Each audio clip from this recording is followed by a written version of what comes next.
The girls who traumatized me keep glancing at me, but alas, it's too late. Volume 2 by Aragi Maido. Translated by Soph Translations. Audiobook by Masquerade. Prologue. Mom's point of view. A. Is that you, Yukito? In my dazed consciousness, my beloved son was speaking at me. Oh, you're awake. Mom, are you thirsty? You have these dark circles under your eyes. Before I knew it, I was being tucked into bed. I was supposed to be in the living room. I quenched my thirst with a sip of the soft drink my son had brought me. I was so surprised when you suddenly collapsed. It seems like you didn't sleep well. Are you okay? I tried to sit up, but he held me back. I was happy to see his casual kindness. I'm sorry. I'll make breakfast right away. When I checked my watch, it was past 10 o'clock. It seemed that I had been asleep for an hour. I have already prepared it. It's your day off, so take your time. I was feeling a little out of sorts. Finally, my mind started to work. At that moment, I was struck by fear. Yes, I didn't sleep a wink last night. Gradually, the memory comes back to me. A piece of paper I took out of the envelope. No way, I thought. I prayed that I had seen it wrong, but no matter how many times I checked, it was the same. The words "needs close examination" were written on the paper. Dizzy and weak, I fell to my knees. I was distraught with fear. Breast cancer screening. It is recommended that women in their 40s undergo breast cancer screening. I could not rest easy either. After all, my grandmother had breast cancer. They say that if you have a relative with the disease, there is a risk of inheritance. I should have taken the test to dispel my anxiety, but a nightmare awaited me. I hurriedly looked up the diagnosis, and found that it was highly likely to be benign. But malignancy cannot be ruled out. There is a few % chance of breast cancer. Just a few %, but it was enough to make me despair. Impatience. I rushed to make an appointment for a checkup, but my body stiffened and wouldn't move. Suddenly, the fear of death was in front of me. The end of life, the end of my life. One day, I would face the end of my life. But I was still too young to understand it. A vague future. What will happen to my children if I leave now? No, no, no. I don't want to. I don't want to disappear. I don't want to go away. Because I still have so many things I want to do. So many things I need to do. I desperately suppress my inarticulate screams and hold on. I will disappear from this world. An inevitability that will come equally, but not now. At least let me watch over my children until they grow up. I don't want to die yet. I am afraid. I'm afraid of leaving my children, of not seeing them again forever. One day I won't be able to talk to them. I won't be able to touch them. I will lose their warmth, and I will die alone, leaving behind regrets and remorse. The shifting view of life and death, the reality that confronted me. Fear flashes back, and my body stiffens. Don't worry, I'll take care of the house. Sister is still sleeping. So you should go to bed, too. They say that lack of sleep is the enemy of beauty. Yukito. My son's words brought me back to myself. He cares about me like this, and yet, I could do nothing for this child. Tears welled up in my eyes. What could I leave behind? A savings account, a life insurance policy, even a car and this house. My legacy includes securities and other things. I had worked so hard not to make it hard for them. I should be able to leave enough money to my children until they come of age. And yet I don't want to leave. As if clinging to him, I reached out with a trembling hand and touched my son. He gently squeezed me back. Regret washes over me. The 16 years I have spent in idleness. There was plenty of time to start over. I could have made it up to him. It was I who had not done so. I cannot leave this child as his mother. Memories of me, proof that he loved me, the love he had for me. I can't tell him now. I don't want my family to worry unnecessarily until the results of a full examination are available. Please, please stay. Please stay by my side. Did you have a scary dream? Or did you have a hard time at work? Thanks for everything. It's best to forget about the bad things. Oh, yeah. Let's sing a lullaby. Shall we?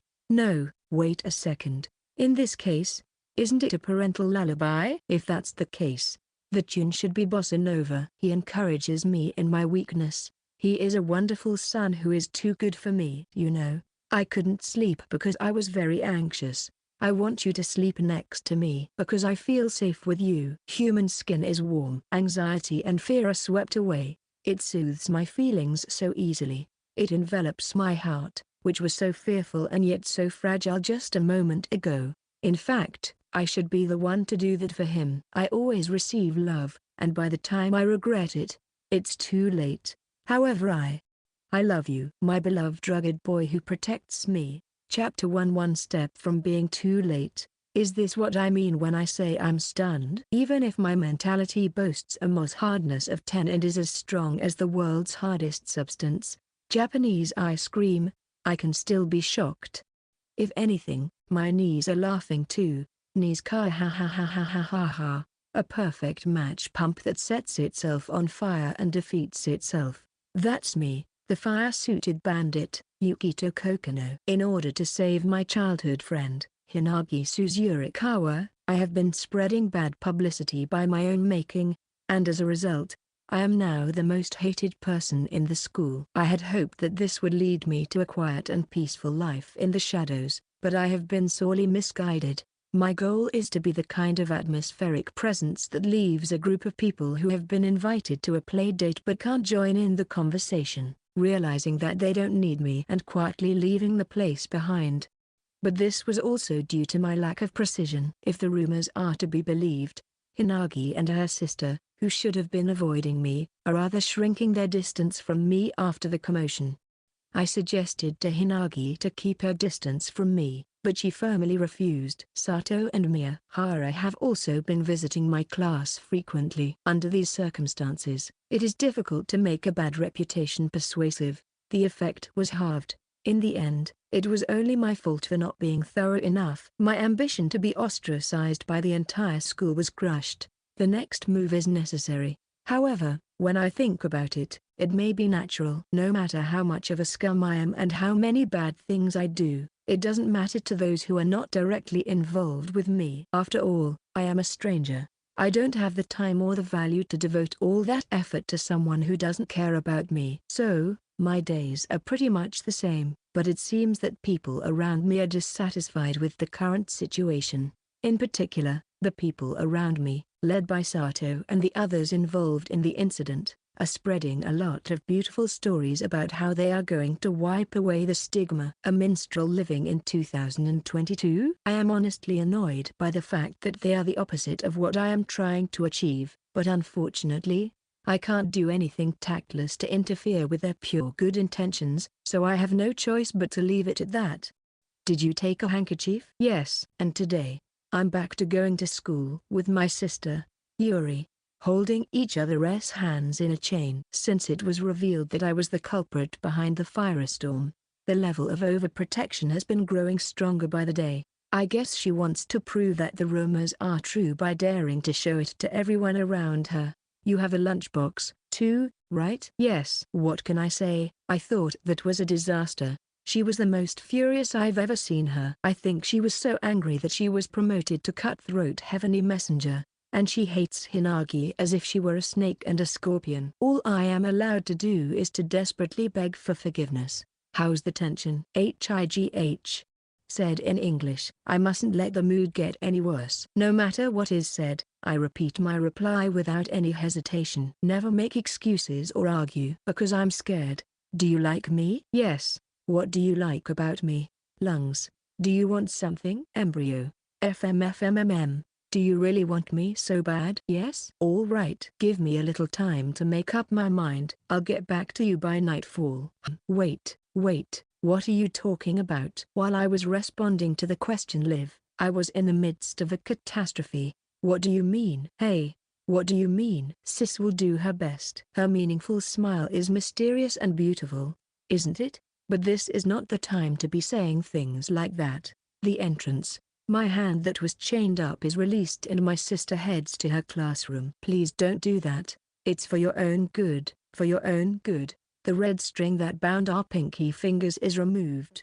It was attached to my furious sister, who grabbed me by the chest and said, "If you want to insulate yourself so badly with me, I'll insulate you with it. It is very thick and hard to be called a string. It was the familiar red and blue one used in the scene of dismantling a bomb. Not the red string of fate, but the red VVF cable of destiny. The insulation is very different, but it is surprisingly difficult to peel off the sheath without damaging the core wire inside. I heard that the cable was chosen because it looked sturdy, but I wonder if that's the problem. Good morning, Yukito Kokonoe. It seems that you and your sister are getting along as well as ever. I was in a hurry to chase after my sister as she was leaving, but I was stopped by a hot-blooded senpai. Actually, I need to talk to you about something. Do you mind? Yes, I do. Come on, come on. I was dragged to the classroom of the 3rd grade. Is there no peace for me in this school?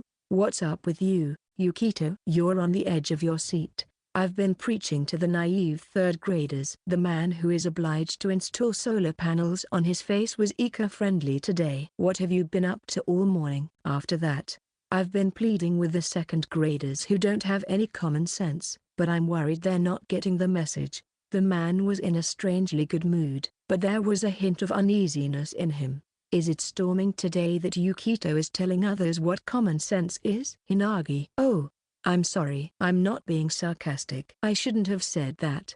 I corrected my childhood friend's misunderstanding, which clouded her face. It's going to be cloudy and sunny today. It's supposed to clear up this afternoon. That's what I am talking about, Yukito.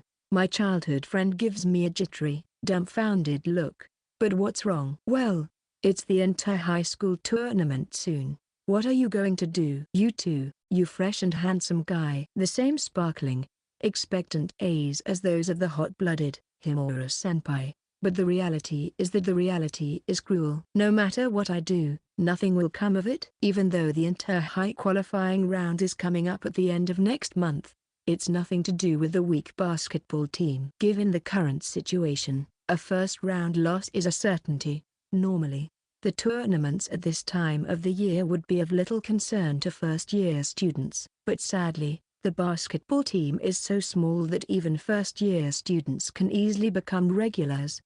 The team is so busy just assisting the senior to make his confession come true. The reason I resumed playing basketball in the first place was just my selfish desire to respond to Hinagi and Shiori's determination. I wanted to change. I knew I had to change. The feelings I had back then have long since disappeared. Now, I cannot even remember how I felt. Only that fact remains. I must have been happy when she told me she loved me. I wanted to love someone again. I chose this path because I wanted to regain that kind of normalcy. I'm sorry, but I'm not interested in the competitions that hot-blooded senpai and fresh, handsome guys talk about. It's not like I have a goal or something I want to accomplish. I didn't feel any significance in striving toward the future. There is a clear difference in temperature between Kuki and the others in this area. In any case, basketball is a team sport. No matter how outstanding the fresh and good-looking guy is, one person can't do it alone, and there is not enough time for practice. Even the seniors don't think they can win against a strong school that practices hard every day. Then what can we do? Kyuku, I've got an idea. You're still too straight-faced to look like you're smiling at all, you know? Shiori, who has been eager to join in the conversation since a while ago, is still not quite at the level of a manager of a men's basketball team. I guess I have no choice but to take the initiative here again. Section. After school. Today's club activity is quite simple. If you take the ball away from me, it's over. Keep going until you get it. Simple, isn't it? The club includes not only Kuki and Eto, who are in the same grade, but also the hot-blooded senpai. The basketball club, by the way, is a weak and small club, secretly working in a corner of the gymnasium.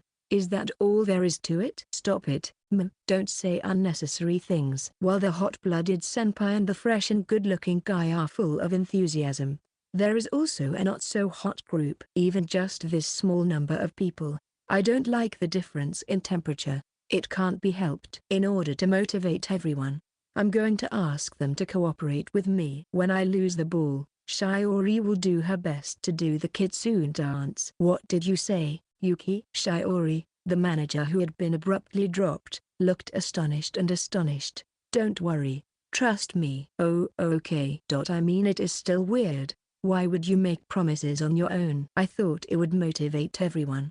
The men were somehow excited, as one would expect from Shiori-chan. It is no exaggeration to say that this is the manager effect. I can't dance if you ask me so suddenly. There's plenty of time from now on.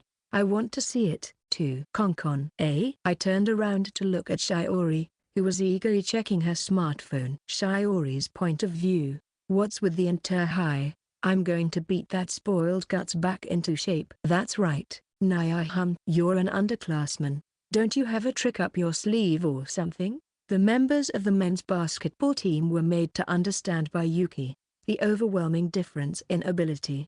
I love Yuki's dynamic performance on the court. Ever since then, now more than ever, I just want to keep my eyes on this moment so that I don't miss it. As you can see, it is very easy to break down an opponent who is physically superior to you by lifting your center of gravity. One more time, Yukito. Yuki easily rolls over the head of the basketball team, Himura-senpai, and Mukan rushes in with great vigor. The game is a breathless, fast-paced battle of offense and defense, but the game is won in an instant. Damn, Mukan, like the others, was rolled over, and the dead and dying were appearing in a row. As if to prove the difference in ability, Yuki was the only one standing.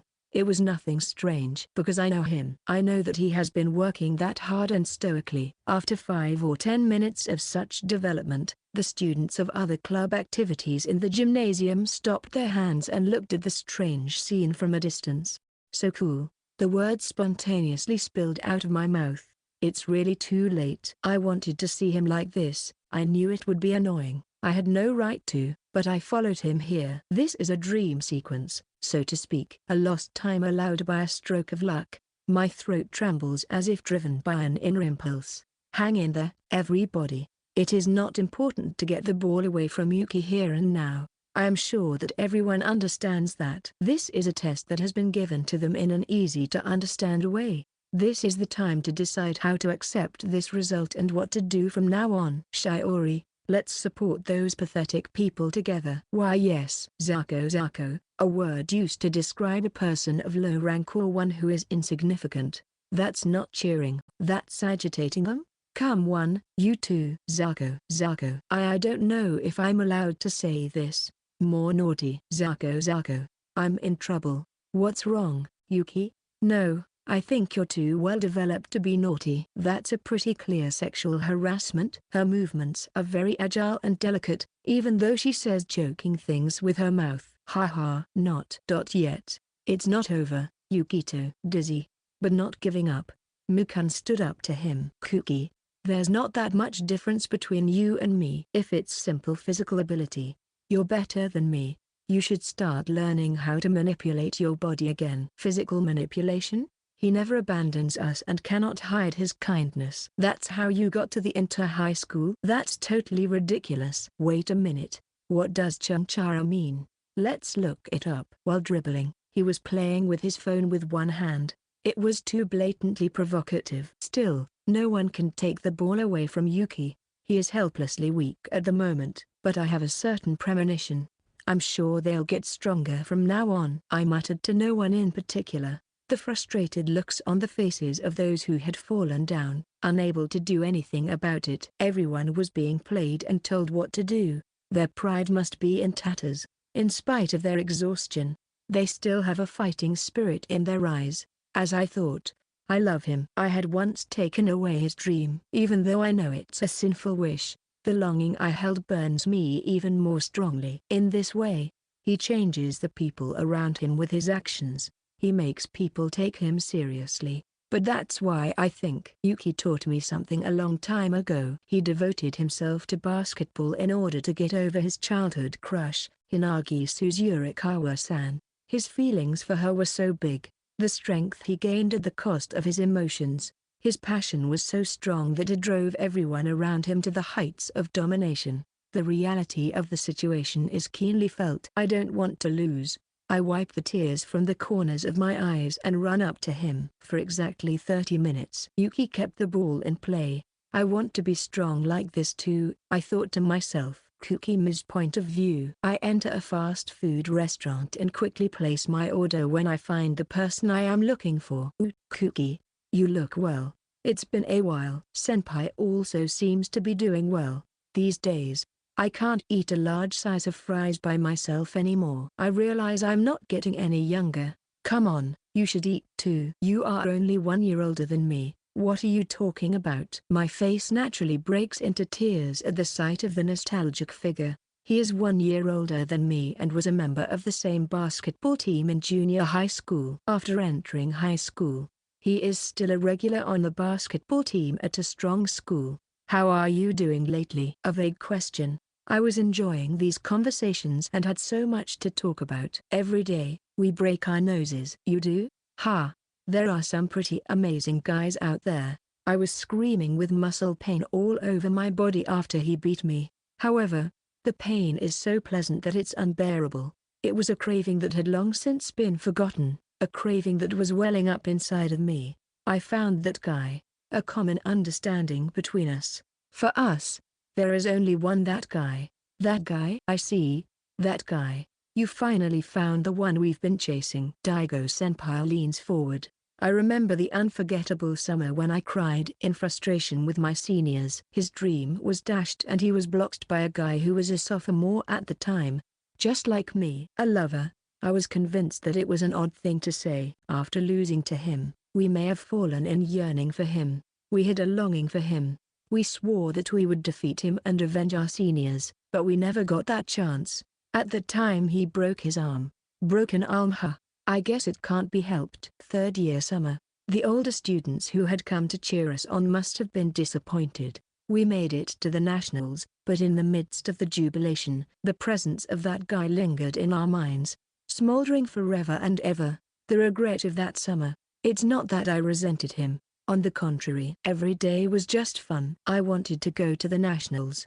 That was my goal, but above all, I was absorbed in the fact that there was an opponent I wanted to win against and a wall I had to overcome. I spent time with the seniors who practiced hard for that. The time I spent after the seniors graduated and I was in a position to lead the team. It was fulfilling. It was a glorious time of my youth. It may sound cliched and adolescent if I put it into words, but that's what youth is all about, isn't it? I could only be grateful to him for giving me that time. That's why I can't allow it, the environment he is in now. He is being unfairly degraded, so you're going to keep playing basketball? This is something to look forward to. Oh yeah, I see you're now at the same school as him. I'll have to talk to my advisor and see if we can set up a practice game. I'm not good enough to play with senpai yet. Oh, yet means that you are planning to do so. He doesn't seem too interested in the match, though. I'll go even if I have to pull him. What kind of a guy is he, really? After digging deeper into his personality, I couldn't find a good description of him. He is always surrounded by people, even though his words, attitude, and actions reject others. I am aware that I am one of them. If I think about why this is, perhaps it is because no matter how much he rejects others, there is no emotional hatred in his rejection. People are sensitive to the subtleties of emotion. They would never approach a person they dislike without a reason, but he doesn't hate anyone. It is as if no such feelings exist in the first place. That's why I want to get close to him. I want to touch him. Otherwise, there is no way that a wary Shikado would be attracted to him. And once you touch him, you want to stay by his side. The container must be huge. Tremendously, so much so that it can take it all in. He's like a guy who can't be left alone because he's so contrary to everything else. He's like a guy who can't be left alone because everything is against him. What the hell? But, well, I'm starting to look forward to it too. Then I'll be waiting for you, Kuki. I won't make you wait that long. You look excited like a schoolboy. You're a little different too. Is that so? I don't recognize it myself. You were more abrasive in junior high. I'm a lot more open-minded now. Oi, stop with the male dear. It's not cool. Hey, Yukito. I wonder what I look like now. You may not be into it, but I want to chase my dream again. This time with you. In a high school environment. I finally got to meet you. I'd be happy to hang out with you for a while. I think about the next 3 years. I am sure there will be many happy days ahead. After that, I continued to enjoy a moment of rest with Daigo-senpai, reporting on recent events and chatting about trivial matters. Shiori's point of view. It's not weird, right? I check in the hand mirror and tie my hair up lightly. Don't get carried away, Shiori Kamishiro. I scolded myself, and to calm my racing heart, I pulled out my wristwatch from my baggage. The glass was cracked and the bezel was peeling paint. No hands move anymore. It had long since lost its function as a watch. It was a gift from my grandfather to commemorate the day I became a junior high school student. I broke it within 3 years. I'm sorry I didn't take good care of it, I murmured in my heart and gently stroked it. I kept it for a long time without throwing it away. I couldn't throw it away. When I fell from on the bridge, Yuki protected me. I wasn't hurt, but I must have hit the ground hard, and it was broken by the impact. The time engraved on it is from that moment, the time when I foolishly took everything from Yuki. That is why I carry it with me always. It is a reminder to remember what I did. Waiting for Yuki after club activities. I was so happy during this time. It was scary because I was happy, afraid that I would lose him again. I was afraid that I would make a mistake again. It's no wonder he hates me. It didn't matter if he hated me. I was not surprised that I was rejected and condemned, that he didn't even want to look at me. I had done that much. Yuki is so kind, kinder than anyone else, and he still gives me happy times like this. And yet, I can't allow anyone to speak ill of Yuki.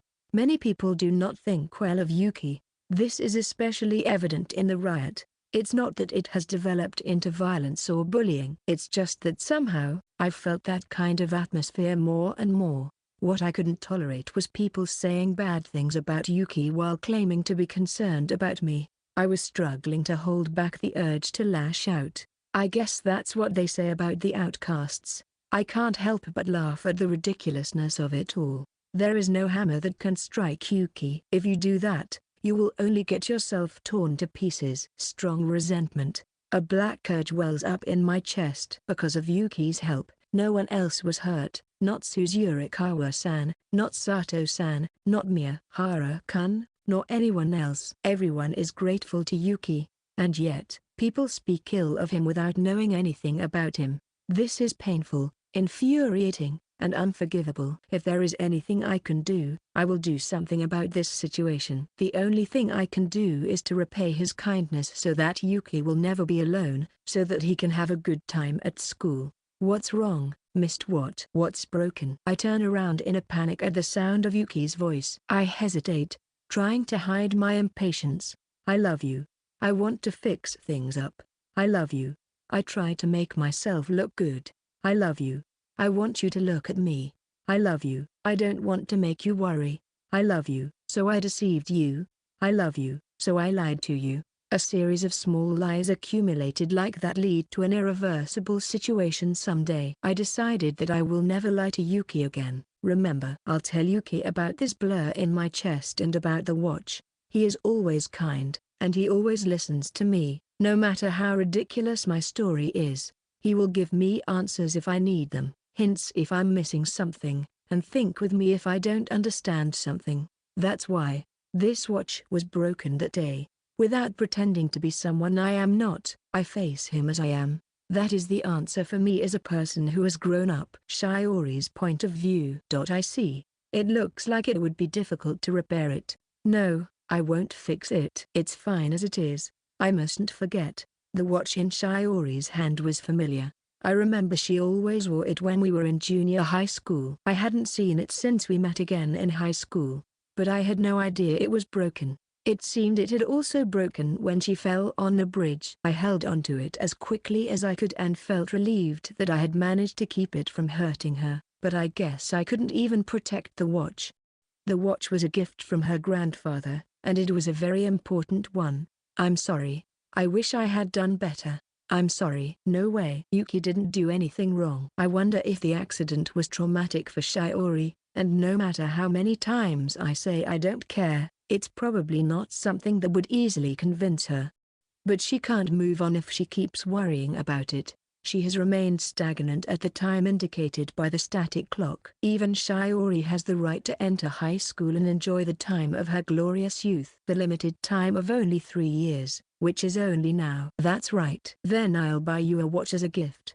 Stop it, Yuki. You don't have to give me such an expensive one. Wait. The money is not a problem. I'm having trouble using it. Actually, I came up with an ingenious idea. When I was hospitalized with a broken bone, Shiori's parents apologized to me and almost gave me a substantial amount of money for my hospitalization as well as a consolation payment. I was not willing to accept the money, so I declined. But they were not satisfied with that, so I ended up receiving a little extra in the form of hospitalization charges on top of the hospital fee. I had neglected to do so, but I was sure Shiori's parents would be happy if I used it for their daughter. If it would help her to move forward, there was no better use for the money.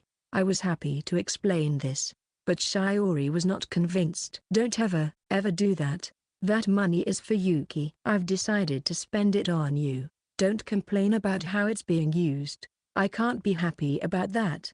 I was proud of myself for thinking it was a good idea, but by the looks of things, it was unlikely she would accept it. I think about this when I see Shiori's anxious look on her face. Once a relationship is broken, it can never be restored. She could not remain the same, and she had to change. It was me who made her do it. If that's the case, all I can do is to make her feel a little better. Then, I'll make you a watch. Not a pre-made one, but a unique watch for you. Make Yuki?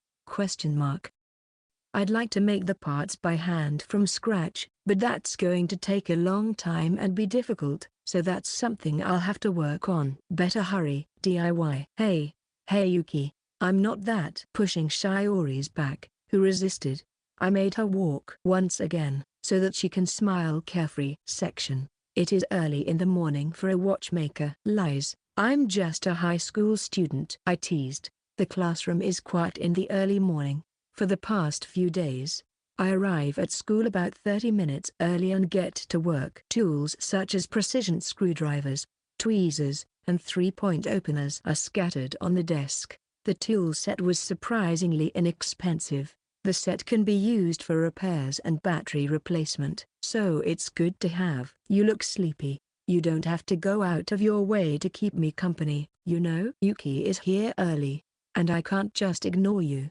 You know, why did you decide to assemble it at school? What if my SSS sister finds out while I'm working on it at home? My hands trembled with fear. If she finds out, I'm sure she'll be in a bad mood. Reference example.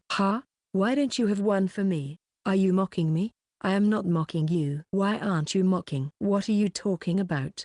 I'm gonna put honey on it. You were. This is too scary. If anything, I feel like she's been in my room more often than me lately. She's definitely going to find out. It's impossible to fool around. Anyway, it took me a long time to get all this together after I decided to make it on my own. I apologize for making her wait so long. I hope this can be forgiven because I'm a bit of an obsessive person. I chose each part according to Shiori's preferences, but I also decided that it would be boring to make compromises, so I decided on detailed specifications and placed an order, so the cost was reasonable.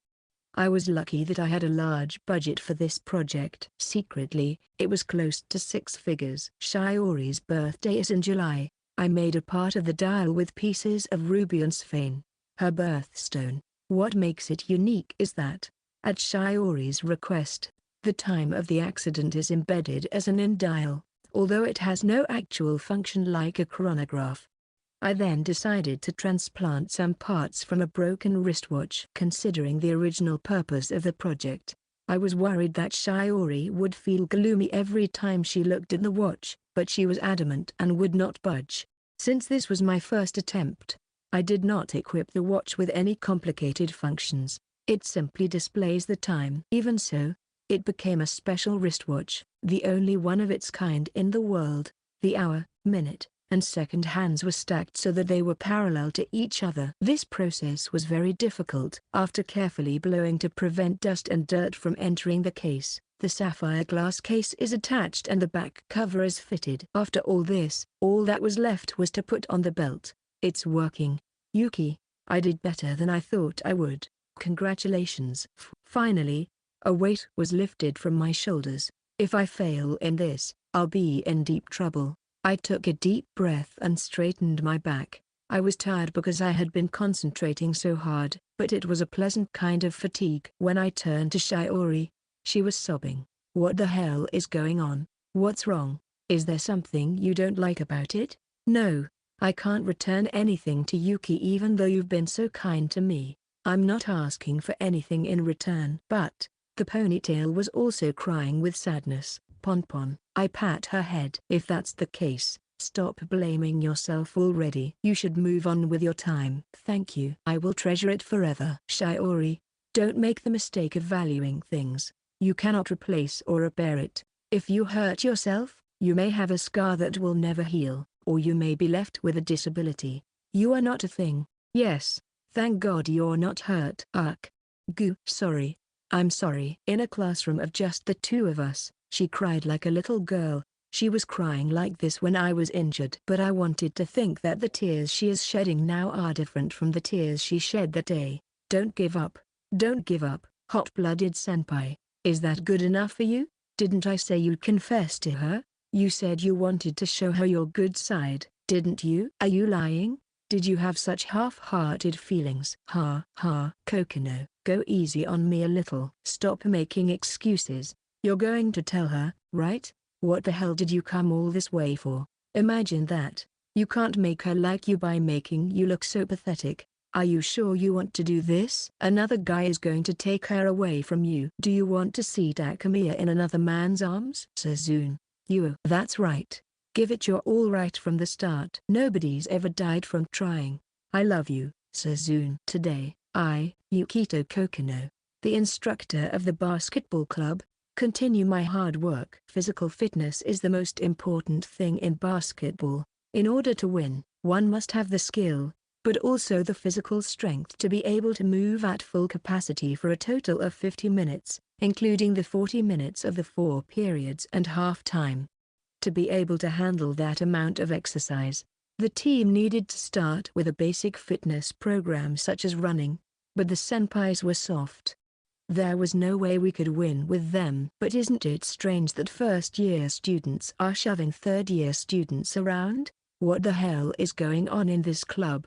The Copernicus in me is turning. The only one who seems to be okay is Kuki. It looks like Kito won't make it. Are they already throwing the towel in the ring? Alright, after 5 laps let's have a match. Oi, don't be so casual about it. Phew, So stop laughing with a straight face. You're scaring me. I run out of the building as if I were flying ahead of the others. The basketball team is now running around the perimeter of the school building. It's part of the physical fitness menu, but I'm the one who decides what the basketball team practices. It was unanimous. I don't understand. Originally, the school did not put much effort into the weak basketball team, and the advisor, Ando-sensei, was not a specialist in the field. So the whole thing was thrown to me. I was in a position of power. Shiori's point of view. Toshiro, you idiot. Yuki was stirring up the seniors to get them excited. Next to me, Suzune Takamiya, a senior who was the love of his life, was cheering for him with a red face. She seemed to have come to observe. Come now, Toshiro. Don't be embarrassed to lose to a first-year student. Her mouth naturally broke into a smile. It was unimaginable just a short time ago. Everything was moving in a slightly better direction, or so I thought. That is why I have a past that I want to clear up. Another stain that remained in my chest.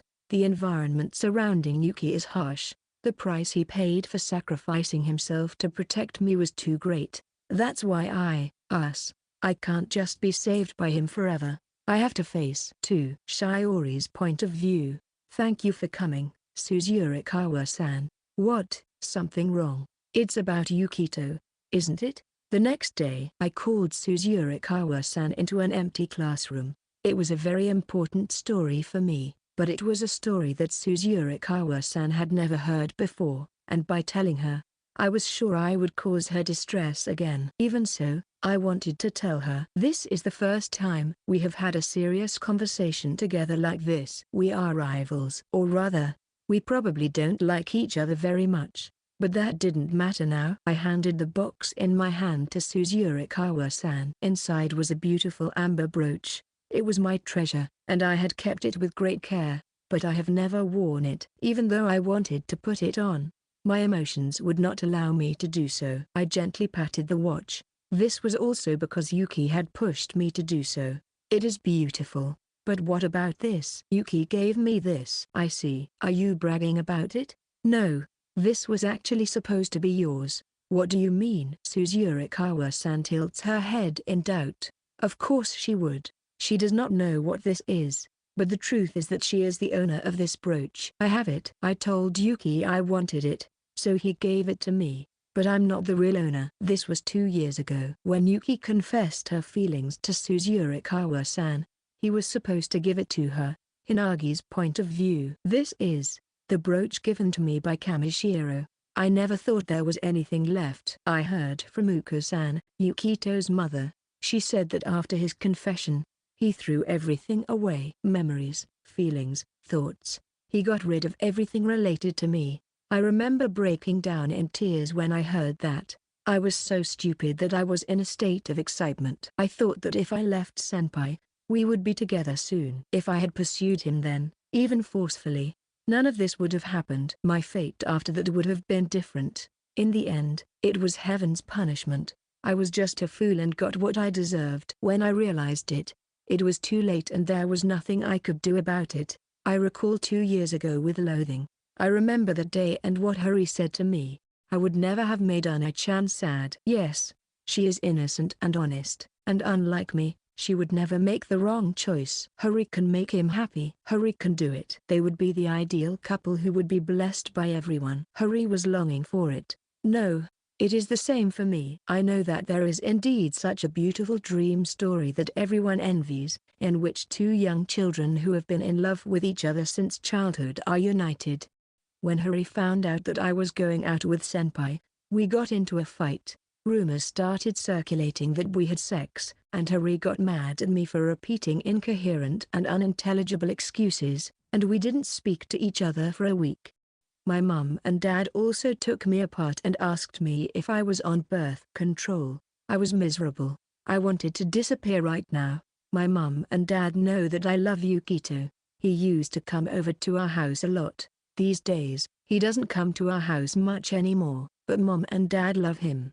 He was like family, and I had no doubt that we would be together. I had a big fight with Hari until recently. Since then, Hari has become harsh towards me. When I first heard about her feelings for him, I was astonished. She had been supporting me by keeping her first love to herself, but I had trampled on her feelings. I had no say in the matter, and I had no right to say so, even though my sister put my love before her own. Even so, Hari made a move to help me. She is a sister who is too good for me. Kamishiro-san, I'm not qualified to have it. If you received it, it's yours. Shiori Kamishiro. When she called me up, I wondered what kind of story she was going to tell me, but the content was unexpected. The brooch in her hand, was it the one that Yukito was going to give to me at that time? But I was the one who rejected him. I had no right to receive it. Is that all right with you, Suzu Kawa-san? Yuki wanted you to have this. Yes. I can't take it from you. I rejected him once. Besides, he gave it to you because he thought you deserved it. Is that so? It's my fault that I didn't get it, but that is why I will never make a mistake again. I will not lie about my feelings. I will make Yukito turn his head. That was determination. For nearly 2 years, I had been walking in the dark, unable to see the way out. I wandered around in a tunnel, in a hell with no way out. But I kept walking because there was something I could not give up. I could not compromise even with Hari. It was because there were words I wanted to tell him again. Kamishiro-san's eyes widened. Perhaps she could sense my feelings as well. I won't lose either. You are my rival. Haha, I think I have too many rivals. You know, Suzu Kawa-san, would you be my friend if you like? Are you okay with that? I'm not going to give up on Yukito. It's not just about Yuki. I want to be friends with Suzu Kawa-san. The friendly and heavenly smile. The original Kamishiro's charm is overflowing. It's a far cry from the way she was when she first entered the school. The reason for this is that the presence of Yukito is so significant to her that it clouds her vision. Fine by me. From now on, let's fight fair and square as rivals in love. Yes, as a friend. If Yukito chooses her, will I be able to honestly congratulate her? I don't think so. My priority would be none other than Yukito. That's the only reason I've lived my life from that day. But it's the same for Kamishiro-san. Come to think of it, I have neglected the idea of friendship since then. I had no time to worry about such things. I was so absorbed in my life that I didn't look around me, because there wasn't a single day that I enjoyed.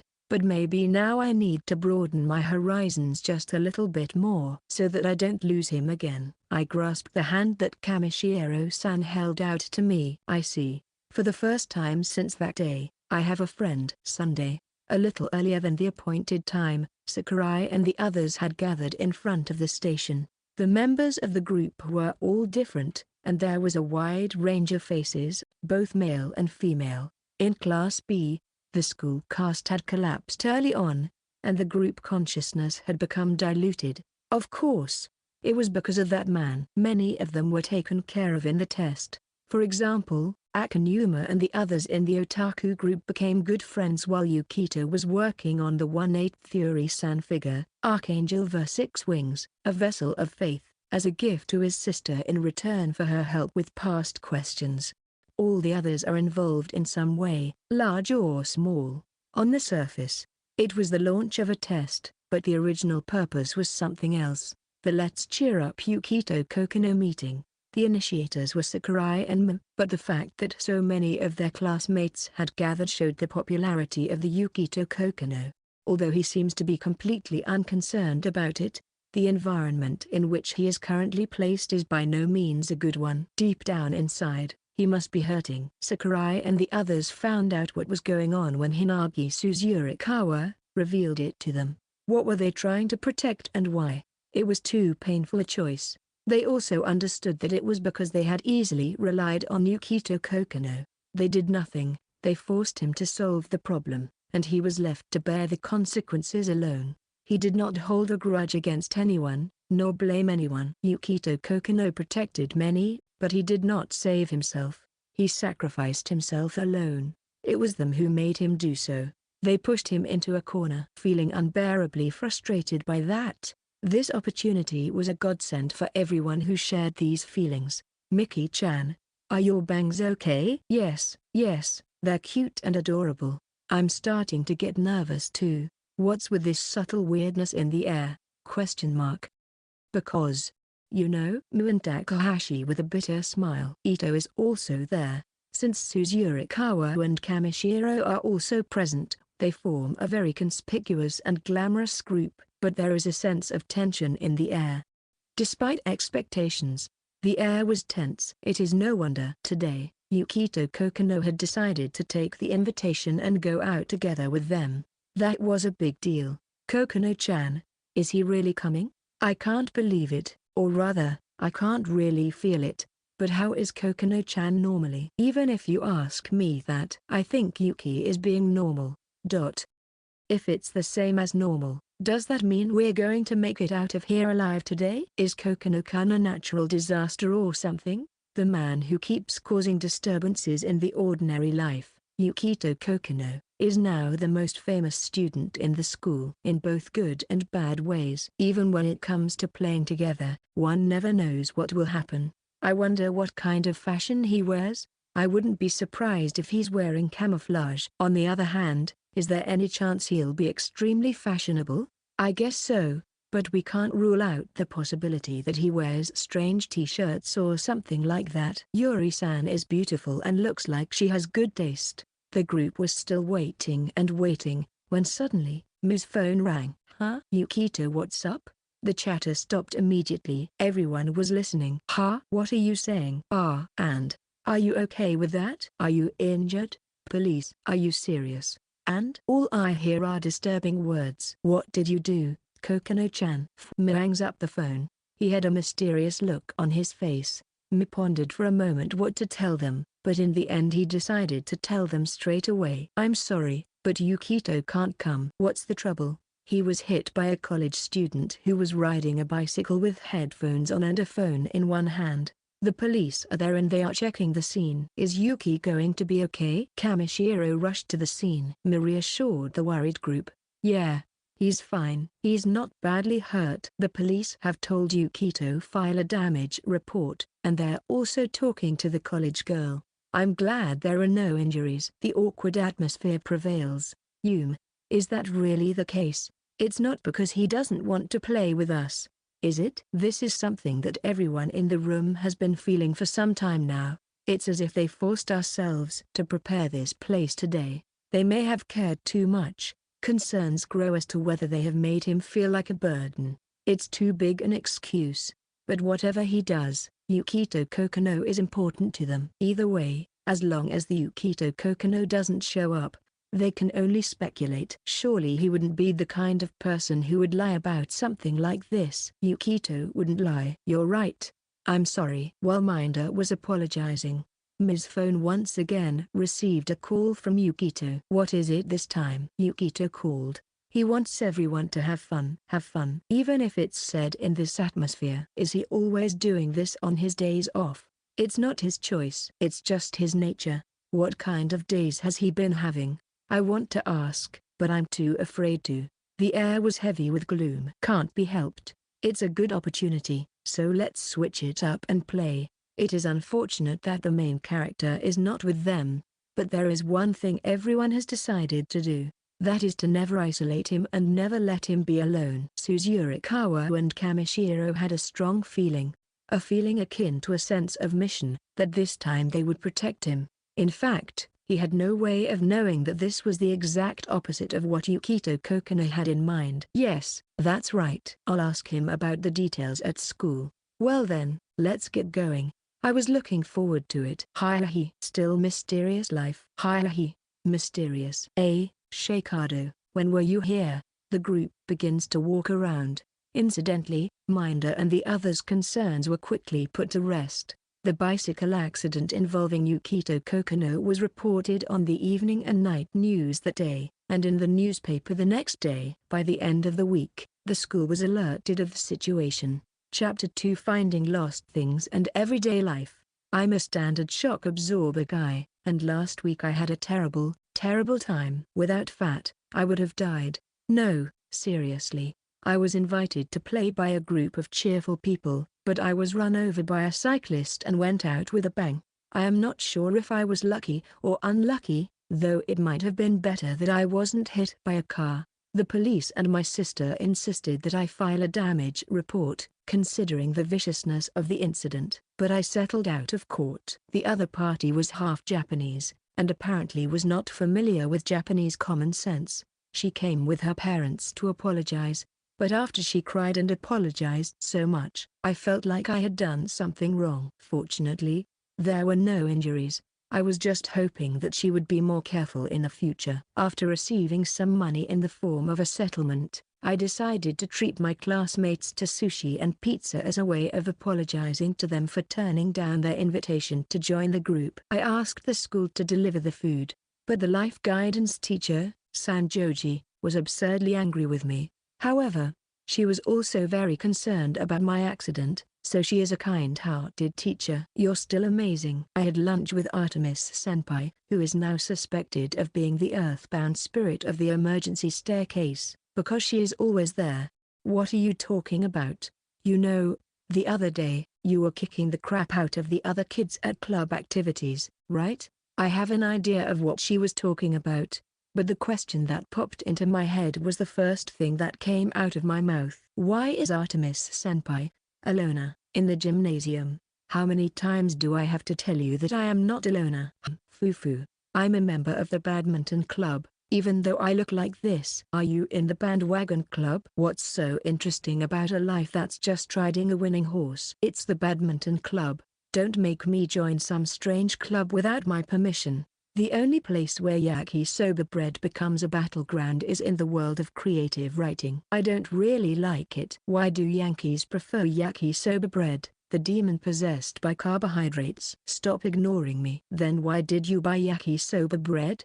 Besides, I'm not lying. I'm really in the badminton club, you know? Ha ha ha. I laughed through my nose. What is that frivolous feeling? Believe me, BLIVEME. Even because of you, I've been treated like a rare character lately, like I'll bring good luck if I'm seen, you know? I took out some coins from a clasp with a deformed frog on it. What are you doing? I'm giving you some coins for my good fortune. I don't need it. The more you do that, the more everyone will imitate you and spread my character in the wrong direction. Well, I've had more conversations in class than before, and I've been told that people have a different impression of me lately, and that I'm easier to talk to now that the younger students are talking to me more easily. Is that why you are always here?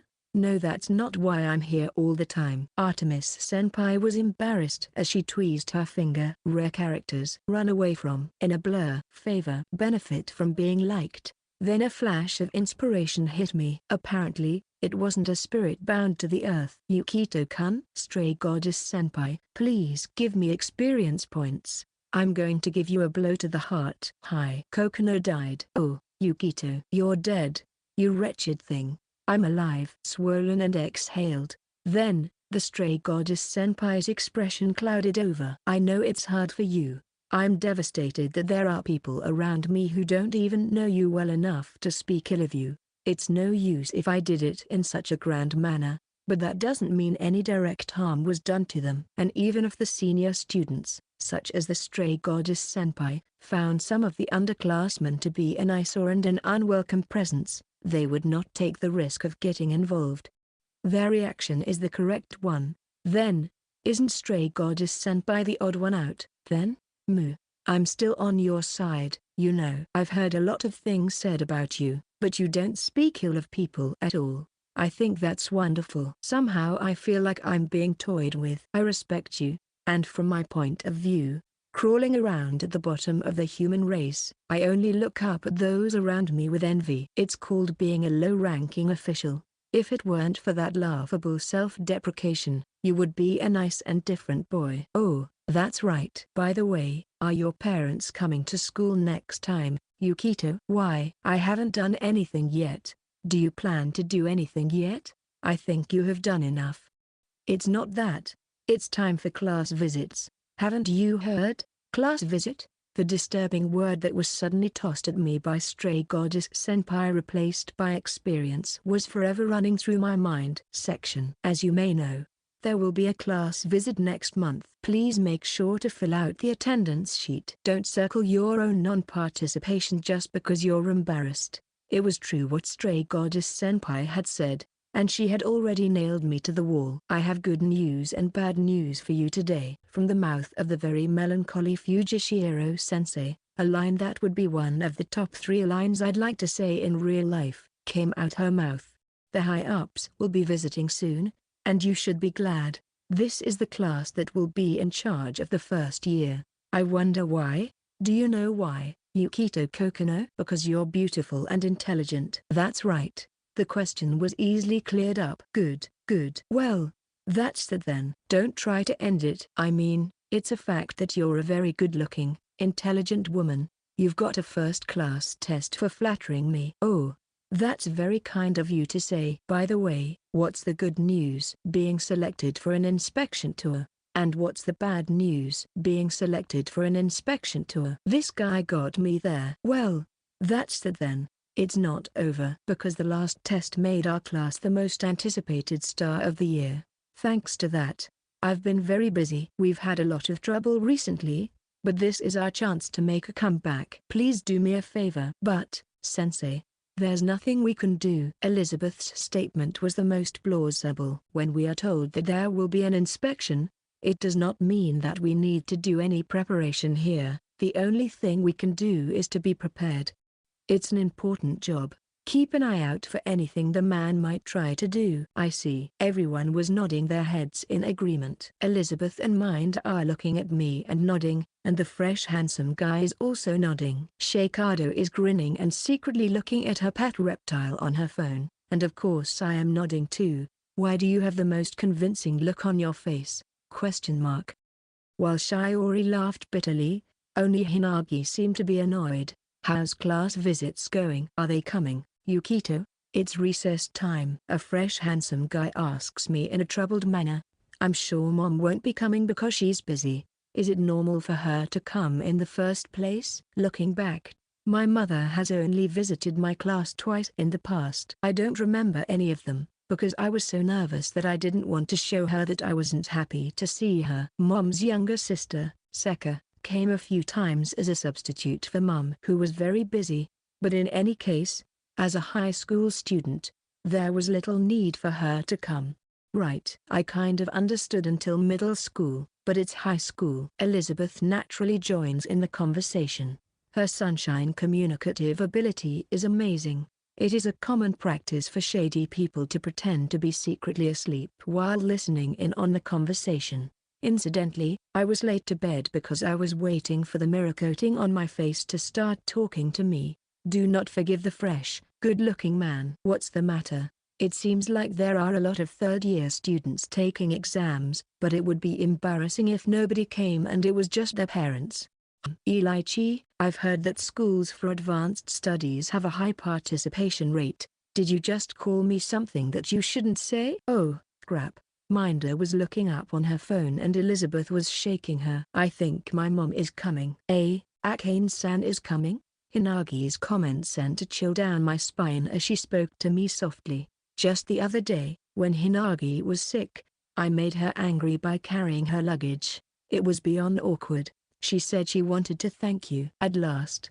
Thank you for all you've done for me. I gulped and swallowed my spit. I know it was the best thing I could have done, but it is an undeniable fact that I have slandered and hurt Hinagi. From a parental standpoint, I must be someone she hates to the point of wanting to kill. The gulf between us has deepened even further. Why? Mama knows that you helped me. You saved me. The more she knows, the more I must have done something that she hates me for. And even though Akane-san had banned me from coming to her house, I had broken my promise. There is no excuse for this. Would she forgive me if I drank 1,000 needles in front of her? I have a feeling she would call an ambulance before that. I had no intention of breaking my promise. I thought we would never see each other again, that there was no need for us to be next to each other, and that everything would be in the past. So, this is my responsibility for having engaged with Hinagi again. It is a reprimand and a punishment that I must accept. It's okay. It's not going to be like you think. You know, as an apology, my mum gave me movie tickets. Do you want to go with me? About Shark? Not about Shark. The smile that Hinagi gave me was as beautiful as the day it happened. As the saying goes, it is time to review the 7 wonders of school. Now that the school has long since abolished the duty of housekeeping, no one would notice a model human body wandering around the school late at night. Rather, it is the person who witnesses it who is suspicious. Who are you? The transition from Japanese-style to Western-style toilets is underway, but in this case there is no way to get your hand out of the toilet, and even the hard-working Kinjiro Nanamiya, now considered a walking smartphone user, might rather be considered to be encouraging dangerous behavior. There is no such thing as a ghost chasing you down the corridor at 100 kilometers an hour. Then, how fast is the guy that ghost is chasing running away? Maybe he's not even human. Please, go to the Olympics. The corridor is not that long. The speed setting is too much. The 7 wonders, which are not appropriate for the modern age, should be brushed up flexibly. So, this is one of the 7 wonders advocated by me, Yukito Kokonoe, a mystery hunter living in modern times, the shameless president sitting in the student council room. I am glad you are relying on me. I realize I've failed. There is no stopper. Where did Mikumo-senpai go? In case you don't know what a high school class visit really is, just ask someone who does know. Lesser Cuckoo. Incidentally, it is said that the lesser cuckoo lays its eggs in the nest of the bush warbler, and the additional eggs are counted by dropping the eggs of the warbler on the ground. The outrageous egg-laden act. This is exactly what the original cuckold is, a sleeping bird. That aside, I came to the student council room to borrow the wisdom of an experienced third-year student, but the essential person of common sense, the healing Mikumo-senpai, was not there. Now, there is only my natural enemy, the infamous president of the student council. Without Mikumo-senpai, who is the infusion of vitality, I, a weak man, am on the verge of a crisis comparable to a heroine who has been seduced by a hero. Yumi went to the staff room. I'm sure she'll be back soon, but since you came all this way, I hope you can wait. You've suddenly lost your accent. What were you saying? Nothing. It is not good to go in too deep. I am welcomed with open arms, but I can't stay in this danger zone forever. Sensing the danger to myself, I quickly did my business to get out of here as fast as I could. Right. I think it was about 20% of the class when we were in the first grade. I guess it's different in schools with a strong focus on education. Is that how it is? Yeah. The boy must be embarrassed. After all, parents' attendance was probably higher for the girls. Kida-senpai is somehow dependable, as expected of the student body president. I've got a better opinion of her, but still, if it's only 20%, it doesn't seem to matter if mom doesn't come. I'm sure the trend won't suddenly change this year. It's not right to ask a busy mother to come and visit me for the sake of a foolish son like me, and it's not worth it to have Seko-san visit me as a substitute for her. By the way, why are you sitting on my lap? After the matter was settled and I felt refreshed, I asked her a question that was bothering me. For some reason, the president was sitting on my lap. Well, I may have jumped the gun a little too much. I thought it might be easier to do that after we'd gotten to know each other a little better. So what do you think? How about calling each other by name or nickname in order to shorten the distance between us? I recommend Mu-chan, which means the moon is getting closer. You're getting too close all of a sudden, Mu-chan. Ah, I knew it. This person is no good. My evaluation has dropped dramatically. Calling the chairman by her name is a hurdle. She's a senior, and I'd like if possible to dispense with the nickname Mu-chan. The student body president is the boss of this school. I think it's appropriate to call her by a respectful name, but it's hard to decide what to call her. First of all, we need to shorten the physical distance between us. Can you move? You're heavy. What should I do? Aren't you happy? I'm happy, I answered honestly. I'm happy. Is my butt really bothering you that much? Fufu. To tell you the truth, it's actually getting bigger these days. Yukito Kokonoe. This is a secret, but it's easy to give birth to. Too insignificant for me to get it out of my head. I was told an unexpected secret. What am I supposed to do with that? Don't be shy. I thought it would make you happy. Yes, I know. For the future. For the future. I'm thinking about the future. Is it really the future? She's the student body president, so she sees the world differently than I. A shallow, uneducated person. You could tell me some secrets too. If you wanted to, you know? Yes, because I know you, and you don't seem to do things like that for no reason. Tell me. What the hell was that thing? It's like it doesn't make any sense. Before I knew it, you were the only one who had been wronged. I swear I won't let anything bad happen to you. What in the world is the truth? Yukito Kokonoe, the president, who had suddenly taken on a serious expression, dropped to her knees and turned to face me. The truth is that there is no truth to be told at this point. What you see is all there is. I'm just a piece of shit. No, you're not. You are again someone. Matsuki, sorry to keep you waiting. Is that you, Kokonoe-kun? Mikumo-senpai, it's the hip boss.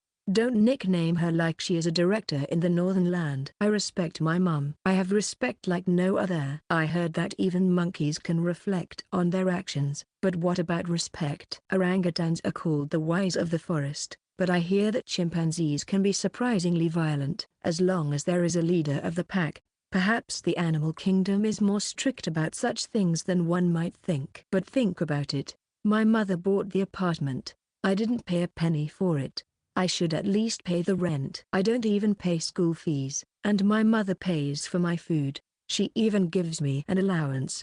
I told her I didn't want it, but she was adamant that I needed it. Her merciful spirit is worthy of being called the mother of saints. I should mention that my mother's name is Zuka, not Maria. Just in case. This happened a while ago. When I first entered the school, I was a loner with few friends and a blank address book, so a smartphone was a waste of time and money. So, I came up with the theory that Yukito Kokonoe doesn't need a smartphone. I tested to see if it was actually unnecessary. As a result, the only people I communicated with during the experiment were refreshingly good-looking guy and Himeyama-san, and that was only a very small fraction of the total number of people. I presented this result to my mother at home at night and told her how unnecessary a smartphone is, but instead of being pleased, she cried. "That's strange. It wasn't supposed to be like this. My mother is paying for the phone. I just thought there was no need to waste money on such an unnecessary expense." But I guess I was wrong. I have a reputation for making my mother cry in any way I can, and I am sure I would have won the championship for making my mother cry early. After that, she wouldn't let go of me, and we ended up sleeping together in her bedroom as the night went on. I was so nervous that I couldn't sleep at all, but she was sleeping peacefully. I can't understand. I always wonder, is it worth it? In other words, I'm just a parasite on my mother. I don't have any value that she would invest in me. I intend to pay back the full amount of my investment in the future, but even so, living like this day in and day out seems to prove that I am worthless, and I feel somewhat sorry for it. I can never indulge myself in the present. I am determined to keep my dignity. The universal wisdom in this world is in gratitude and devotion, but I am only indebted to her, and I do not serve her in any way. That is not mutually beneficial. I am only exploiting her kindness. That's why I think, why am I here? I wonder if it's all right for me to be here. I'm sorry. The reunion shouldn't be that late. It's been a while since we've seen each other, so you should go have fun. Mom has a high school reunion next week. Oh, I wonder if I'll be attending a reunion in the future. Just kidding, won't happen. There's no way. In fact, I don't think they will even contact me. And then I would find out later that the event was held. It would be better if it was the case, but the most likely scenario is that the person is unaccounted for and treated as deceased. If there is anything you need, let me know. I'll get it for you. Just leave it to Yukito. Oh, she threw it all in my face. Is that really the right thing to do, Yuri Kokonoe? Even for a maiden? I was inwardly chiding myself when my sister's eyes widened. Hi. I always wonder how she can read my mind. Is there some kind of radio signal? What's wrong? Is there a bug? I'm getting a little weird signal. I wave my hand, but there's no way I can see it. Well, is there anywhere you want to go on vacation this week? Let's go out together. You don't have to do so much. You should at least rest well on your days off. I see. How's school? Is there anything that's troubling you? No, I don't think so. Thanks for the food. I'm going to take a bath. Dinner with all three of us together is always quiet. I thought that my presence would be a distraction for my mother and sister, who are of the same sex, so I put away the dishes and left early. I made my mother, who was probably tired, feel uncomfortable. I told her to have a good time at the reunion. I hope everyone can take a break from worrying about me and get some rest. I can't call this much of a dedication, but I still have to do as much as I can. That's probably what my mother would want me to do. Mother's point of view. You got what you deserved. The horrifyingly cold words of my daughter are not enough to refute them. I tried to call out to my beloved son as he walked away, but the words fizzled out and lost their shape. At the dining table, where the lights seemed to have gone out, only my gaze wandered about in search of a figure. Lately, my daughter has been in a very good mood. Unlike me, the relationship between Yuri and my child is slightly improving. I look at my daughter with envy and resentment. After all those cracks and ruptures, I thought there was nothing I could do. But I managed somehow. Maybe it wasn't the power of Yuri alone. Still, it was a faint hope presented to me that made me want to cling to it. I am trying to increase our conversations, but it is difficult to say that it is bearing fruit. If I talk to him, he answers, but that is all. He never speaks to me. I want to ask him about any topic, any trivial detail. No, that's not it. What am I doing? Shifting the blame for this on him. I scolded myself for being a feckless fool. I bit my lip. There was definitely a time when he was like that. There was a time when he tried her best to tell me various things, but I was the one who didn't listen. Instead of listening and taking him seriously, I stepped on his toes again and again because I was busy, blindly believing that there would be another opportunity. It was not until much later that I realized that I had long since lost that opportunity. The first graders are going to have a class visit soon. I wonder if he's going to talk to Seko-san about it, since she's the one who's attending the class. I think he won't say anything to Mom because there are only a few people attending. He probably doesn't even want you to come anyway. So, it's that time of the year already. The sound of it stung my heart. The class visit. How many times have I had the opportunity to do so, counting from elementary school? And yet I have been able to attend only twice. I wanted to see him more. I wanted to know him at school. Such a big lie. Just a mouthful. He was already a high school student. Considering how many more opportunities I had left, the time limit was approaching.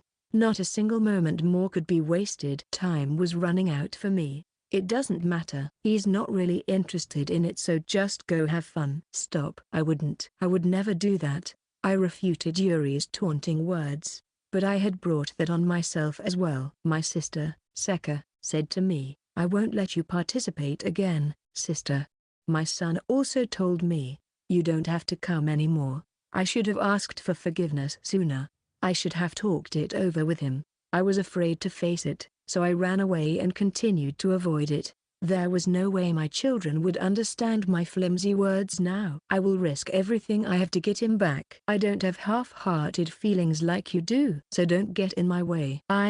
His mother, was overwhelmed by the fiery passion. The gushing willpower rushes over me like a muddy stream, and I shudder at the resolve. I almost shy away from it. This girl will not hesitate to do anything for Yukito, even if it means getting her hands dirty, even if it means making enemies of the world, or even the constraints of ethics.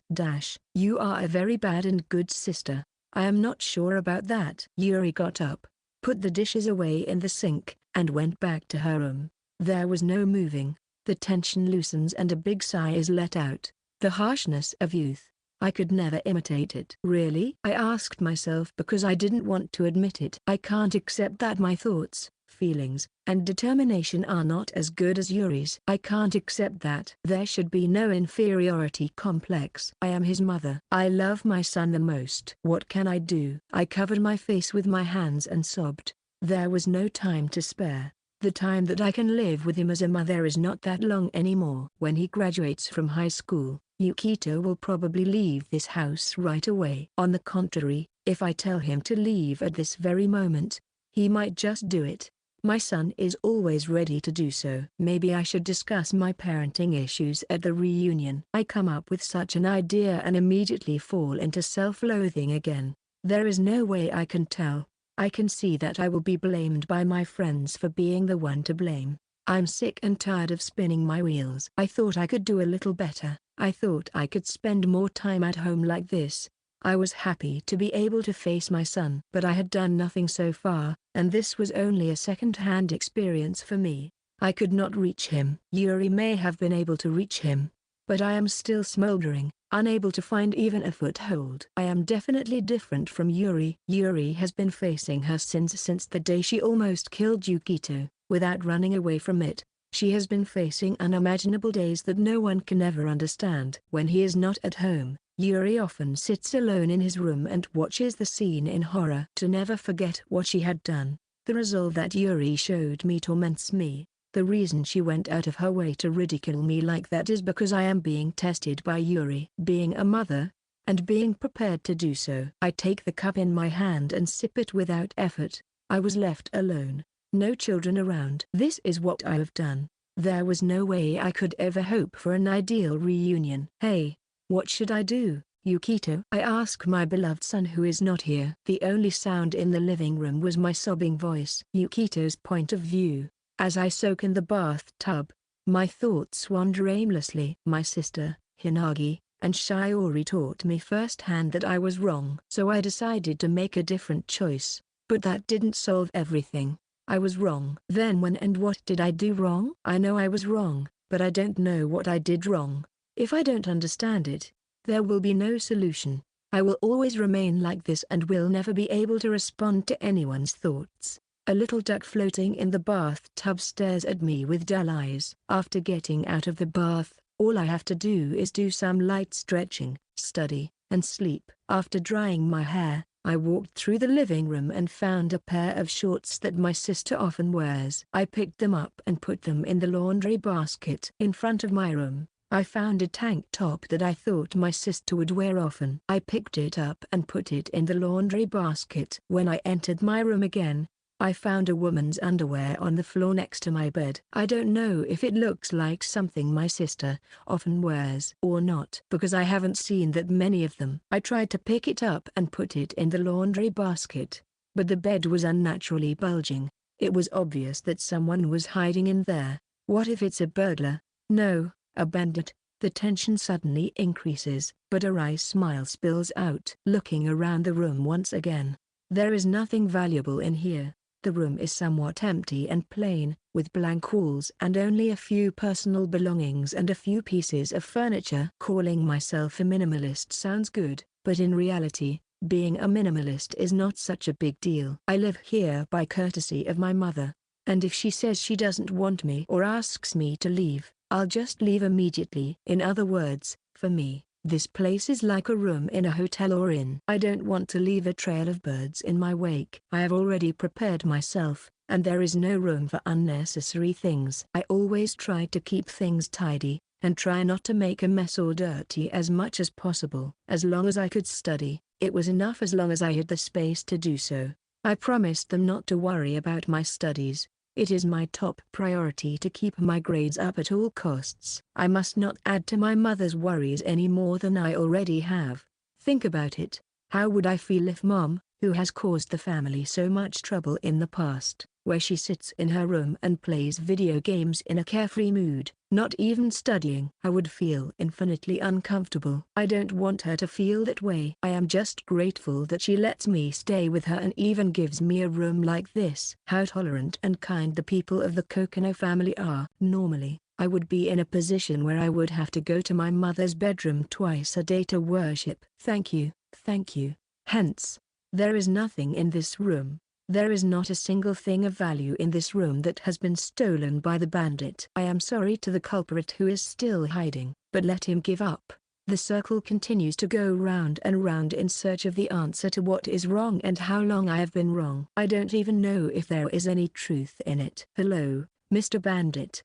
What do you have here that you want? There was a fear that he might get upset. In order not to provoke him as much as possible, I spoke to him carefully. With a thud, the culprit poked its head out of the sheets. It is you that I want. Mother, there's a naked Zashiki Dudu, a protective household deity in Tohoku, appearing as a red-faced child spirit with bobbed hair. I run away from the room with the brigand who starts talking like a wolf in Little Red Riding Hood.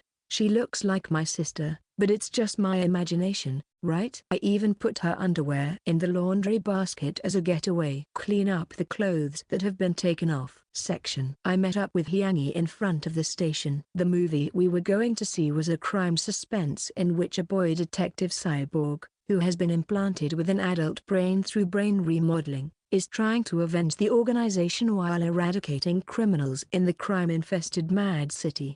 According to advance information, this is a problematic film full of spectacular explosion scenes and splatter scenes. But why did Akane choose this film over all others? I can only say that it was a nice decision. It looks super interesting. Sorry to keep you waiting. Thank goodness you found it right away. I don't know any two-dimensional beautiful girls, so you've got the wrong Hinagi? Don't give me a fresh surprise. I was so surprised that my eyeballs popped out of my head. It's a metaphor. That was close. I thought a beautiful girl had accidentally popped out of a two-dimensional space. You praise me too much. You know, how much cuter can you get? I'll throw a spaka, short term for super chat. Even if you say that. She went beyond the dimension lightly. Who is this super beautiful girl? Hinagin? You're so beautiful. Right, everyone. Yukito BF, that's it. A few minutes earlier than the meeting time. Thinking about it, it's been a while since I've seen her in her casual clothes like this. The impression is very different, although preferences have not changed that much. Her clothes were much more mature than when she was in junior high school. I tried my best. Do you think it looks good on me? Turn around. Yay? L like this? The skirt flipped around. It's the same kind of thing you see at idol shows. The reason why I know so much about such things is because when my mother and sister buy new clothes and hold an unveiling party at home, they get sulky if I don't call out to them. Are they children? Honorable Hideyoshi. My vocabulary is dead, so I'm just going to say pretty. Thank you. Come to think of it, you've always complimented me in the past. You've always told me how you felt, but I couldn't always be honest with you. I'm an idiot, really. Hinagi turns her head down with tears in the corners of her eyes. You've changed, after all. Those days when she was innocent, a few years ago when she was spiteful, and now she's honest and a crybaby. I'm glad. I'm sure you won't forgive me for that anymore. Shall we hold hands? It's like a date. It's a date. I've always wanted to do this. Without hesitation or shyness. There was no shyness or hesitation. She slowly opened her tightly clenched palm and turned it toward me. I hesitated and took her hand. What I wanted was right in front of me from the beginning, but I didn't realize it. All I had to do was reach out my hand and it was there. It was always right next to me. I'm sorry I'm late. As if to remind herself, Hyang spun the words one by one. It was like a confirmation process, and she was trying to move forward while making sure that she would not make a mistake again. I still can't remember how I felt when I used to love Hyang and had hidden my intention to confess it to her. If I don't find it, I'll never be able to respond to anyone's feelings. That would surely be cruel. The people who have expressed their feelings to me so far have all summoned up their courage. No matter what kind of answer I gave to their feelings, I was expected to have feelings to match theirs. Knowing that my wish had not come true and that I could not have them, I stopped asking for these feelings. I thought to myself as my headache returned. I wondered how I should respond to her. Thank you for going out with me. It was fun. What are you going to do now? Well, do you still have time? I slipped out of the crowded multiplex and checked my watch. It was around 3 p.m. The sun was still high at this time of the year. The time of the summer solstice. I had nothing to do. It was too early to go home. Besides, I had something on my mind. Please, I just want to be with you for a little while longer. That's fine. The face that changes from time to time is never boring to look at, but I wonder if Inagi has noticed that her expression fades from time to time. It's not good, right? I'm sorry, but I still. What are you scared of? Come on. I look around, and when I discovered the object I want, I pulled her hand forcefully as it is. Where are we going, Yukito? You're going to be punished. At this time? Outside, not in the dark? What are you talking about? Look. A few meters further on, I found the season's most colorful flowers in full bloom. Hydrangeas? Beautiful, aren't they? Yes, but why hydrangeas? I put my hands between Hinagi's cheeks and kneaded them. What are you doing? Do you have a clear view? Hinagi's cheeks are soft. This is a memo. I took my hands away from her chewy cheeks and turned to the hydrangea. Hydrangea changes its color according to the pigment called anthocyanin. The beautiful indigo hydrangea now will change to a different color in a little while. The language of hydrangea is pride, flirtatiousness, and cold-heartedness. That fits me perfectly. Hinagi laughs darkly, self-mockingly. It is true that there are negative connotations, but the language of hydrangea flowers differs depending on the color, and many of them imply deep affection. No one has ever said that. I have heard stories like this. Someone who was struggling with debt said that when the repayment was finished, he suddenly had a clearer view and felt the four seasons. That's, don't become a narrow-minded person. Hinagi, if you take a deep breath and look around you, you will find that there are so many beautiful things in abundance. You never know when or where you might meet someone wonderful. Take a look. That couple is kissing on the street in the middle of the day. Don't point at them. Today, Hinagi kept looking at me. Even when we were watching a movie, She was only looking at me before she could enjoy the movie. She was trying to drown out her anxiety. If this continued, I was afraid that she would miss something else. Something important this time. Now that you're in high school, enjoy it more. Have more fun. I can't because if only I hadn't done what I did no. If I had never pursued Yukito, if we had never met again, I would never have ruined Yukito's life. Finally, I understand what was bothering Hinagi. She can't stand the situation I'm in now. She regrets that she is the cause of it. I don't really care about anything. But this childishly familiar meddlesomeness hasn't changed since she was a little girl. Then, next time I'm in trouble, you're the one to help me out. Me, Yukito? Yes, I'll definitely do something about it. I'll help you. If you're in trouble, you can talk to me about anything. The distance between the two of us becomes so zero that I can almost feel even her breaths. That's why thank you. I gently wipe Inagi's tears. The language of flowers of pink hydrangea is cheerful woman. A depressed appearance does not suit her. But let me correct one thing. I already had a wonderful encounter.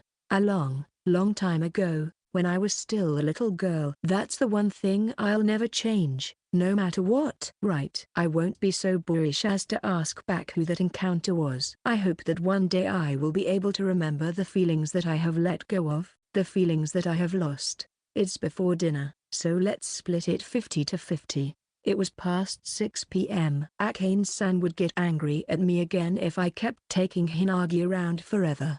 If I don't avoid building up the voltage of her anger any further. The specialty of autumn and winter is also eaten all year round in recent years. I split the baked sweet potato I bought in half and handed it to Hinagi. Thanks. It feels strange. A baked sweet potato this time of year.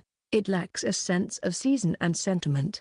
I guess so. It's delicious. I realized my serious blunder as I looked at Hinagi eating the baked sweet potato with a relieved look on her face. Am I an idiot? A baked sweet potato for a girl? There is no limit to insensitivity. I can't complain even if I am disappointed. Shit. What a mess I've made. Yukito. The greatest blunder. SSSS sorry, H Hinagi. W what's wrong, Yukito? As I couldn't hide my upset, Hinagi couldn't hide her confusion, either. Rest assured, I don't care how smelly your farts. I won't do that. I was smacked on the head. No, that can't be true. Listen, it's just an urban legend that idols don't go to the bathroom. That's not what I'm saying. I said I won't do it. It's just a physiological phenomenon and there's nothing to be ashamed of. You can do it as much as you want. Go ahead, be my guest. Don't be so quick to make me out to be a smelly person. It's misinformation. It's low in protein, so it doesn't smell that bad. Well, that's a relief. I mean, it's not going to happen. It's high in fiber, which is good for your health, rich in vitamins. Or what? Do you want to sniff? Do you want to sniff my farts? Hey, Hinagin. What? If you insist, I'll do it. That's all I have to do. Come on, smell it. I'm going to say this from the heart of an old woman, but it's better to hide that propensity. I tease your own fault.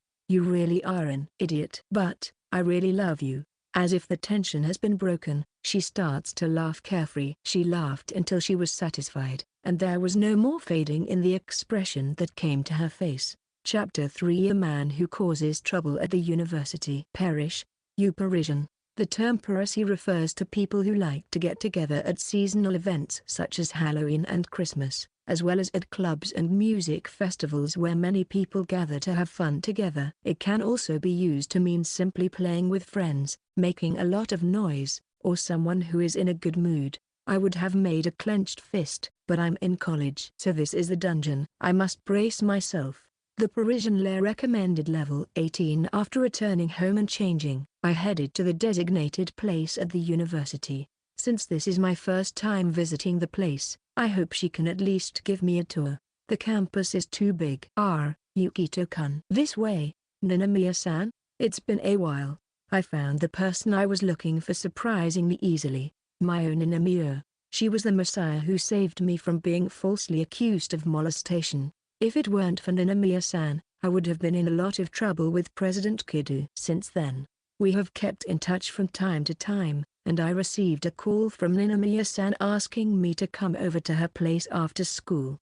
We had had some small exchanges in the past, but this time she asked me to do something for her. As a high school student, there is not much I can do for her, but she asked me to come. It's okay to call me Mayo. I'm a good friend of yours, right? Well, what kind of relationship do you think we have? Master and slave. Slavery has been revived in modern Japan. Just kidding. We're lovers. Huh? I've never had a girlfriend in my life. The other party was a female college student. Unlike girls my grade, her fashion and makeup were more mature. This made me realize that there is a difference between a college student and a high school student. Needless to say, it didn't seem like a very good match for me. It was too much to bear. Thank you for coming today, but what do you want me to do for you? Will you be my lover? To sum up, it was like this. Maya was invited to a blind date today. A blind date, the real deal. I thought it was an imaginary ritual, but it seems to be real. According to Mayo, she is not interested in going to the party and does not want to participate, but her friends begged her to come to the party to make up the number of people. The party was a basketball club, but the reality of the party was just like any other party. As for my part, there was no room for my involvement. I had nothing to do with it. To me, this was an omen of unexpected trouble. I was just too curious as to why I, a high school student, was invited to this meeting. But it's a blind date. I'd get really drunk, then someone would carry me to their place, and a video of me making a haiku doing peace signs would be sent to Yukito-kun. What are you talking about? I'd say things like, Yukito-kun, you can't satisfy me anymore. Mayo, you've been watching too many weird videos, and I was threatened on the basis of that. And one day I'll conceive a child by a man I don't know. Crap. You're a completely uncommunicative species. Were you always like this? So, Yukito-kun, you're going to help me, right?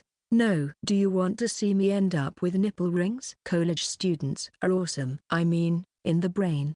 You don't like it, do you? Is this what they call a one-way communication? You don't like it, do you? No. I could only shake my head.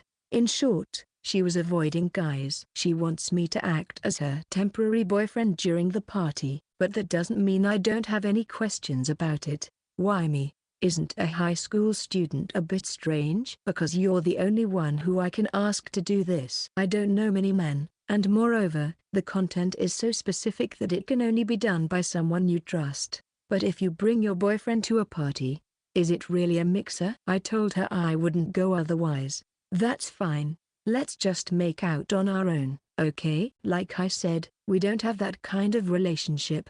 It's fine because we're lovers. It seems that before I knew it, Mayo's trust in me had increased. It's a strange thing. I don't know because I have never attended one in the first place, but isn't a blind date an event to make a boyfriend or girlfriend? I feel uncomfortable about participating as her boyfriend there, but if Mayo-san and the other members are satisfied with it, is it okay? I don't want to see Mayo regretting such a thing either. I owe her a debt of gratitude for saving me, so why don't I help her out? I understand. I'll do it. I wanted to hear those words. We headed for our destination, exchanging a few words in the style of a mysterious Dr. Tristy's point of view. I shouldn't be doing this! Exclamation mark. I, Tristy Hydra Shiren, am depressed. I curl my pink gold hair around my fingers. It's a habit I've had for a long time when I'm in deep thought. I think I have a cheerful personality, if I do say so myself. I've never been this depressed before. The reason for this is because of me. A while ago, I had an accident. A bicycle accident. It was just a little pride. A lack of awareness of reality. A gross negligence caused by such things. I was riding my bike with headphones on. That in itself is a problem. But then my phone rang. If I needed to answer it, I would stop the bike and answer it. With this in mind, I picked up my phone while still on the bike. It was a minor carelessness. It led to an accident. The moment I took my eyes off to check my phone, I was hit by the other cyclist. The other party was a boy in high school. The impact struck me as if I had hit something very hard, but the other boy was sent flying by the force of the collision. I turned completely blue. Immediately, someone nearby rushed to the boy and dialed 110. I also hurriedly got off my bicycle and went to the boy. Fortunately, there was no noticeable external injury, but I could not rest assured. In the past, there have been cases of people who suffered brain injuries from being hit by bicycles and died a few days later. If he had hit his head hard from the impact of the collision, it would not matter whether he had suffered trauma or not. What should I do? What have I done? I have never experienced such fear in my life. I might have stolen the future of a completely innocent boy in front of me. I would be arrested as a criminal myself.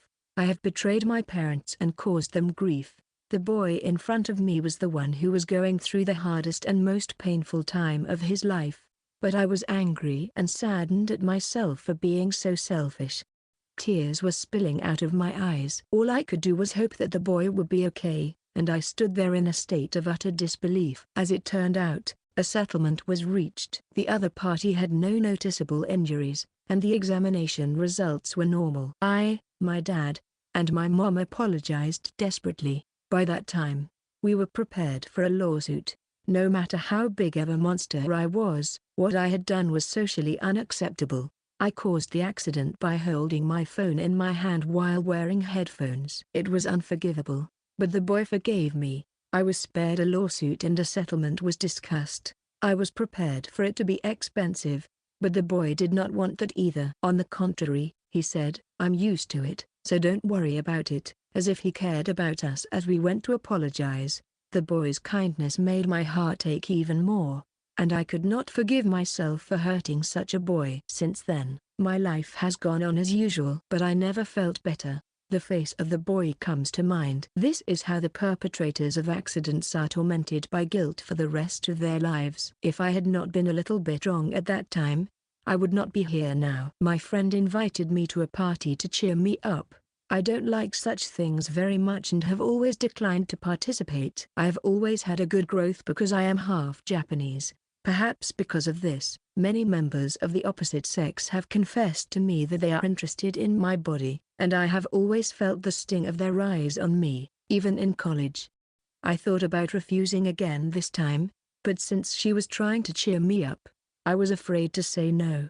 But I was afraid that I would worry my parents and make them worry about me. But how could I enjoy myself after causing my parents to worry and, more importantly, after what had happened to that child? I stumbled my way to my destination, my melancholy mood still not lifting. "Sorry, I'm late." The other members of the group were all there. They were already having a great time. I could see the men's tension rising at the sight of me. They were giving me unwanted glances and looking at me, staring at my chest and legs. "I'm so glad you're here, Tristy. What would you like to drink, Tristy?" Alcohol was being offered one after another. I am not very good with alcohol. I knew what it would mean if I were to get drunk in a place like this. Disgusting! Exclamation mark. I wanted to leave now. Why am I doing this? Why am I in a place like this? I have never liked these kinds of places to begin with. I looked around my seat in a gloomy mood. A couple had already formed a little distance away from me. They were talking to each other in a friendly manner. Is that? There was a boy sitting there who looked familiar to me. I have been thinking about that boy ever since then. A very kind boy. I am not bold enough to think that just because I apologized, that was the end of everything. I wanted to talk to him more. I wanted to apologize more. What brought me to this place? I was wondering why I was here, when I realized that I had jumped in front of him. "Yukito-kun, I'm sorry. I'm sorry." Gyugyue. Sudden loss of vision and a mysterious oppressive feeling. "Yukito, have you had any pain since then? Any lingering after effects?" "No.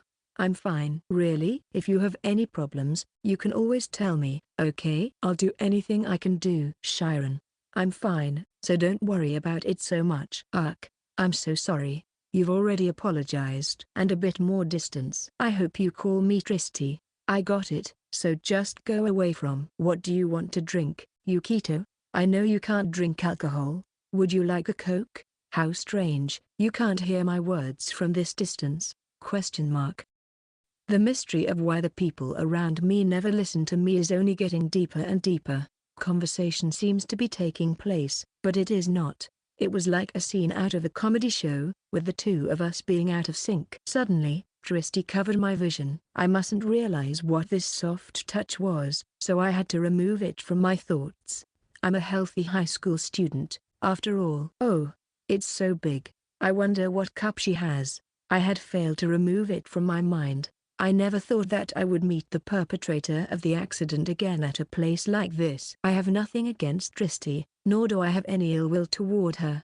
I wasn't even seriously injured, so her being so heartbroken makes me feel like I did something wrong here. Yukito-kun, do you know Tristy? Surely you didn't try to get a girlfriend while you have me, right? Why are you putting on such stiff air? Because Yukito-kun, do you realize you're playing my love right now? I don't understand. Mayo looked at us curiously, but then she whispered in my ear.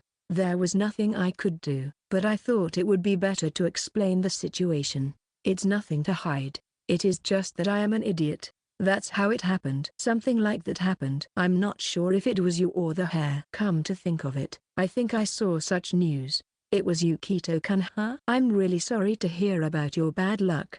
So you're not hurt or anything, are you? No, the tests didn't show any abnormalities, and I'm fine. It's been hard on Tristy, too. I can't tell you how hard it's been, because it's my fault. I made my mom and dad worry. Above all, Yukito, you have had the hardest time. Glad to see you. Normally, don't you hate it? Like you don't want to get involved. I care. I've always cared about you. While conversing, I felt the gaze poking into my eyes from a while ago. Currently, I am in the middle of a party, but me, Mayo, and Tristy, who join later, are sitting slightly apart from me. I had no intention of participating. To put it bluntly, we were floating around because we were the only ones there. Because of this, the other men looked at me strangely with resentment. Excuse me, I'm going to the bathroom. Are you alright? Do you need some help? Give me a break. If Tristy helped me, I wouldn't be able to go to the bathroom. I'm a healthy high school boy myself. I did my business at once. Not the big one, but the small one. I sigh with satisfaction. Seems a little too old for me. No? However, what in the world am I doing? Even though I have not been drinking, it is out of the question for a high school student to be participating in a blind date with college students. Even if I don't think about it, it's out. In many ways, I'm an out-of-control person, so it's a little late for me to say this, but I could have been punished by the school in a normal way. Well, it's a little too late for me to get punished. As I was leaving the restroom, someone approached me. It was someone from the basketball circle. He seemed to be a very flirtatious person, but of course, I did not know him, and we had never had any conversation before. Could you please read the air? Mobber spoke to me. Nitrogen is 78%, oxygen is 21%, and argon and carbon dioxide together are about 1%. I ain't asking you to read the main components of the air. It's supposed to be a neat little chemistry joke, isn't it? Kara. Stop making a straight face when you are laughing. So, what do you want from me? Yes, that's right. You know this is a blind date, right? That's what I heard. It seems that Nanamiya-san brought you here, but to tell you the truth, I don't like having you here. I had thought it would be something like that anyway, but I was right. He was staring at me with a blatant glare. However, there was nothing I could do about it. Even if you say so, I was only asked my Mayo. Tristy-san is also sticking around with you, isn't it? Because she doesn't want to attend a blind date party with a Yarisaki? A university club for socializing and having sex. Oi, are you making fun of us? Come down. Let's have some fun. We're not having a good time when you're around. Maybe you're just not that attractive. TSK, don't be high of yourself. I'm just being honest.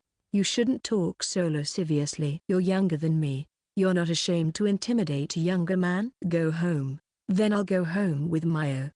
Leave Nanamiya-san behind. Are you stupid?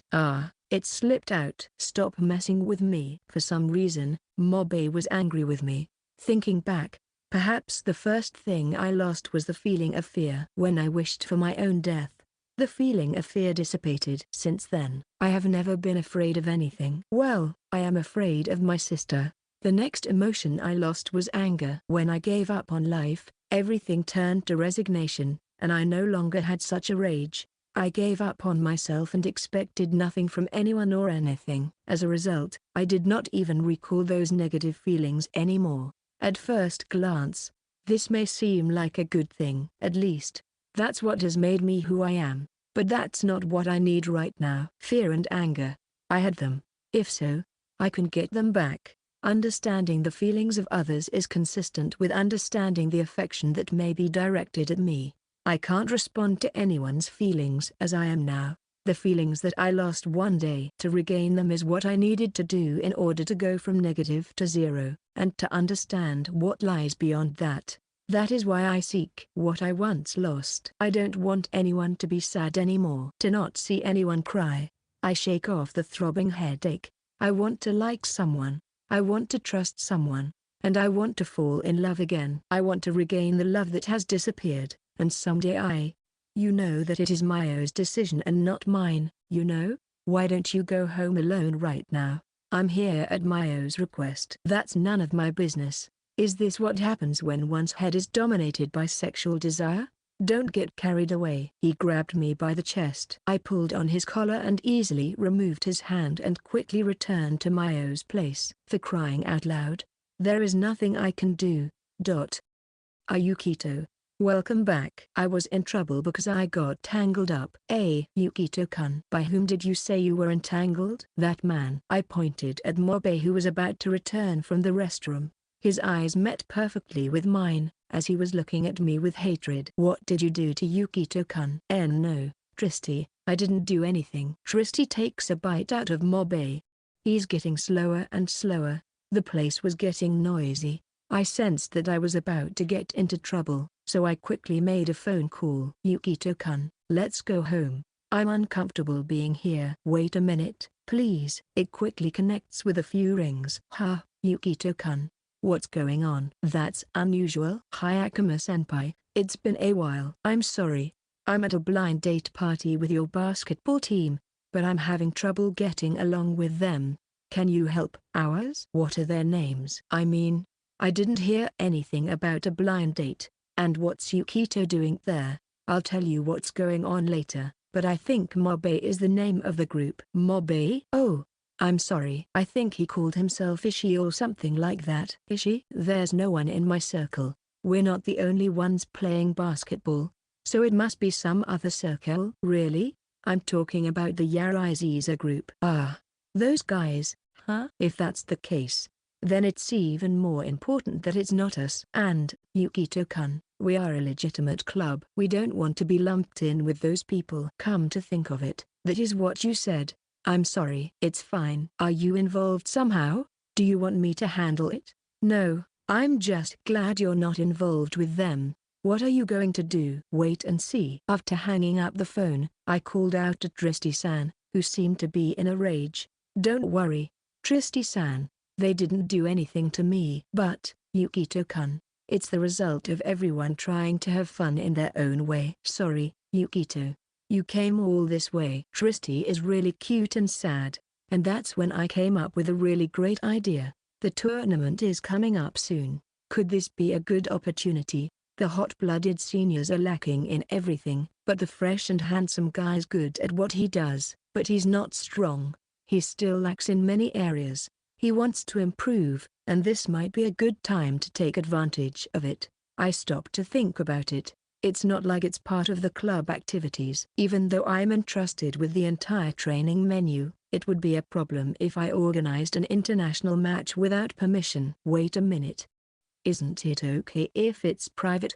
The school can't interfere with the policy of the cram school, and this way, no one will be inconvenienced. If the members are not gathered, I can ask for help from Hayakuma-senpai. It's perfect. I approach Mobe and the others, who are looking indignant, and make a proposal. Senpai, you guys are in a basketball club, right? What about it? If you want, why don't you play against me? What? You're not going to run away, are you? You little! Exclamation mark. Then, good. I'll let you be a sacrifice to our basketball team, which is overwhelmingly lacking in practice as well as practice. Jojo. So, are you going to tell me what this is all about? Yukito Kokonoe, if you like older woman, you have me. You've been causing trouble at other schools, and, Kokono, shouldn't you try to restrain yourself a little? After school, I was abducted to the student council room and forced to sit on my knees. Isn't that a little too unreasonable? It's complete power harassment. I glanced up at her. My sister was in a bad mood that I could clearly see. I don't know what to call the power harassment by my sister, but I named it sister harassment or sis harassment for short. However, recently, I feel that she is very attached to me. The other day, I found her sleeping in my bed. I woke up in a cold sweat. Basically, I am at her beck and call because I cannot disobey her, but she is not the only problem. There were also the hip boss president, Kadu, Mikumo, Hinagi, and Shiori. The ratio of women is too high. Sensing the danger, I brought a long fresh-looking guy with me, but for some reason, I was the only one forced to sit on my knees. We just played a friendly game of street basketball. What's your real reason? Because I was pissed off. Huh? No, that's not it. I was just fulfilling everyone's request, and there was no room for any doubt. I smell a woman. Your nose is too sharp. Just the other day, I had a showdown with Mob A. Even though they were college students with superior physiques, they were not a serious club, but just a gangster group. In the first half of the game, our opponent had the upper hand, but we had been working hard to improve our basic physical fitness, and our athleticism never dropped off. From the second half on, we continued to dominate from start to finish. Things were going well up to that point, but Mob A, fed up with the situation, began to play rough. Having played a lot of street basketball in junior high school, I was used to rough play, but the hot-blooded senpai and the fresh, handsome guy were not so lucky. As we were gradually being whittled down, Hayakuma and the others, furious at the rough play against the high school students, asked Kuki and the others to switch places, and we responded with some rough play of our own, winning hands down. The dejected mobber members were taken away by the seniors. They will probably receive a hard education from now on. Show them mercy, master. I wonder what happened to them after that? I can't help but wonder. But they are just a mob. Tomorrow I'll forget about it. This situation was more critical than that. Could you please give me a break? Do you know why you were called out? It's not about the street basketball. The other side hasn't said anything about this, and I'm not saying it's not a problem. But I'm not going to question it. I am somewhat skeptical about the motive. Sanjoji-sensei let out a big sigh of exasperation. Then why am I here? It's about the party. Suddenly I have a stomachache. I've got an E. coli outbreak, so I'm going to call it a day. Wait a minute. Don't try to run away. I got up and tried to leave, but I was held firmly from both sides. Apparently, they would not let me leave. Stop it, stop it, stop it. I'm leaving. I tried to be a spoiled brat and stormed out, but it was a futile attempt at resistance. The fresh and handsome guy is looking away. I'm going to double his practice menu. Why are you at the party? Even though I'm there, I think I heard some strange words and actions out of nowhere, but it must have been my imagination. If you're frustrated, I'll be your partner. Today is a good day for me. What do you mean? You're blushing. What's wrong? That, of course, is. No, I'm afraid. Don't answer that. You're still in school. I will educate you. Wait a minute, Sanjoji-sensei. This is my student Yukito. Why don't you come over to my house today for first time in a while? My mum said she'd be waiting for you. This was a battlefield. The moment I agree with someone, I feel like my life is over. So my participation in the blind date was force majeure, not my intention. Which woman's will? Be honest and tell me. No. That's right, Kokono. I'm here. There is no need to be distracted by other women. Is this what you're like, Matsuki? Why didn't you call me Yuki? There is something lively going on, but did I do something that bad? I simply attended the party because Mayo asked me to, and I have nothing to be ashamed of. That's right. What did I do?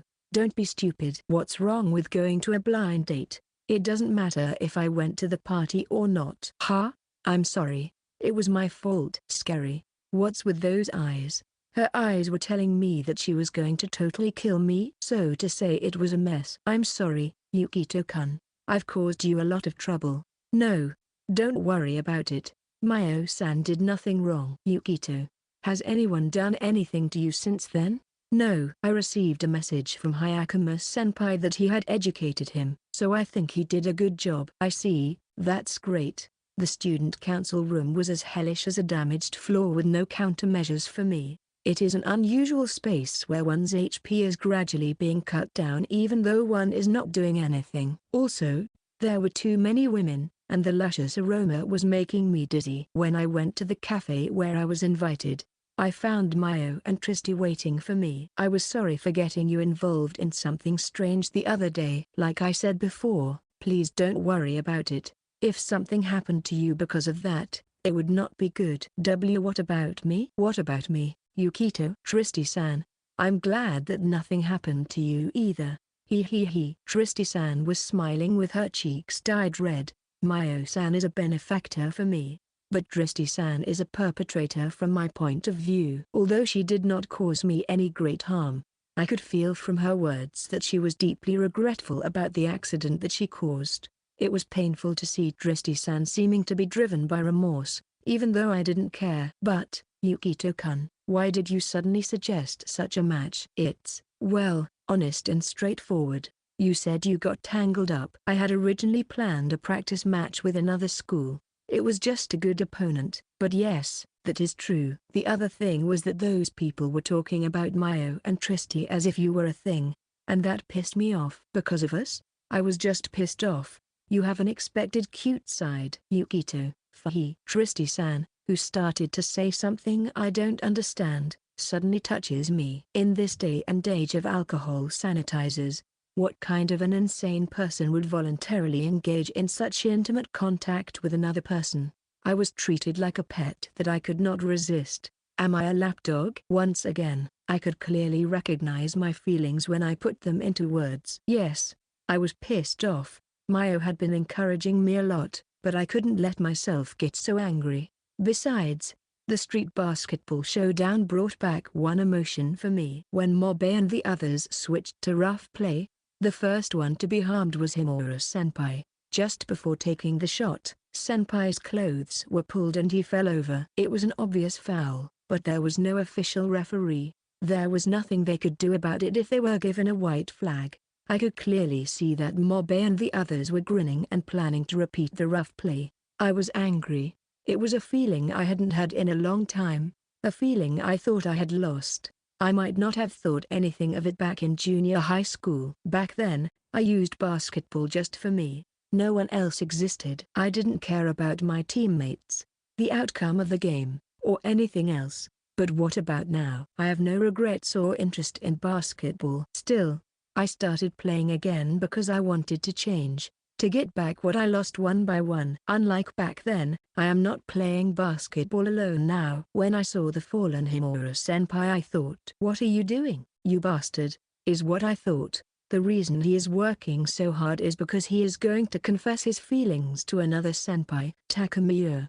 If he were to get injured and not be able to participate in the tournament, he would be out of luck. I had lost my last tournament in junior high school because of that. I didn't want that to happen to him. Well, that's why I did it on my own, so please don't worry about it. That's not how it works. Yukito, can you give me something as an apology? Oh, this is going to end badly for me. I have a bad feeling about this, I know I do. Suddenly, my phone vibrated. It was my sister. Is she monitoring me? I wonder where my human rights have gone. Come hang out with us. Section. I did nothing but drag my feet. This is something I can't forgive myself for. I can't protect Suzune if I keep going like this. I can't confess my feelings with such a weak state. Above all, I want to work even harder with everyone. After school, the hot-blooded senpai is nodding off during club activities. The same was true for the other members. The sorrowful voice that sounds as if it is being squeezed out of him speaks volumes about the state of his heart. Kokonoe, I want to be better. I have never wished for anything so much. I thought it would be good if I could have fun, but that's not enough for me anymore. Toshiru.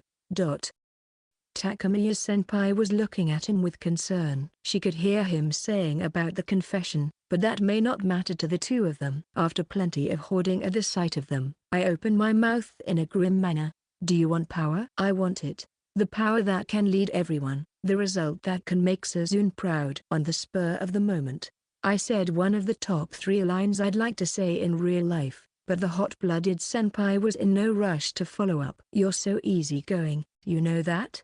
Now, I wondered what I should do, and then I remembered. I heard that the other day, the fresh and handsome guy had met with a senpai from his junior high school who went on to a top school. As one would expect from such a charismatic and popular young man, he has a wide circle of friends. This is useful. What's up with you, Yukito? You look like you're planning some kind of evil scheme.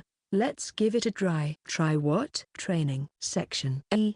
It is a myth that if you master yoga, you will be able to breathe fire or teleport, and should never be taken seriously. Yes, sensei. It's funny. It is an ironclad story, but I was not amused at all and was not listened to. I can't reach out my hand or my foot.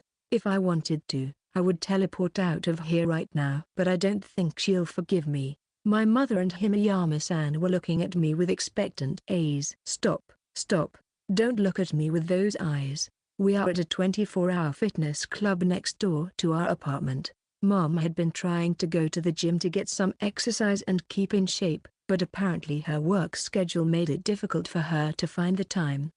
However, since she recently switched to working from home, she has more time to spare and has decided to start going to the gym again. Hey, I see. That explains why she's so attractive. I'm so proud of her as her son. So why am I here? Well, listen, there's a not-so-deep reason. I played basketball in middle school, and I learned a lot about how to take care of my body in the process. I had been injured a lot in the past, so I studied stretching, yoga, and Pilates in my spare time while I was in the hospital. Knowing the basic structure of the human body is essential in order to handle the body well. I, Yukito Kokonoe, am a modern-day human being who lives in a world of anatomia. That is why my mother asked me to accompany her to the gym as an instructor, and I had no choice but to refuse. I would be very happy if I could contribute to my mother, who is the breadwinner of the family, even if only a little. But there was a pitfall. We ran into Himeyama-san on the way and for some reason ended up going together. Suddenly, I had a bad feeling.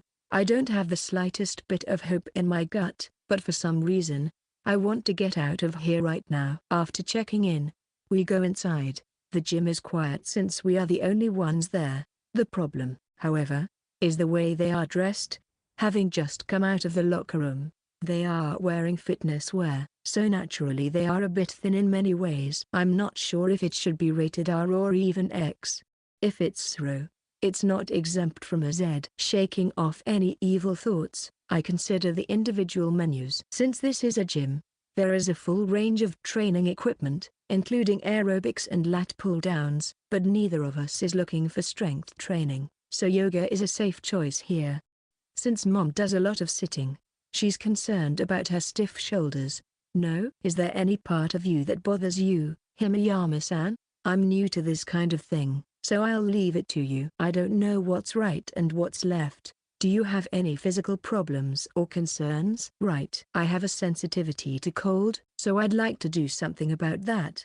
Is that possible? I see. Then, let's start with a slow breathing exercise in the comfortable sitting position. After you get used to it, we will gradually move on to poses. Please imitate me. It is the effect of regulating the autonomic nervous system, so you can expect a good night's sleep. I am yoga instructor Yukito Kokonoe. While activating the third chakra, the Manipura chakra, let's focus on Mom's upper body and Himeyama's lower body. After a brief explanation of the breathing exercises, we proceeded to the poses, explaining their benefits. Cat pose is good for stiff shoulders, on all fours, balancing on the floor.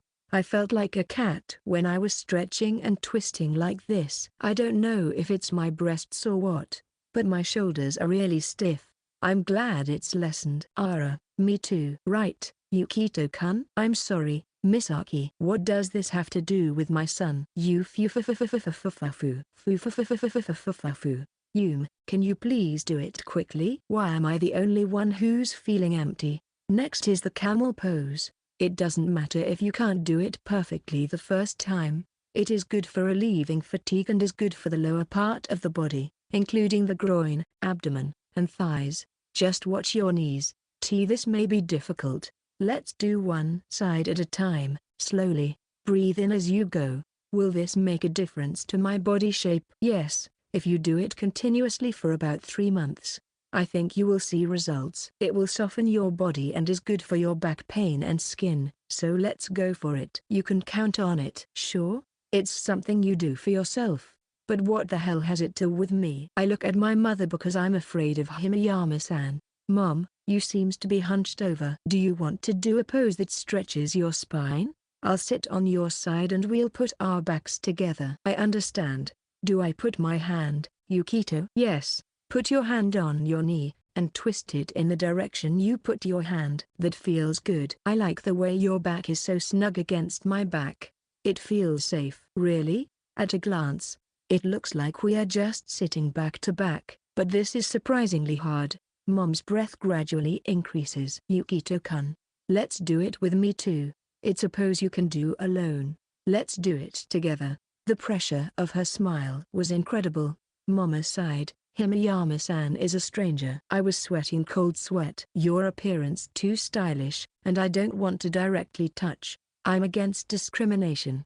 And there's nothing harmful about it. It's fitness. What the hell? So that's what you were going for? Just purely out of interest, you know? The two were serious at first. But as time went on, what they were competing about gradually heated up. You two are in high spirits even though it's nighttime. I'm getting tired, you know. This is not the yoga I know. This feels like breathing fire. Like I said, how many times have I told you that the forward bend/backward bend pose is a pose where you are on top of the other person with your back to each other? I can't see it. But aren't you facing the other way? I feel something soft on my back. Himeyama-san is supposed to be bending backward over me as I am bending forward, but all I can see is the floor from my view. However, from the feeling through my back, it is obvious that she is leaning on me as it is. Naturally, there was no effect. It only makes me happy. And, how does it feel? It feels good. That's not what I mean. My son is in trouble. Move out of the way. I'm taking over. Wait a minute. I thought I explained everything to you, but you didn't get the message. I'll get in. Boom. No. Mom, it's a little heavy. Thank goodness. Because it's not good to be too skinny, you know. There's a BMI number, and there's a proper weight. Fat.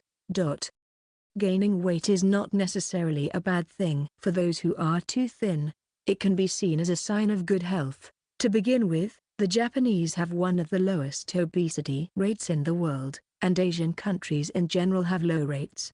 The obesity rate in Japan is one of the lowest in the world, and the rate in Asia is generally low. I see. These days you eat dinner at home at a regular time, so you must be getting healthier, too. Why is my son suddenly rebellious now? Fufu. You can't talk like that anymore, Yukito. Even if it is a clear fact, it is forbidden to say such things to women. Ara, did you just say something that I shouldn't have heard you say? I can't see you because my vision is blocked, but I can feel a sinister aura behind me. Also, can you please get off of me? Look, please move away from him. You heavy Uko-san. Let's take turns. Since when is this a system? Stop it. It's mine. Are you listening to me? The feeling through the wear was great, but I couldn't say it out loud. Even if it was the wrong thing to say, I could not say a word about it. I could only sneak it out and play it off. After that, I was caught between the two of them trying to compete with each other in some way, and by the time I left the fitness club, my strength had been drained until my life gauge turned red. I don't think I'm going to be able to shoot a super special move. Mom apologizes apologetically. I'm sorry, okay? I was having a good time and got carried away. In a manner of speaking, she felt bad and was sorry. Mom and Himeyama-san were not the best of friends. 1 + 1 is 200. Thanks to this, I was completely exhausted. We were about to leave Himeyama-san and go home, but I was hungry after the workout, so Mom and I decided to stop by a family restaurant. We were a family, so it was no problem. Since we had already had dinner, we ordered mainly fries and other snacks. If you don't do it right, it won't work. I'll be serious this time. Will you go with me again? That's fine.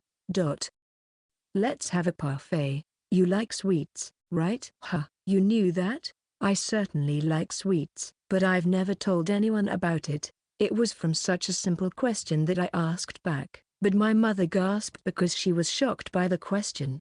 I know that much, but that's all I know. I'm a bad mother. She smiled sadly, looking downcast. I didn't say that, and don't worry about it. So, tell me. I don't care what it's about. It doesn't matter if it's about school, what you like, or some other trivial detail. I want to get to know you better. She was serious, to the point of being scared. I hesitated for a moment, wondering what I should tell her. I desperately searched for a topic, but nothing came to mind. When I think back to when I was a little kid, I felt like I had so many things I wanted to talk about.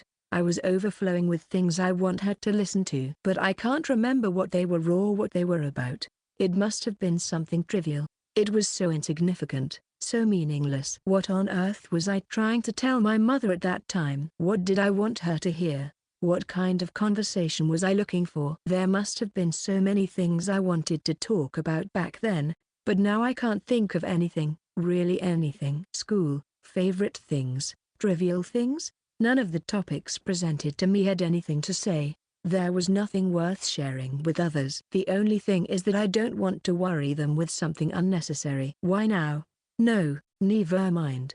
Don't force yourself. Oh, here they come. Let's eat. I swallow down the words that are in my throat and act as I always do. I believe it is the right thing to do. I shouldn't be bothering my mother who is working hard for me. I've caused her so much trouble by worrying about her. I am happy now, so I should be satisfied with this. I tell myself to be humble. To wish for anything beyond happiness is greed. All I can do is be grateful.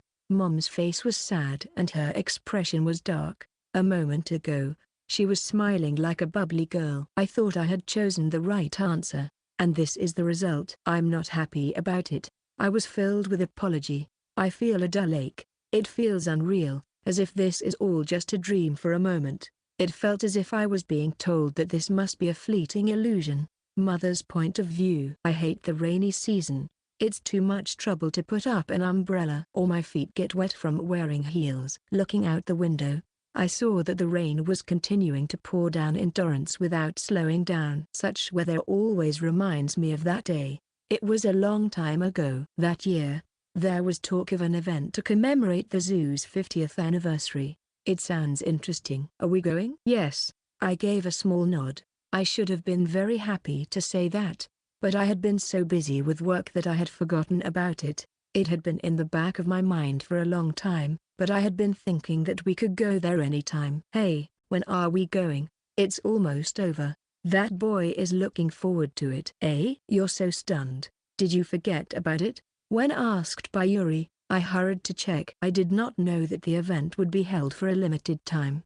I can't just say that I didn't know about it after having promised to do so. More than a month had passed. I heard that the boy had been preparing well, researching the ecology of animals in a zoological book. If only she had told me earlier. I couldn't let such whining leak out to my children. They are too busy to be bothered with me. I looked at the calendar and saw that the last day of the event coincided with my vacation. I was relieved that I made it just in time. I didn't have to lie. I should have been. Of course not.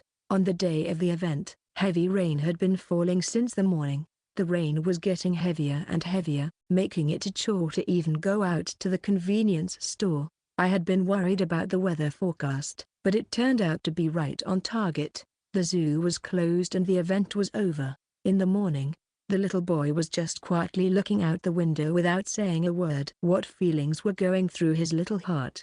I was too scared to ask. It was a huge mistake that could not be said to be inevitable. It could have been prevented if I had checked the dates and made a schedule. Since then, no matter how many times I asked him to go somewhere, he never nodded his head. He just sulked. I can say that because of the bond we have built up as a family. Even if we have had one or two disappointing events, our family will not be broken because we have so many happy memories that far outweigh them. But for me and that child, there is nothing. After that, Yuri and I often went out alone. Even when I invite him out, he just stays at home as if it were a matter of course. Even if I forcefully took him out, he would just apologize and say, "I'm busy, sorry," but he never had any fun at all. That's true too. For that boy, going out with me is a pain. Children are sensitive and watch adults very carefully. They will not speak or say anything if they think the other person will not listen, and they will not trust a person who does not keep his or her word.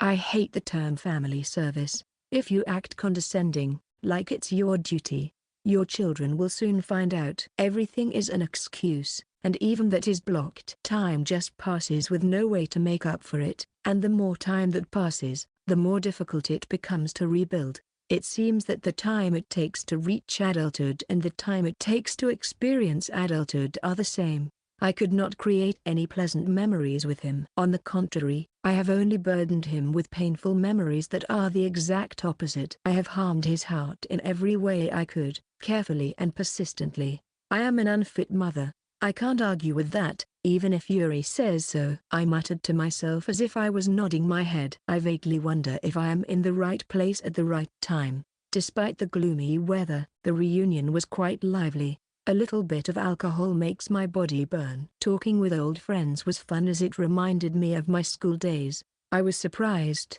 happy, and saddened to hear their journey. I learned about the many different paths their lives have taken since graduation. As we talked to each other thoughtfully, we naturally divided into married and unmarried groups. The married group was mainly talking about their complaints about their husbands or wives, or about their children. Some of the unmarried people were proclaiming their singleness, while others were engaged in marriage activities. As a divorced woman, I felt as if I didn't belong anywhere, so I quietly left the circle. "What's wrong, Megumi? Are you not drinking?" I talked to Megumi, who is standing quietly in the corner, in a good mood. "Uka? Well, tea is enough for me. I don't want to worry about Haruiko." Megumi's lover. Is that restrictive? No. It's not like that. He sent me off to have a good time. I just decided not to drink alcohol unless I was with Haruiko. Haruiko-san was your boyfriend back then, right? Yes, he is my beloved person.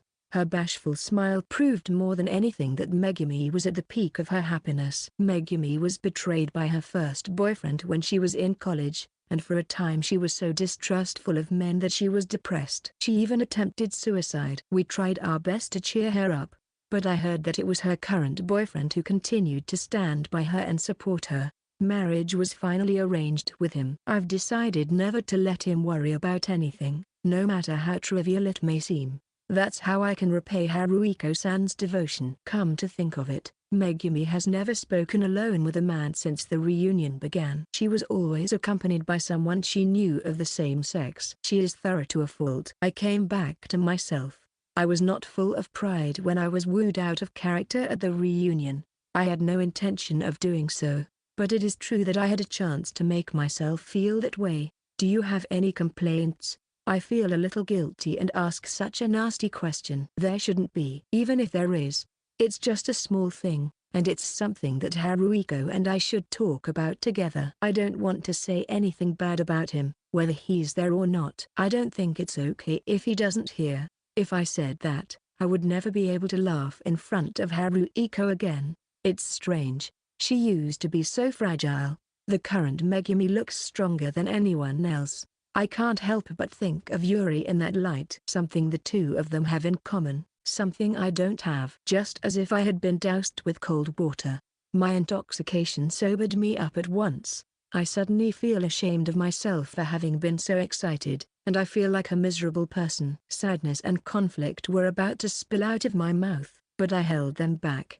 How could I realize it now? Nothing had changed since that day. I keep repeating the same mistakes. No wonder Yuri hates me. Yuri had always seen through my naivete. I was half-hearted and unprepared to face her. Does Uka have someone she cares about? My children, I guess.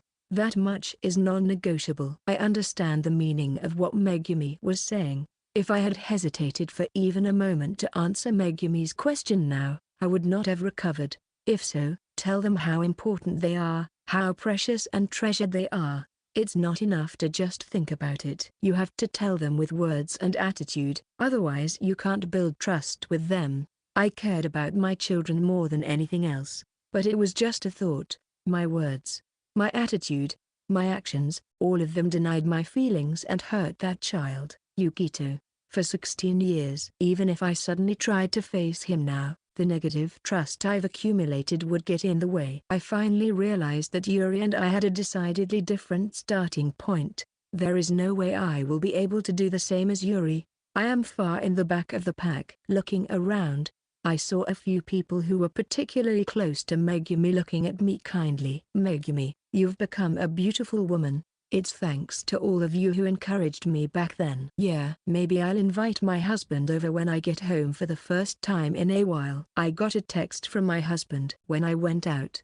He was so casual and pretended he didn't care, but he's so cute and adorable too. The conversation was lively and centered around Megumi. She does not grumble as she did earlier. Before I know it, the complaining has turned into fond banter. "I see. Right. I'll do my best too, Megumi." After greeting everyone, I left the reunion early. I wanted to see him as soon as possible. I hurried to get a cab without worrying about getting wet in the rain. I was branded as an unfit mother, but I wanted to make up for the past 16 years. Mother's point of view. A memory of the abominable past. A record of mistakes I don't want to remember. "Let's go." "Yuki-chan, you'll be killed if you stay here." "Yes." My son took Seka's hand instead of mine. Yuri did not say anything. It was just as Seka had said. "Why?" Yuri's voice was muffled as if it had been snatched away. "Please stop. Don't take him away." I desperately reach out my hand, but my son doesn't turn around. Only his little back denies me. "I see, I've been given up on." The realization weighed heavily on me, and I let out a sob. "Why did you?" My son stopped Seka, who was about to throw words at me in a fit of rage, with a small shake of his head to the side. The hostility directed at me by my sister. I may never see my son again, and yet, I couldn't move a single step from that spot. Goodbye. For the next month, we didn't see each other again. "What's wrong, Mum?" "Something happened?" "Just let me do this for a little while." I remembered when my children were born. Tiny hands gripping my fingers tightly. I was happy. The best in the world. I could believe that without a doubt. I swore to myself that I would be a good mother so that I would never let go of this happiness. Everything was a series of new experiences for me, but every day was fun and happy. I had studied parenting, watched and listened to many stories and experiences, and put them into practice. So how could I have forgotten? Regret is all I feel. I remembered everything when I was raising Yuri. I should have done more for him. I can give him a sense of security by hugging him. I should have known that it secretes oxytocin, the hormone of love. What did I do to this child who had given me so much happiness? Even the fact that I switched to milk early on and held him close to me was nothing compared to what I did for Yuri. Because I did it for Yuri, I didn't have to do it for him. Such a logic is not possible. My son's body is warm in my arms. The fact that he is here in front of me like this now, I can't help but think it is a miracle. Yuri wants to be skin to skin with him because he wants to feel that this child is still alive. I fear more than anything else that I will lose him again. He rolls his eyes and wonders. No wonder Seka is surprised. Suddenly, he comes home from the reunion, a soaking wet rat, stockings streaked and heels broken. The price to pay for pushing himself so hard and running so hard for so long. When a mother like that suddenly hugs you, you are bound to be worried. Since that day, I had been afraid of my son. I was afraid of being told in no uncertain terms. He said he didn't need me. He didn't need such a mother. And he hated me. I still remember the day with nightmares. I made a crucial wrong choice that day. I should have gone after him no matter what it took. No matter how badly I clung to him. I should have told him that I needed him. I should have proved it. When I thought he had given up on me, Yukito must have felt abandoned when he saw me not holding him back. It was a cruel, laughable, and cruel crossing of paths. I think at that moment, Seka despised me with all her heart. After that, I repeated the same mistake over and over again without learning my lesson. One year, I visited his class. I had an important meeting to attend, and I couldn't make it due to work. So I asked Seka to take my place. I didn't want him to feel lonely. Unexpectedly, the meeting went well, and I went to dinner as invited by a man from a business partner. I was unaware that Seka had accidentally seen me doing so. I have nothing to feel guilty about. It is just a business relationship. But to Seka, I looked like I was enjoying a leisurely dinner with a man, leaving my child's class attendance to myself because I had work to do. Since then, I have never attended Yukito's class. Seka would not allow it. It was natural that I would lose her trust if I kept doing that. I'm sorry I couldn't be a good mother to you. You need to change. Please. I just need one more chance. I don't have that kind of authority. I hate myself for speaking like a temptress who has cheated on her husband. I'm such a toxic mother. I failed to grow as a mother in an immature way. What if you don't take a bath and change your clothes soon? You'll catch a cold. I want to start over with you.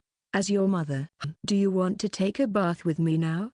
I care about you more than anyone, more than anything. That's why. I gently put my hands on my son's cheeks. When I saw my son's face up close, it was not only cute, but also very interesting and good-looking. His long eyelashes and eyes that looked as if they would absorb me made my heart pound, and I was slowly drawn closer to him. What's wrong, Mum? Your face is getting close. Section. After all, my mother and sister are parent and child, right? White A's. I had an experience that I am not even afraid to mention. This may be what is called a secret that I will carry with me to my grave. I'll leave it to your imagination. Last night, my mother came back from the reunion and suddenly declared that she would start over as a mother. What does she mean by as a mum? Is that a start over? Being a mother is a kind of second job, a subclass, an acquired job. To me and my sister, mom is mum, but to mom's classmates, she's just Yukito Kokonoe. I wanted her to go to the reunion, a place where she didn't have to worry about her role as a mother, and refresh herself as much as she wanted. But for some reason, a mysterious surprise was waiting for me. She was going to become a mum. I was in for a real surprise. What's that? Sunday, on my way back from training as a warrior, I found something unexpected. I heard that if you eat it to purge yourself of evil spirits, you will live a long and immortal life. No wonder Nekataru appears as a recovery item in video games. Peaches have been considered a sacred fruit since ancient times, as in the phrase peach garden, and with a peach in my hand, I was at a loss. I made the mistake of thinking that I could get some as a souvenir on my way home. I must have bought too many. Peaches are normally in season in the summer, but the earlier harvested varieties, called early peaches, are available from this time of the year. The opposite is the late autumn variety. I bought some peaches that a farmer was selling directly, and when I inadvertently asked him about his story, I was served. There were too many peaches, no matter how many I bought. We are a family of 3. Hello. No need to catch me. I'm already on my way. I turned around when I was suddenly approached from the roadway. It was not a catch, but a woman in a full face and rider's suit straddling a motorcycle. A lady robber just in time. No thank you. No Yukito. It's me. The woman in the rider's suit took her off her helmet, and what was revealed was an astonishing figure. Himeyama-san? Well, that's just awful. Yukito calling me a robber. My brain refused to recognize the current situation. This is a far cry from Himeyama-san's image of a quiet older sister. No matter how I look at it, she looks like a gang of big robbers who appear and disappear like gods. So your hobby is riding motorcycles? I tried to cover up my upset with casual conversation so that she wouldn't notice. It's not really a hobby of mine, but I've always liked it. Besides, it's inconvenient to drive a car because it's not so easy to get around. I have come to know an unexpected side of Himeyama. The relationship between Himeyama-san and I is that we are email friends. For some reason, I communicate with her more often than with the fresh, good-looking guy. Oh, that's right. Do you want to ride with me, Yukito-kun? I'll get you a helmet. I'm looking forward to it. I've always wanted to go touring with 2 people. Why does so much anxiety haunt me? It might be the effect of the sunlight. Sweat was running down my back. It's okay to dive. I knew you were a lady robber. If it was a lady robber, she would have been evaded at the last moment. But this was a straight shot to the finish line. The chapel bells might ring in the white church. What's that, Yukito-kun? It looks heavy. Oh, right. Would you like some, Himeyama-san? It's a bit much. Are you sure? Then, why don't you come over to my house later? Let's cut it and eat it together. We are already close to home. Himeyama-san has already gotten off her bike, and it looks like she is going to push it. Crap. While I was caught off guard, I ended up going to Himeyama-san's house again by natural progression. For me, Fushimodan Pandemonium is full of danger. If this happens, I have no choice. I'll try to get out of this predicament even if I have to lie against my beliefs. I'm sorry, Himeyama-san. I don't have any plans after this. Then that's good. Yay. It's my lucky day. Stupid idiot. I'm an honest fool. Earlier, I was meeting with my brother.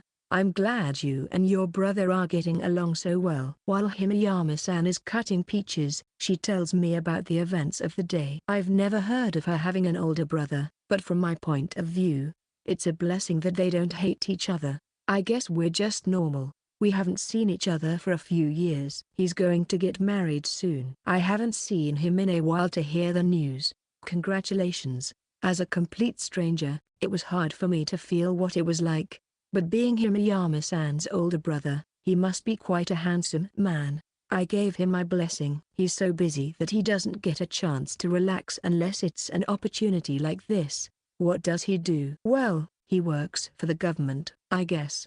But my grandfather, parents, and brother are all very good people, except for me. That's not true. No, it's true. I'm the only one who hasn't been able to move forward, and I've been stagnant for so many years. The self-deprecating words were imbued with a deep sense of resignation. Then you are just like me. Mom and sis are both brilliant, and I'm the only incompetent one.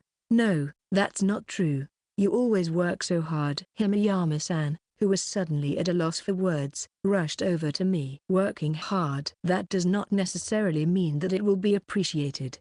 No matter how hard I practice basketball, it's meaningless if I can't play in the games. If I fail to live up to the expectations of those around me, I will be treated like a war criminal. Even if I study hard, I am only trying to make up for the serious score I have received in my internal examinations. If my grades were the same, I would not be chosen for anything other than my performance. There is nothing positive in it. I'm always just filling in the negative. Whether or not I am making up for it, I doubt it. But I couldn't imagine my life without it. Or maybe even love. If I don't fill in the negative first, I am not allowed to even qualify for it. I long to be normal. I was tired of relating to people. That is why I wanted to be a shady loner, and I wonder if Himeyama-san is the same way. Why does she always care about me like this? Like-mindedness. I sought a reason for this unnatural kindness. I'm sorry I talked about such trivial things. Now, I'm done cutting.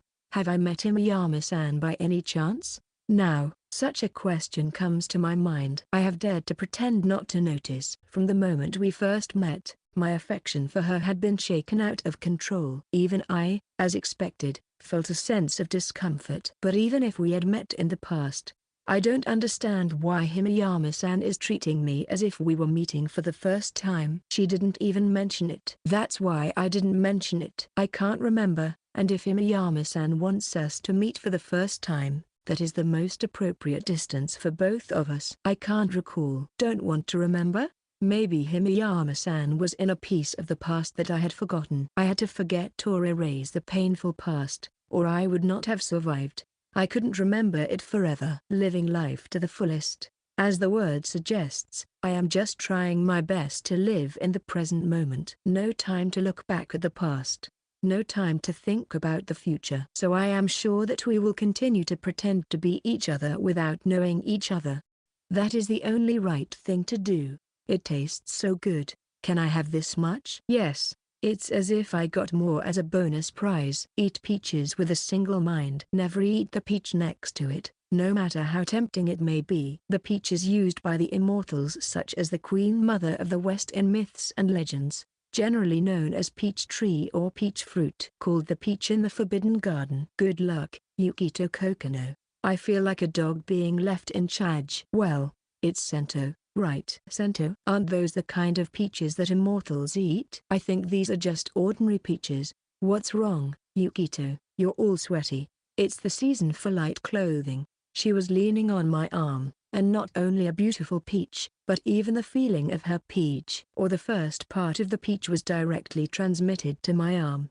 The tension is so great that I can't taste it. What an outrageous peach. Somehow, this Himeyama-san, my favorability rating has reached the upper limit without any awakening items. I'm afraid that I might be invited to join a religious group one day. By the way, Yukito, do you like late peaches? I like all kinds of peaches. I'm glad to hear that. So you're okay with mature peaches? Everyone likes them young. Suwa, what a clever leading question. I felt the pressure of the peaches on my arms increase. You can eat anytime you want. I'm a little full. That's strange. It's not dinner yet, but I'm full. Too bad. But there will be another time, right? Meeting like this again. Behind her smile, her voice sounded somehow very sad. It's Sento peach right after dinner. This time we eat peaches in our living room. Sento? I don't know what you are talking about. They are not ordinary peaches. They are a little early in the season, but they are very sweet and delicious. Thank you. On both sides of the sofa, my mother and sister are sitting in a wooden room after taking a bath. It's the season for light clothing. She was leaning on my arm, and not only a beautiful peach, but even the feeling of her peach, or the first part of the peach, was directly transmitted to my arm. The tension is so great that I can't taste it. After all, are these peaches delicious? I still can't taste them. As I suspected, the exact same situation unfolded as it did a few hours ago. Ha ha ha. I see. It's a secret, huh? They must be communicating with each other about how to bully me without my knowledge. I was right in the middle of it. That unbelievable peach, can't you do something about it? What are you talking about? What do you mean? The outcasts were all whitewashing me. Finally, I snapped. I stood up with a clutter. If you are so inclined, just like Himeyama-san, I can eat them all with a delicious bite. I'm starving. Why is that woman's name mentioned? What do you mean? Did something happen to Misaki? Mouths are the source of all kinds of misfortune. I had ignited a rivalry that was unnecessary. If you want to eat so much, come to me. Unlike the old ladies, I'm in season now. The young and green ones are not as sweet as the old ones. It's just a figure of speech, right? Huh? That's not the reaction I was expecting. Let me see if I have a stomachache. So, did you actually enjoy the food? I was taken to the bedroom without ever being able to taste a peach properly. After that? Well, you know, mouths are the root of all evil. I'll refrain from going into details. I'm terribly sorry to tell you this, but isn't this my room? I know. You're so open and honest, yet so gracious. Thanks. I didn't mean it as a compliment. Somehow, my sister is relaxing in my room after taking a bath again today. Her uplifted appearance was somehow glamorous. It seems that she has not mistaken the room as her own. I wondered for a moment if I was mistaken because she was so brazen, but it seemed that I was normal. My sister is incredibly overprotective. She thinks I'm a 3-year-old child or something. Maybe it's because of the many things that have happened in the past, but that doesn't excuse this kind of arrogance. I caught sight of my sister's buttocks lying on the bed and quickly averted my gaze. Even though she is my sister, she is still a woman. Damn it. She's trying to make me flustered with such a thin garment. You succubus. And why are you wearing sexy pants? Oh, speaking of, I think my breasts are getting bigger again. This boys only talk is not going anywhere. I need a new bra. Measure me later. WHY? Spoken in English. I reacted like a crazed foreigner, but she wanted me to measure her bust size. My sister's insolence knows no bounds. It sounds like the title of a novel. Somehow, my sister's brakes have been destroyed. But will a safety recall be effective? I just hope that automated driving will be put to practical use as soon as possible. Just as a point of reference, what's your cup size? F.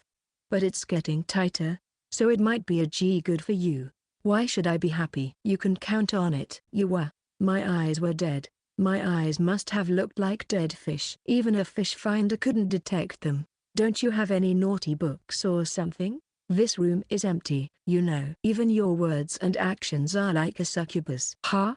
I'm going to suck you. What? As I was shivering like a hamster when my natural enemy glared at me, the phone rang. It was a landline phone, not a smartphone. In this day and age, it is rare to get a call on a landline. Was it a survey on the cabinet's approval rating? I'll get it. I escape from the succubus's clutches and head for the living room. I check to see who is on the other end of the line. But it is a number I don't recognize. Hello, Kokonoe speaking here. Ah, I'm Chiefs. No, I'm a colleague of Uko-san. Is everything alright now? What happened? I heard about the drinking party today. Are you Yukito Kokonoe? The chief wants you to pick her up at the station. Okay. My mother? Can't she take a cab? Yes, I think so too, but the chief wants you to come. I think she got drunk. I managed to return to my home with her, but it's not safe for her to go home like this alone, so you should take her home. Oh, I see. I understand. I'm on my way. I'll be waiting for you. It was very rare for my mother to get drunk. It is rather rare to hear of her getting drunk. She is not usually one who actively participates in drinking parties, but since many of the employees have recently switched to working from home, it seems that socializing at the office is becoming less common. Mom told me that this was one of the reasons why the drinking party was planned. Still, it was a surprising offer to pick her up. I would have thought Mom would have called a cab and gone straight home. Well, there was no use in worrying about it. I said a few words to my sister, got dressed, and started walking toward the station. Sorry to keep you waiting. You must be Yukito-kun? Nice to meet you. I'm Haruka Aragi, the chief's subordinate. As soon as I arrived at the station, the two of them were sitting and waiting at a place just a little far from where I was told. Mom was looking very groggy. She is always so composed when she is at work, but this was a rare sight. I could smell a faint odor of alcohol, but it seemed that Aragi-san was not that drunk. Looking at her face, she looks much younger than my mother. Very young. It would be acceptable to say that she is a college student. Thank you for bringing her. Oh, don't worry about it. I'm just doing the chief's favor. Also, there's something I wanted to talk to you about, Yukito-kun. Me? I'm going to leave my mother sitting on the bench for a little while. Would it be an unpleasant story to hear? Looking at my mom right now, she doesn't seem to have the energy to do so. The chief doesn't usually get drunk, but she was in a very good mood. So I think she drank too much. Is that so? She said she was glad to get to know Yukito-kun better. We didn't fight or anything. Well, I don't know the details, but she seemed to be troubled. Aragi-san's gaze becomes sharper for a moment as she speaks like that. So, Yukito-kun, there's something I want to ask you. Yes? Chief, Uko-san is a beautiful woman, isn't she? I think so. Even as her son, I can see that. I know best that my mom is a beautiful woman. She has not lost her figure at all, and she always looks young. But, I don't know what kind of change of mind she is going through, but recently she has been getting more and more aggressive in her skinship, just like my sister, and as an adolescent DT boy, I have always struggled to get rid of her distractions. As you can see, the chief is very popular in the company. I see. It's so rare for the chief to get drunk that all the guys came up to her today. I'm sorry to have bothered you. It's alright, but I'll put it another way. I know it's not what you want to hear, but it means that there are a lot of people who want to be with the chief. Does that mean remarriage? I'm not against remarriage if that's what my mom wants. Perhaps sis is not opposed to it either. I wish it would be a serious relationship, but in essence, it's just about the body. They tried to sexually harass the chief when she became drunk, and even tried to take her home. I blame her good looks for all of this. That doesn't make me feel very good. I know, right? So you'd better protect her. Me? Normally she's strong, so I'm sure she'll be fine, but at times like today, it means there might be such a thing. The chief will surely only have you to rely on. As I said before, if my mother intends to remarry, I won't oppose it. Of course, I don't want her to be with someone who is only physical with her. Yeah, I don't think she meant that, you know? Yes? Mom is beautiful. It was only natural that she was popular at work. I thought she might remarry someday, and I had no intention of opposing it, but I never thought I would hear that she was not talking about remarriage, but that she was just being targeted sexually. Chief, you're always on her mind, and her face is rather, and I'm not going to tell you any more than I have to. You watch over her, okay? Well, I'm leaving. Aragi-san tosses the bomb and leaves. What on earth was she going to say at the end? I was curious about the meaningful dialogue, but I was not able to figure it out. I looked back at my mother, who was looking at me with soft, happy eyes. "Well, shall we go home? I'm sorry. I didn't mean to bother you. It's okay if it's this much." I went home alone with my mother, lending my shoulder to her. It was not far from our house. I tried to get a cab, but Mom stopped me. She wanted to walk home. Is it for her health? It's hard to keep in shape, isn't it? What were you talking to Aragi about just now? Did she confess her feelings for you? I won't allow you to do that with my employee. She wouldn't confess to me out of the blue on our first meeting. Now would she? You don't know that. You got a mesmerizing eye. I've never heard of it, and I don't have one. And I'm pretty sure that's the kind of thing that makes everybody unhappy. Then why are you so popular? I think it's because I'm Mom's child. I see. It's because of me. Because you're popular, right? No. I'm old enough to know better. Aragi-san said you had a hard time because of all the men after you. Haha. I see. I'm sorry. I made you feel bad. I had a little too much to drink today. I don't usually do that. In the end, it doesn't matter who they're after in that situation. If Mom intends to remarry, I won't oppose it. But I don't want you to marry someone like that. I don't want to be with someone like that either. Besides, I won't remarry. Why not? Because I have you, Yukito. I don't think that explains it.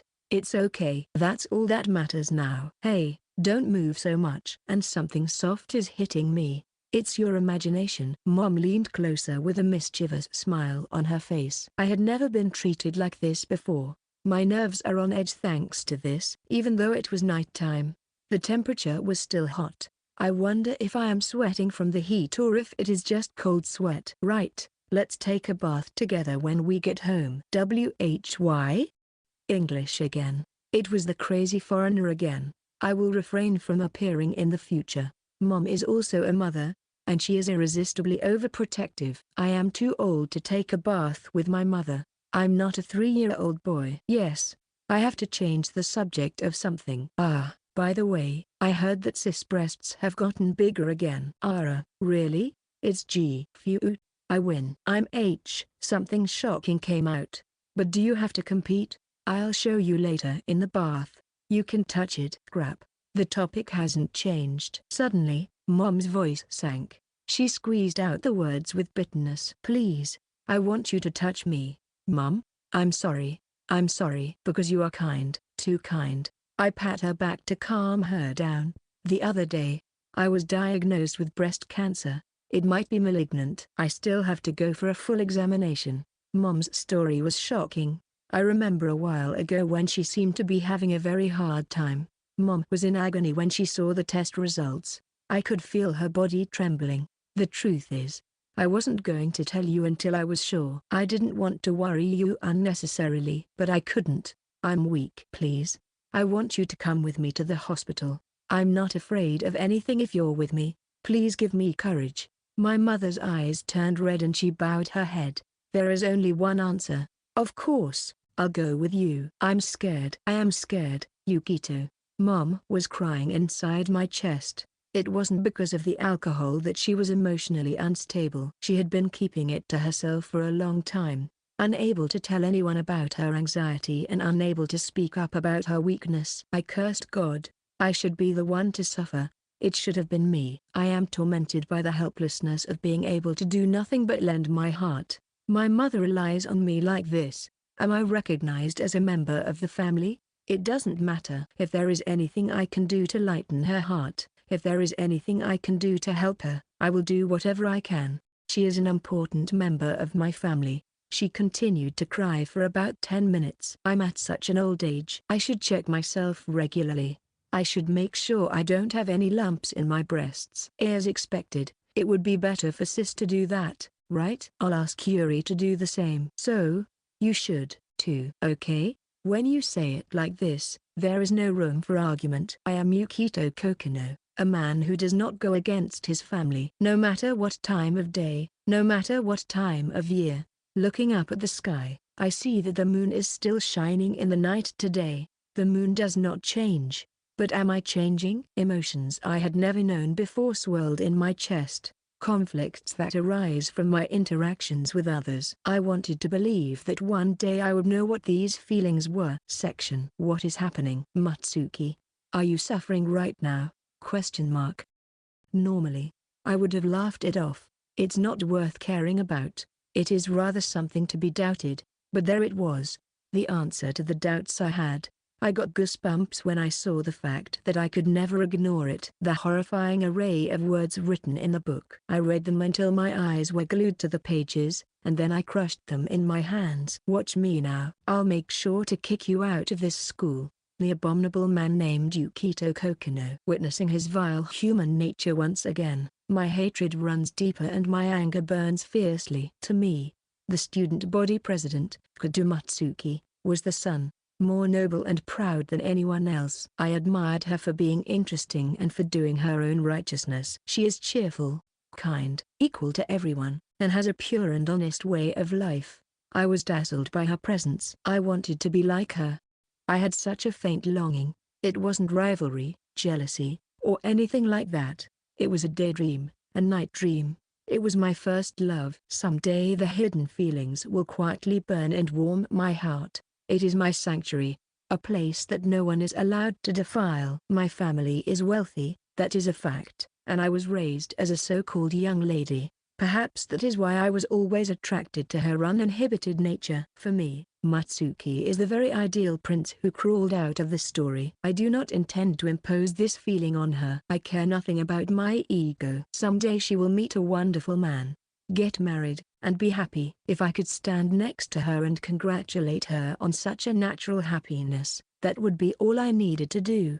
And yet she has changed drastically. At first I couldn't believe my ears. It sounded like a joke to me that she would get down on her knees to encourage a first-year student to make friends with her. But it wasn't a rumor. It was enough to knock me off the edge of despair. I saw an image of Matsuki on her knees and almost fell over. Since then, she has always been concerned about someone else, as if in a fever. At first glance, she looks the same as usual. But to me, who has been watching her for a long time, the change is obvious. Matsuki is not that kind of person. That's why I sought the truth. I wanted to know why she had changed. And I found it. The part that opened up. He takes advantage of a woman's weakness and puts her at his mercy. The false accusation that was set up to frame Matsuki. I can't forgive him. I can't forgive that man for defiling my ideals. I can't believe he's in the same school as me. Matsuki is not the only one. His poisonous fangs may one day extend not only to her, but to others as well. I have to get rid of him. I have to get that man out of her life as soon as possible. That's why Father, I need to speak to you. Chapter 4 Malicious Loser. It's this student again from that class. The staff meeting at the beginning of the week was rough. The principal whispered bitterly while looking dumbfounded. This is an unprecedented situation. Principal, this is a disgrace to the school. You have taken on a terrible student. Some of the teachers, who were not pleased with his presence, agreed. Did you see anything suspicious, Fujishiro-sensei? Not at all, Sayuri Fujishiro assured them. For Fujishiro, the results of the previous test were something to be proud of and nothing to be ashamed of. However, it was also true that some of her colleagues were jealous of the fact that Sayuri Fujishiro was the best among them. What about the other teachers who supervised the test? I don't think there were any students who were acting suspiciously when I was there. I think it would have been difficult to conceal the fact if it was done on such a large scale. As the principal urged them on, they answered one after another as they recalled those days. The answers were unanimously positive. It was impossible. There was no surprise there. If this were true, it would mean that everyone who was in charge of supervising the examinations had proven themselves to be incompetent. It all started with a single postcard that was leaked earlier in the week. A massive organized cheating during a test in Class B of the first year. The average score of the B class was notably high, so the contents of the letter could not be ignored.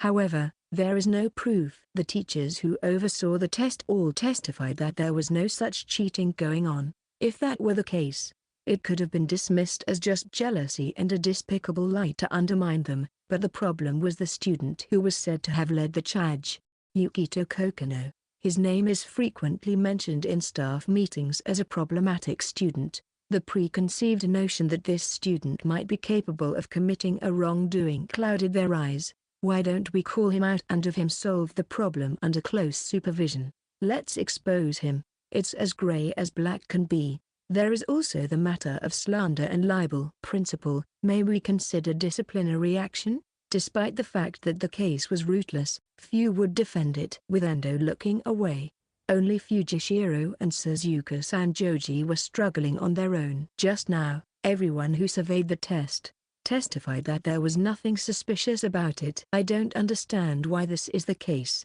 I also disagree with the idea of punishing someone for being suspicious without any evidence. What are we adults supposed to do with such short-sightedness? Sanjoji's words could be taken as a reprimand, but the principal quieted her as if to admonish her. But, you see, it is a problem when someone writes a letter like this. It doesn't change the fact that he is a disgrace to the public. This is a problem. I don't want them to cause more trouble for the school. Something wrong? This is not like Sanjoji-sensei. I think you are the one who should be teaching him properly. Each of them speaks out in bewilderment. The teacher, Suzuka Sanjoji, is extremely talented and fair-minded. People around her well understood that she was not the kind of person who would tolerate injustice. What justification is there for any of this? Calm down, Sanjoji-sensei. Here's what we'll do. For the next exam, we will have a strict inspection of their belongings and 2 exam proctors. Is that okay, Fujishiro-sensei? That's fine. Fujishiro bit her lip in frustration. For Fujishiro, the decision was humiliating. Also, I can't let this matter go to the ears of the teacher. The school spirit is very strong in me. As an alumnus, I will not tolerate this. The inspection shall be the responsibility of Class A. Wait a minute. That's Fujishiro-sensei. There are many excellent students in Class B. I am concerned about the negative impact on them. We can't just leave rotten apples on the ground. The school principal glared at her as if that was the natural course of action. Are you serious about this? Fujishiro-sensei, please be very careful not to damage the reputation of the school any further. He terminated the conversation with an annoyed and vexed look at her. As if the previous confusion had never happened, they moved on to the next task on the agenda, leaving nothing but a huge mess in its place. Section. Kokonoe, I'm sorry about Ruka. Let's play chess again. You're in the board games club, right? Ehara-senpai leaves with a wry smile. Speaking of Ehara, he is the head of the board games club, but he is also a very strong chess player and he beat me to a pulp. I will never forget the bitterness I felt when he tortured me to death, leaving only the king behind. Why is your face so wide? What do you mean? It looks normal. Through the introduction of the hot-blooded senpai, I have been accompanying Ehara-senpai for a while to discuss love affairs with Suo-senpai, the love of his life, but the fresh and handsome guy said something unexpected. Listen, okay? If you want to measure an irregularly shaped object, first divide it into triangles and then sum them up using Heron's formula. I'm not talking about the area of your face. Honestly, what is it about you that makes you a loner? It's about time you got pissed off from all sides. You don't understand. You don't understand, you fresh-looking guy. Let me show you the reality. Don't be surprised to hear that I'm a loner. In the morning, I go to school with Yuri. At lunchtime, I'll either be worshipping the goddess of mercy, or I'll be caught my Hinagi and Shiori in the classroom. If anything, there is a possibility that the president will come to the school. After school, it's club activities, and even outside of that, I'm usually involved with someone. If I go home, I am mentally attacked by my mother and sister, who are devoted to invading my personal space, and if I try to go outside, I am discovered by Himiyama-san. What part of me is a loner? That's my line. While we were having a silly argument, Sado, who was getting ready to go home, called out to me, "I'd like to have dinner with you next time, Yukito. My mother and father would like you to come again." "Your mother too?" "Yes. We're still family." "I see. Well, call me any day that works for you." "Understood. Thank you." Bye. Sado is going home, but that can't be helped. It wasn't a very comfortable situation, but he's finally calmed down. It might be a good idea to ask him to join the basketball team. Miurayo. He has brightened up a lot. At one point I wondered what was going to happen. Shall we go to club activities for the time being? Section. My students are rotten apples? Screw you, that old man and his friends. Fujishiro-sensei, please don't drink too much. It will affect you tomorrow. Sanjoji gently rubbed Fujishiro's back in exasperation. After the staff meeting, Sanjoji, worried about Fujishiro, invites her to dinner. Fujishiro downs a gulp of sake and bows her head. I'm sorry I got Sanjoji involved. It's alright. I feel the same way. It was the first time for the two of them to dine together like this. From Fujishiro's point of view, who is still new to the position, Sanjoji is above the clouds, and until now has been an unapproachable person to deal with. I'm sorry I made Sanjoji's position worse. Fujishiro was unintentionally embarrassed. Their careers were very different. Sanjoji's kindness toward her, a young woman, made her vaguely idealistic about what a teacher should be like. Is that what this is about? I don't care. They will eventually understand. And when they do, it will be too late. They are really stupid people. Fujishiro gasped at Sanjoji's unusual behavior. Sanjoji-sensei, are you? I'm ashamed to say this, but I used to be on that side of the world. I guess I didn't have the eyes to see people. If things had stayed the same, I am sure I would have joined them in condemning you. Fujishiro did not dare to touch what had happened in the past. Surely it was not something to talk about at a drinking party like this. Please tell me about it sometime. Sure. Speaking of, when I went to the New Year's shrine, I drew a Mikuji fortune. It said that there would be a turning point in my life. I had my doubts, but today I became aware of it. Now is the time. It sounds like a love fortune, right? Although I am not very good at that side of things. That may be so. The person I was waiting for appeared at the place where I ran away. This must be fate, too. I never thought this would happen. I am grateful to God for giving me one more chance. It must be. Fujishiro-sensei, there is nothing to worry about. No matter what happens in the future, please have faith in your students. That's all you need to do. I may have misunderstood you, Sanjoji-sensei. It's a secret that she thought she was a stiff and difficult person to deal with. Fufu. Is that so? I'm that lonely woman who, despite my age and maturity, is still unmarried, and when I go home, my dog soothes my soul. What is wrong with men in this world to leave such a good woman alone? Look, Fujishiro-sensei, you should cheer up too. But, yes, I do. Maybe you have already met your destiny, right? I wonder what kind. The prophetic words of Sanjoji were burned into Fujishiro's mind. Section. I'm so sorry. It was my fault for not protecting you. In the morning, Sayuri-sensei is apologizing with her head so low that her forehead almost touches the podium. I don't blame Sayuri-sensei. Rather, it is the small Sayuri-sensei who can bow down to her students in this way, head on. Who is the adult? She is an admirable teacher. Sensei, we didn't cheat. We worked hard, but this is terrible. What's with all the circumstances? Why is Yuki the only one who gets blamed for this? The blame goes to Sayuri-sensei, but everyone feels the same way.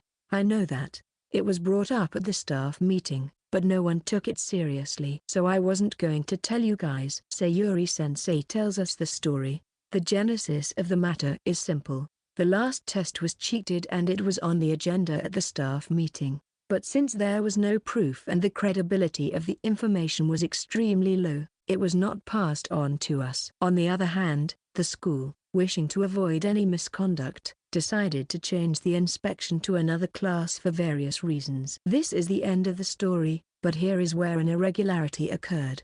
The same information was circulated on social networking sites. It seems that there was some kind of large-scale organized cheating, and the main culprit was, of course, me, Yukito Kokonoe. The flames had been flared up by a self-made maneuver, and while the fire has not yet been completely extinguished, this is a follow-up to the fire. Another page has been carved in the legend of the evil Yukito Kokonoe. Still, the world's is not so bad after all. To know that there is a third party with good intentions who is willing to cooperate with my shady little plan. Keep up the good work, stranger.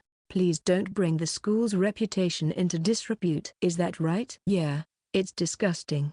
How come you guys get the bad end of the stick? Why are we suspicious? Then there's no need to change it. Sayuri's expression was very sad. What she said was the most reasonable. The fact that the school changed the inspection site was like an implicit admission that they were suspicious of the students. It is easy to understand what various circumstances means. The teachers seem to be in a panic now that it has become public knowledge. Well, that's a good sign. What rotten apples. I'll never forgive anyone for mocking my students, ever. It's obvious that I'm a fully automatic reputation-destroying machine at this school, but I can't just turn a blind eye to what's going on. I'm sorry I caused all this trouble for all of you. That's not true. You didn't do anything. I was trying to live a quiet life. But how could I let this happen? But I have to make up for it. I'm very sorry. I perform a grand prostration. I ruined the results of everyone's hard work on the test. My personal apology will not be forgiven. I am prepared to commit seppuku. That's right. Then why don't I just quit school? I must be a degenerate to have forgotten something as simple as this. If I quit school, there would be no further damage to their reputation. No more sarcasm from Sayuri-sensei. And my classmates would get their deserved reputation, and all would be well. My classmates would be fairly evaluated, and all would be well. It's a win-win proposition that will bring smiles to everyone's faces. I may cause trouble for my mother, but I'm sure she'll forgive me if I get down on my knees and lick her feet. She's been strangely kind to me lately, even more so than before. Wait a second, I just thought of something even better. A brilliant brain. If they want, I'll leave home at this point. I don't need any money sent to me. It's going to be okay. I can manage. I'm sure my mother will be happy to agree with me. I'll live on a remote island and grow mandarin oranges. As I present this perfect plan that is nothing but merit, everyone gathers around. Then, I'll quit school too. Huh? What nonsense are you talking about? Akane-san would never allow such a thing. I quit too. Let's make tangerines together. Yuki. So what are you guys talking about? Remember? I came to this school in pursuit of you, Yukito. If Yukito is gone, what the point of being here? Hinagi spins her words with a smile and a chuckle, but there is not a single lie in her words. I turn my gaze next to her as if pressed by her. Shiori also had a similar expression on her face. Cowardly. I know that if I say it this way, Yukito will be in trouble. Why? I'll tell you again and again. I like you. I want to be with you because I like you. Hinagi said it clearly and unabashedly. The people around her held their breath and no one could interfere. I knew it was a checkmate. The board could not be overturned. But I struggled to get my foot in the door. Ungracefully and ugly. I felt that the truth I did not want to admit was hidden there. Think about your future. With this, your future is, then what about the future of you, Yukito? Where is your happiness? I'm at a loss for questions I haven't thought about. The future. I wondered if there was such a thing. I had never envisioned the future. I was so busy living in the present that I never thought about what lay ahead. I had no idea where happiness was, and such things were nothing more than a pipe dream. If there was a future for me, the future I could see was, I'll probably die in the field. I won't let that happen. I will never allow such a future. It's your defeat. But if it were to happen, I'll quit school too. We are talking about you. If you start growing tangerines, I'm sure you'll make a big fuss over a new species or something, and it'll be more fun that way. For some reason, the fresh and handsome guy joins in. Is everyone really that much averse to the school? If all four of you quit at once, Sayuri-sensei will be in a lot of trouble. Do not worry about it, Yukito Kokonoe. If you quit, I'll retire too. These people are crazy. I asked my classmates to agree with me, but my allies were nowhere to be found. Don't worry, Sensei. It won't come to that. Besides, Yukito will solve it in no time, because that's the kind of person I like about Yukito Kokonoe. The fresh handsome guy was right. Absolute defeat. I was the only one who didn't understand. Neither did Hinagi nor Shiori. When we first met again, they looked so gloomy, but now I don't see the slightest hint of gloom. If that is growth, the only one who has not grown is always me. I sat down as if to give up.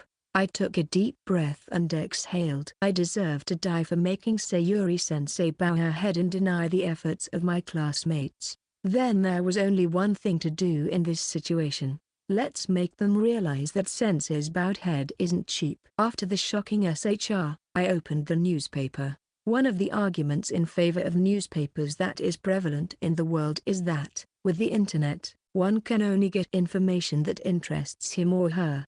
But with newspapers, one can see information that does not interest him or her, and the information is unbiased.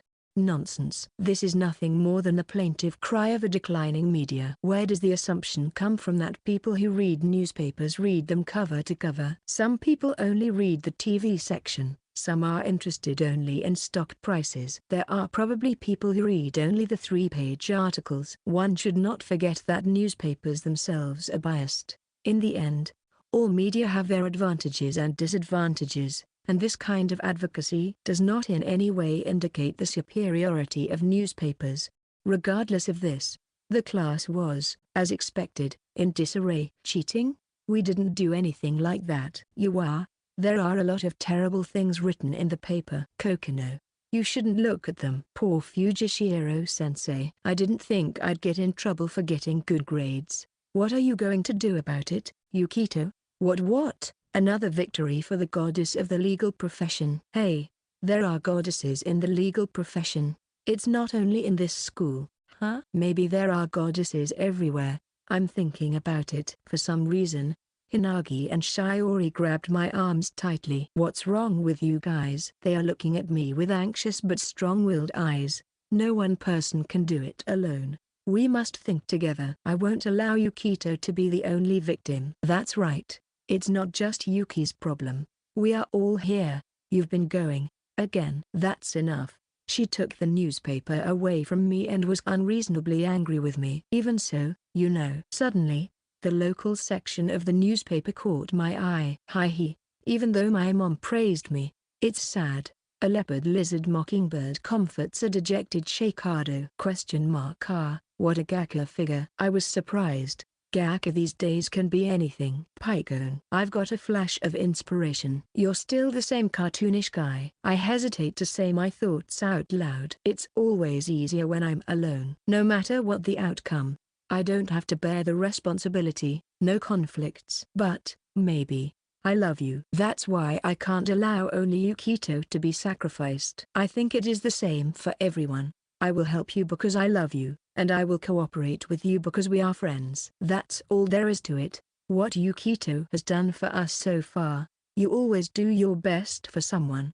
You always do your best for them. So don't think too hard. You are not alone. She looks around. I was supposed to be a shady, lonely person, but I'm going in the opposite direction. Somehow, my surroundings are always full of people. A sigh escaped my lips. I can't do this on my own. I need everyone's help. Yukito, Yuki. The two people who clung to my arms were quickly pulled away and I began to talk about what I had come up with, and gradually a wicked smile began to appear on the faces of my classmates.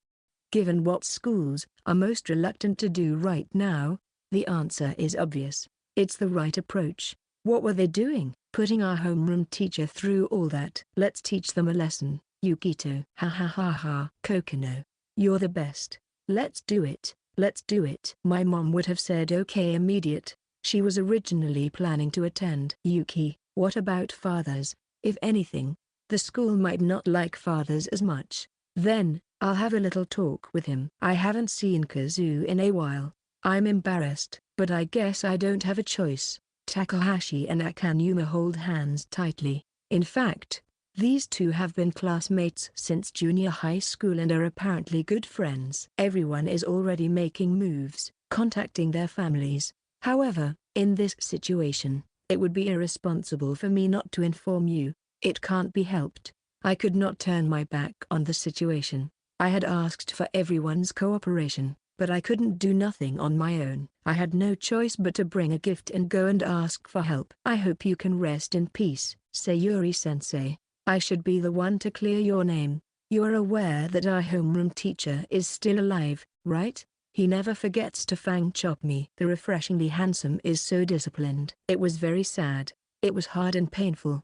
How could I have forgotten? I vaguely remembered that this feeling that was going through my heart was sadness. I was not sad when I was rejected or when I could not participate in the games. There was only resignation, and I was satisfied that that was the way it was. Maybe it was because I was sad for the rest of my life on the day I took Seko-san's hand. The pain of separation from love. I was so sad, heartbroken, and exhausted. The sadness of that day overshadowed everything else, and I stopped crying. How can you be so selfish? Please, Seka. I don't have much time left. Just like that day, Mom and Seko-san were arguing because of me. I was filled with apology. I felt sorry for myself. A deep sadness engulfed me. If only I hadn't existed, if only I hadn't been born. The two of them would never have quarreled with each other. My existence is the cause of their discord. I am a foreigner who blesses this world and spreads misfortune. That is me, Yukito Kokonoe. I cannot bear to be here, even though I know I'm here. My mother is very beautiful and charming. She is a proud mother who is kind and caring to her children. But if I observe her carefully, I think she has aged a little.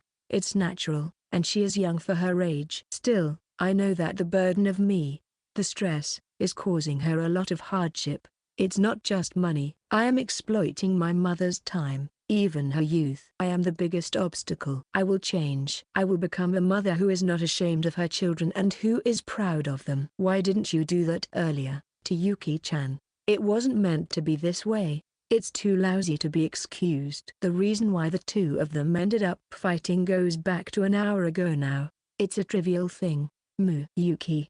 You always say that, but I don't care. I tried to give her some of the fancy chocolates I had bought, but Seko-san got mad at me. Seko-san's pet rabbit, Friedrich II, pounces onto my lap and starts munching on some moo-moo food. Pre-plop. Oh, he pooped on me. By the way, the reason why he the second is because he is the second generation. For some reason, animals have always liked you, Yuki. Such a thing. There should be. Seems to be. I wonder if there is?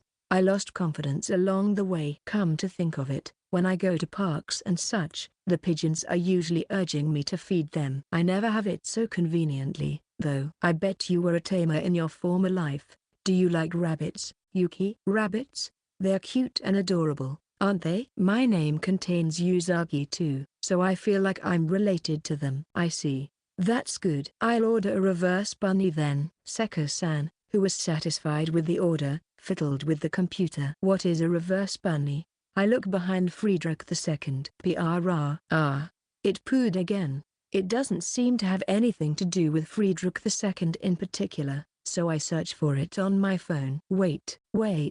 Let's calm down and discuss. Yuki, look at international politics. Talking will not solve anything. I see. Click. The relentless blow of the mail order button causes Yukito Kokonoe to scream in agony. This is bad. This is bad.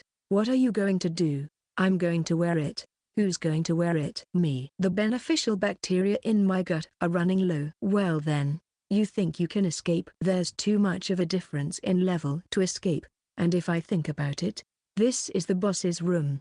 I can't stop trembling and shaking, and Seko is in a good mood. Is this the level difference between us? The reason I came to Seko-san's apartment today was to ask her to come to my class visit and to talk to her about my mother, who has been acting strange lately. My sister is always acting weird, so I'll spare her the details, but I'm worried about what's going on with my mother. Thank you for inviting me, Yuki. I'll be there with makeup on. Please have mercy. I can't let you get any more beautiful than this. Yuki, you really are good at making people happy. You know that? This. Seko-san was writhing and squirming in agony. For me, she's the one person I can't get my head around, and I'm always grateful for her help. I have nothing but gratitude, so she changed her mind. Sis, what's up with you all of a sudden? Maybe she was actually a robot. I don't think that's what changing her mind means. Yuki, I am also skeptical about the robot mother theory. But that doesn't mean I can just leave it alone. That's why I came to talk to Seko-san about it. At first, I thought she might be worried about her being sick, but to be honest, my mother has become very charming. What's changed specifically, Yuki-chan? When I'm asked again, I feel troubled. There isn't a clear change. If I had to put it into words, it's more like an atmosphere, or a sense of distance, something vague like that.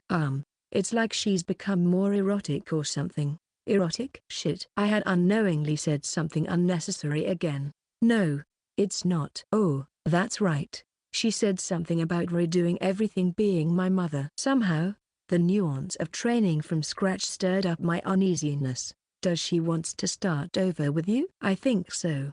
I'm stumped. As expected, even Seko-san doesn't understand. I don't see any particular harm in my mother becoming a mum. It's just that I'm nervous and uncomfortable. It might be heart failure. I have to call my sister and ask her about it. Please do. Seko-san calls my mother on her phone. Even though I can't understand it very well, Seko-san, who is smart, will be able to get to the bottom of it. Oh, sis. Yuki asked me to attend the class visit. What? Why you? What are you talking about now? And Yuki said you've been acting strange lately. Huh? No matter how terrible things have been until now, enough.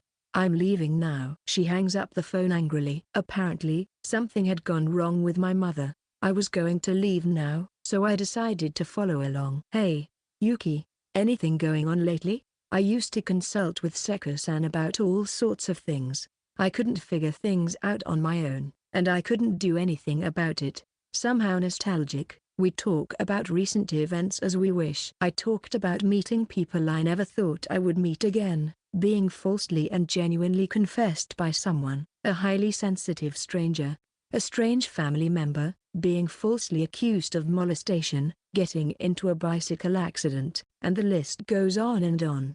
Seko-san's eyes widened as she listened to my rambling on and on. Yuki, could it be that you are, section? Mom and Seko-san are arguing intensely in front of me. A human-made disaster that I caused by easily asking Seko-san to do something for me. Looking back, I've always torn their relationship apart. If I hadn't been there, the two of them would have been close sisters.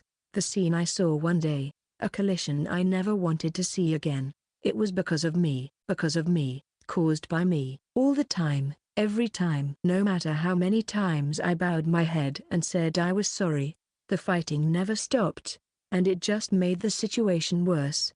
As if it were pouring oil on the fire, I was left with nothing but tremendous helplessness. Let's go. If you stay here, Yuki, you'll get destroyed. Just like that day. Seko-san reaches out her hand to me. I naturally tried to take her hand, but I was held back from behind. I won't let you have him anymore. I love him. I need this child. It was a strange feeling. I had never seen my mother so desperate. She was just so single-minded, so sincere, so honest. No matter what. Need. Do you really need me? Don't you realize how much you've hurt Yuki? I don't think I'll ever be forgiven. I don't care if he hates me for the rest of my life. Still, I can't bear the thought of parting without being able to tell him, because I can't stand it like this anymore. I'll tell him. I want him to know how much I love him and how much I care about him. What's wrong, Mum? Again? Your face is getting closer and closer. Hey, sis, what are you? The legs are flailing about, but they don't seem to budge. Gradually, I began to run out of oxygen. Seko-san hurriedly tried to pull away, but she couldn't budge the embrace. Zez. The second time is far more intense and dense. My headache is blown away by the shock of it all. Not good. Head is spinning. My lungs were in intense need of fresh oxygen. Seka, I'm serious. More than anyone, more than you. It was as if she was slapping a declaration of war on her. Seko-san was stunned for a while, but then she came to her senses. You're being so shameless. I won't lose. To my sister, I'll never lose. Seko-san confronts her. Her eyes held a strong sparkle that was as strong as my mother's. Section. The uninspiring background music made me feel drowsy and sleepy. I couldn't solve the mom's acting weird problem even with the help of Seko-san, but then I came up with a hypothesis. You know what they say. Too much stress is bad. If you don't release it, it can cause physical and mental problems. Perhaps a similar characteristic exists in motherhood. In other words, motherhood is currently too much and is modulating her body and mind. I am optimistic, but I believe that the current situation is nothing more than a sale of excess motherhood. and that once it has dissipated, things will return to normal. I hope she will soon return to her usual gentle mother who doesn't care about me at all. What's the matter? How unusual. I can't believe Yukito being that tired. I learned the appearance of defeat.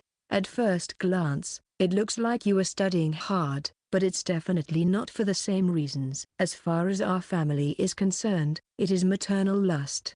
Hojo Yasutoki also smiled wryly at this. Even though I am used to getting into trouble, the recent disturbance was not within the scope of that. I can't hold myself like this. I would become a captive of my mother. So, I stayed up all night last night thinking about it and formulated the following 51 laws in the home. Knock when you enter a room. Sleep in your own room. Take a bath alone. Never leave your clothes behind. Brush your teeth by yourself. Excessive touching is strictly prohibited. Snacks are limited to 300 yen. Keep your bills to a reasonable amount. I was so elated that I proposed the rule with enthusiasm, thinking that it would be a two-way vote of approval. But the proposal was immediately rejected. Give it back. Give me back my sleep.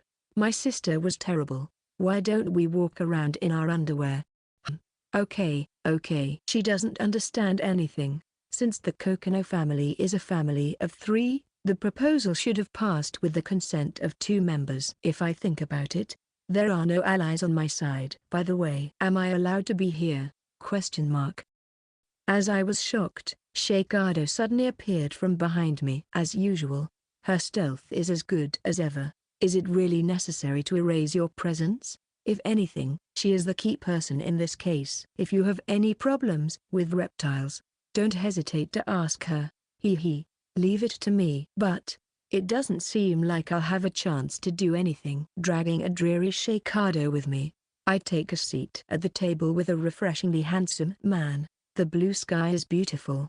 The sky is clear. The housewives and elderly people seem to be enjoying themselves. On the weekend, the 3 of us, a different kind of group, were participating in a quiz tournament in our town, just to go and win a little. All of our classmates knew this. The team name that we participated under will surprise you. It's Cheating Class 1B. This is a great name for a team that is worthy of a quiz. Unless there is a quiz king, we are sure to win. And while I'm saying that, we won. I get interviews and stuff. Right. This team name means something. Actually, our class got a good grade in the last test, but we were falsely accused of cheating, which never happened, and we were treated unfairly. The only people who believed us were our homeroom teachers, Sanjoji-sensei and Fujishiro-sensei. But I can't believe that the principals would do something like that to damage the school's reputation. Today, we participated in the quiz competition to prove that we didn't cheat. We are innocent, but we are sad to be doubted. I'm next. Well, principal, please stop. We didn't cheat. We won this tournament on our own merit. Refreshingly handsome. You're not a good actor. I discovered an unexpected weakness. The interview was cut off prematurely, as if they thought the atmosphere was unpleasant. In fact, this quiz competition is being broadcast live on a local program of a regional information channel. This means that it is now being broadcast on TV to rave reviews. I happened to find a notice in the local section of the newspaper inviting participation and decided to take advantage of it. It may not have a large audience and it may not spread, but that's not the point. Sorry to the interviewer with the twitchy smile on his face, but in this day and age, you can't hide anything. We quickly left the venue and immediately uploaded the full interview to a video site, asking our classmates to spread the word. Is this going to cause a firestorm? It doesn't seem to have much of an effect. No need for that. But isn't that what we're trying to do? All we are doing is merely setting the stage. If anything, we don't even want the uproar to spread. Think about it. Who is the most angry this time? We don't have to do anything. They'll take care of the rest. Shikado should be able to figure it out now, right? Yes, Mama was really angry. I see, so that's how it is. It's starting to make me feel sorry for them. Don't. It's their own fault. What about you, fresh handsome man? Yeah. When I told my mom about it, she was so happy. It was embarrassing. It may be a joy for a parent to be relied upon by a child at the difficult age of puberty. There were also families that said, "Okay, Dad, I'm going to do my best." Family circumstances vary from person to person. Some of my classmates were so tense that they hardly talked to each other. If this could be an opportunity for them, it would be a win-win situation. Even though it is a beautiful thing to do, after all, it is best for families to get along well with each other. Even if that's the case, there may be parents who are difficult to reason with, who are harmful to their children. The fact that these kinds of parents exist is a reality. While it is not necessarily always right to get along with them, it is important to have ideals to strive for. Mama was going to be in on it from the beginning. What about you, Yukito? Ugh, my head. Here comes the effect of lack of sleep. It's hard to think anymore. Good night. How did this happen? An urgently called staff meeting was filled with a sense of discomfort. The inspection had ended without incident, and just when they were relieved, another problem arose. Trembling and shaking as he stared at the documents in his hand, the principal squeezed out a voice. "I'm sure there was no fault on our part." The video of Yukito Kokonoe, who was participating in the quiz competition, was immediately called into question for what he said. But at that point, the situation was settled with some confusion. In the first place, there is no such thing as a fact that large-scale cheating took place. Interviews with the teachers who were in charge of supervising the examinations also concluded that there was no suspicious behavior whatsoever. There is no doubt that the allegations themselves were malicious harassment of Class B, but the school did not intend to make any wrong decisions. There was no negligence that would have caused problems. Furthermore, there is no way that the teachers, led by the principal, would have voluntarily taken the initiative in damaging the school's reputation, no matter how much they try to pin it on the school. The claims made by Yukito were so absurd and ridiculous that they did not even spread widely. It is not even worth dealing with. In fact, his behavior itself was so controversial that it was considered to be a serious defamation of the school's reputation. After all, there is no way that pressure tactics using social networking sites, such as those seen in dramas and novels, will work. It is a childish idea that makes fun of adults, controlled by a sense of omnipotence peculiar to adolescents. He thought it was just a silly and shallow idea. As a matter of fact, it had no significant impact. However, at the beginning of the week, Fujishiro's report shook him to his core. Fujishiro, is this a mistake? ?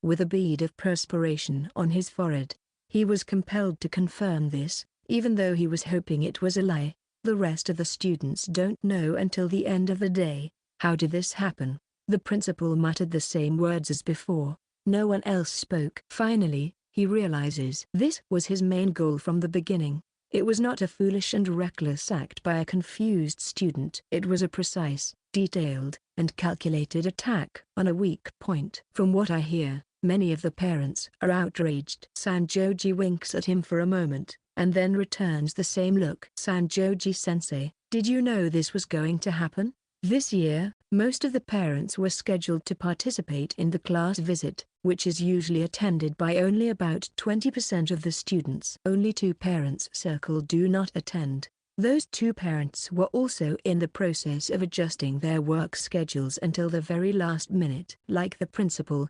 Fujishiro's hands trembled with cold sweat when she held the form in her hands. Normally, this would have been a joyous occasion. However, at this particular moment, it was clear that this was nothing more than a clear protest by the parents against the school. If it were just 1 or 2 parents, it would still be manageable.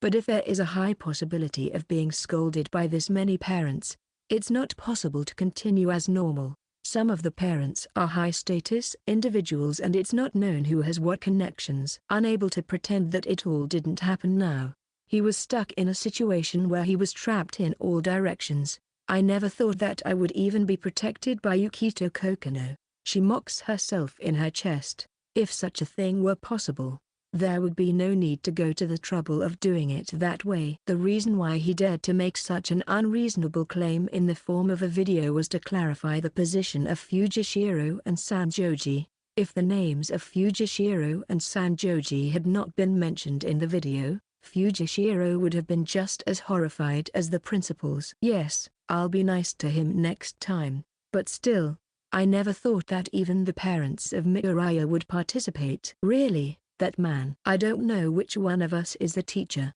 Miuraya Sado. He was a noteworthy figure in the class, apart from Yukito Kokonoe. Fujishiro had always been concerned about him. He was not a problematic student, but rather a normal student. However, there was a risk that this might happen again. His parents were divorced, and his father had custody of him. However, this was only recently decided. Sado's mother had been having an affair for 5 years. It was double adultery, as the other party was also a married man. The affair was discovered by a call from the other spouse, who became suspicious and requested an investigation by a professional investigator. A detached, adult relationship. However, he learned that such a beautiful phrase was an illusion once he was exposed. Not only is it a discreet relationship, but it is a one-way ticket to hell, a straight line to ruin, not only for the family, but also for the relatives. The amount of alimony will also increase if the divorce is based on cheating. Not only will he have to pay alimony to his spouse, but his partner's spouse will also demand alimony from him, and he will lose everything. Aside from men who earn a lot of money, Sado's mother is a full-time housewife. With no way to repay the money, she had no choice but to put her trust in her parents. The cleanup took several months, and the other spouse divorced. But that was not the end. Betrayals such as cheating and adultery will always torment those involved. This is where the tragedy of Sado's life began. His father, who had never heard of his wife's adultery over the years, became suspicious and asked his wife if Sado was really his child. When Sado happened to hear about it, he was shocked and depressed. Of course, Sado is unquestionably his father and mother's child. Already 16 years old, Sado can choose his parental rights. At his fastidious and difficult age, adultery is unforgivable. He would not be able to follow his mother, who owed him a large sum of money in alimony. Although custody was easily decided in favor of his father, Sado's father's suspicions of mendicancy caused Sado to feel a deep sense of despair, as if he had lost all allies in the family.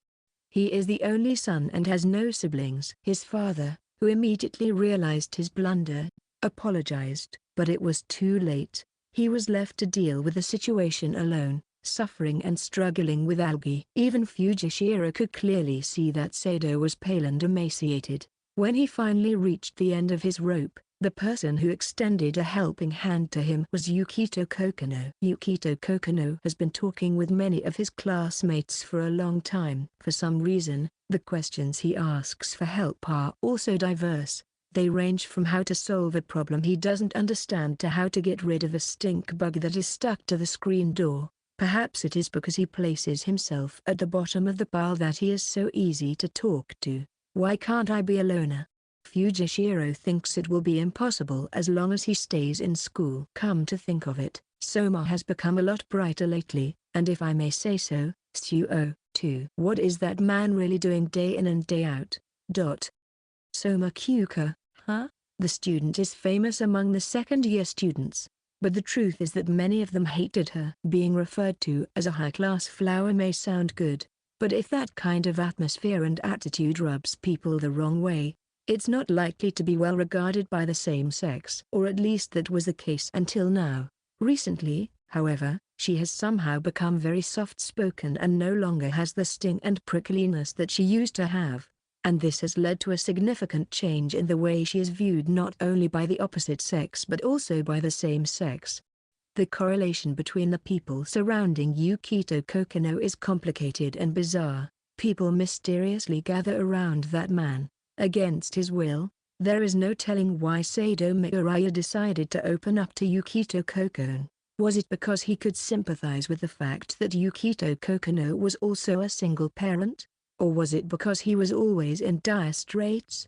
Or was it because he had seen the details of what had happened with Hinagi Suzuriku and Shiori Kamishiro? Either way, Sado needed someone to help him. When Yukito Kokonoe heard the story, he went to Sado's house frequently. His mother was frightened of Sado, saying that she could not bear to face her child. His father, too, was tormented by remorse for the deep hurt he had caused Sado. Yukito acted as an intermediary, listening to his parents' thoughts and feelings and conveying them to Sado. He also hears Sado's feelings and conveys them to each of them.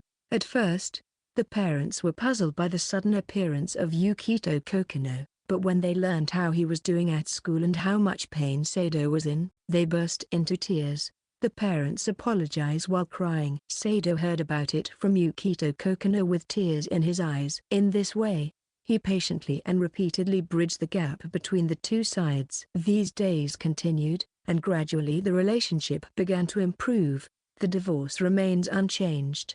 However, Sado's father decides not to ask his ex-wife for alimony. Instead, he made her promise to repay the alimony to the adulterous spouse by working herself. In fact, Sado's father would actually pay it back.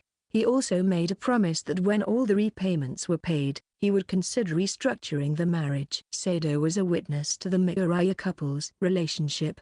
Both of them cared about Sado. That is why they were stubborn at first, but chose to compromise.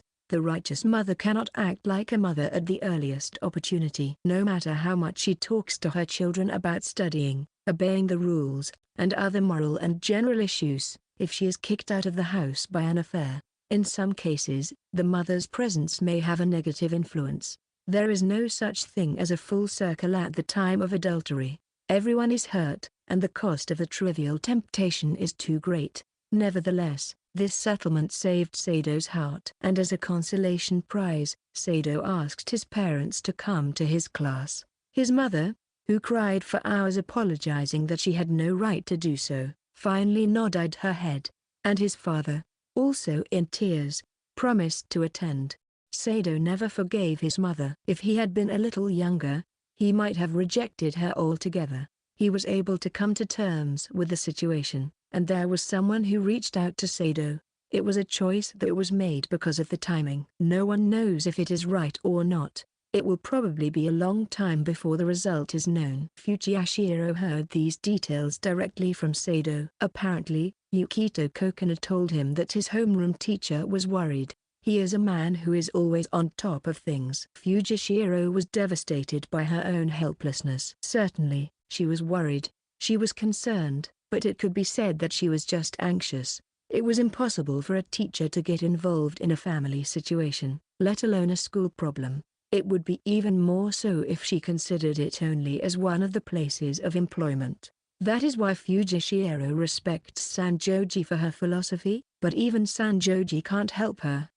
Unusual. I would have a pit in my stomach. What on earth kind of mentality would make this possible? Doesn't that guy have anything to be afraid of? Come to think of it, he said he was afraid of peaches. He's still the guy who I don't understand at all. At the very least, Fujiashiro is far from being able to step into the Shiroba and work to improve the relationship. For the Mirai family, Yukito Kokonoe is a benefactor. The same may be true for the Suzu Kawa and Kamishiro's parents. If so, they would never allow anyone to harm him. After all, the mother of the Kokonoe is also said to be a devoted mother. Okay, Fujiashiro-sensei, please explain carefully to the parents so that there will be no misunderstanding. We have no intention to humiliate the students. I will do my best. However, there is a possibility that I am not competent enough to handle the situation. At that time, I will ask you for help, Principal.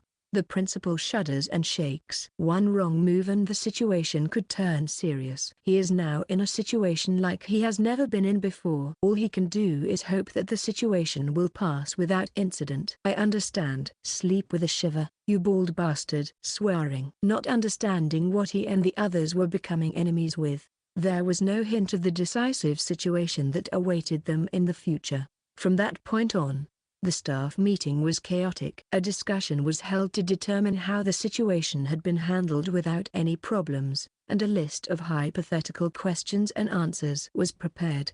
It was also decided that a proper explanation would be given to the Class B students before the class visit, and the meeting was almost over when the principal received a phone call. Tojo-sensei, is this about the other day? That student is indeed registered. He has often been a problem, you know. Why yes. He will be punished immediately. The impatience of the situation made him sweat uncomfortably. This is because the principal's gaze occasionally caught Fujishiro's. The urgency of the principal's gaze heightened the tension in the room. When he finished the call, he let out a loud sigh and opened his mouth slowly, gravely. Fujishiro-sensei, please call him up right now. He felt as if he had stepped into a slimy, bottomless swamp. Chapter 5 Merciless Rhapsody. I hate to put it this way, but I'm currently on suspension. However, things are a little more complicated. The difference between a suspension and a house suspension is that there is no public record of the suspension. In simple terms, it is a suspension, temporary. I've been suspended for a week. Tahahi. During that period, there will be a thorough investigation of me. But it's strange. I was excited to be summoned to the school and thought that they would hate me, but I was not surprised at the contemptuous stares I received. At the meeting with the principal, I told him, "Hi. It's nice to meet you. I'm Yukito Kokonoe, aka the Rotten Apple." Maybe I shouldn't have said hello. All the students' faces were stiff. That was super funny. The questioning went smoothly, but I was told a lot of things like you're speaking excessively because of the unnecessary things you did, and students like you have a bad influence on those around you. As for me, I have no intention of antagonizing or refuting in any way. They are absolutely right. Absolutely right. I agreed with them all the time, but why were others getting frustrated and getting in a knot? Upon hearing the punishment, my sister had a rough time. She was even rougher at home. When my mother tried to ask me if it was true, my sister said angrily, "Why can't you believe him?" She cried and wouldn't let go of me. So I ended up sleeping with her again. I hardly sleep in my room these days. Am I a baby or something? I'm bubbling over. However, this is just like a cool breeze for me, who has a mentality stronger than molybdenum steel. As I am used to this kind of thing, there was no need for me to worry about suspension, but rather than me, the aftermath of the commotion was spreading to the people around me. After all, I was constantly getting calls on my phone. I don't remember when I knew so many people. When I answered a call from an unknown number, I found that it was from a goddess senpai, and I also received calls from Ehara, a senpai in the board game club, and from Sado, and from his parents. I had become friends with Miuraya and Sado through a certain consultation. I thought they just wanted advice on relationships or wanted to ask about the difference between the Seebeck effect and the Peltier effect, but the content was unexpectedly heavy, and made me scratch my head. I was not about to give up on him after I had accepted his cheap offer, and I have fond memories of how difficult it was.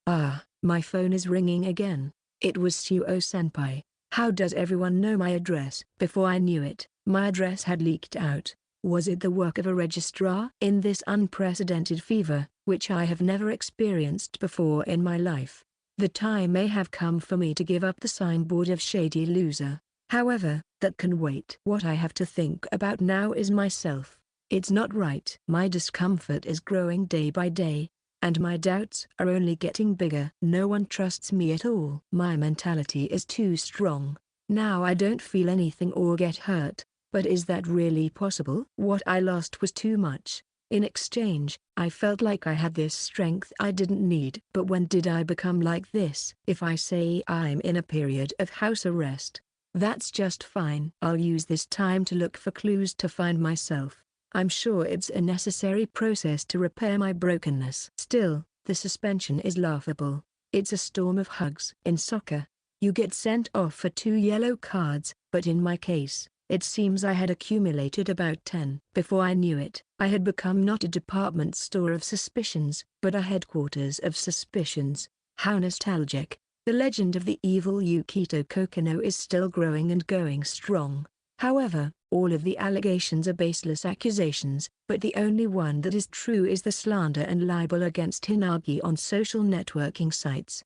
I confirmed this only after hearing the information. I had to keep my mouth shut about the reason for the slander, but it was a bitter disappointment that I had to make Sayuri-sensei look apologetic.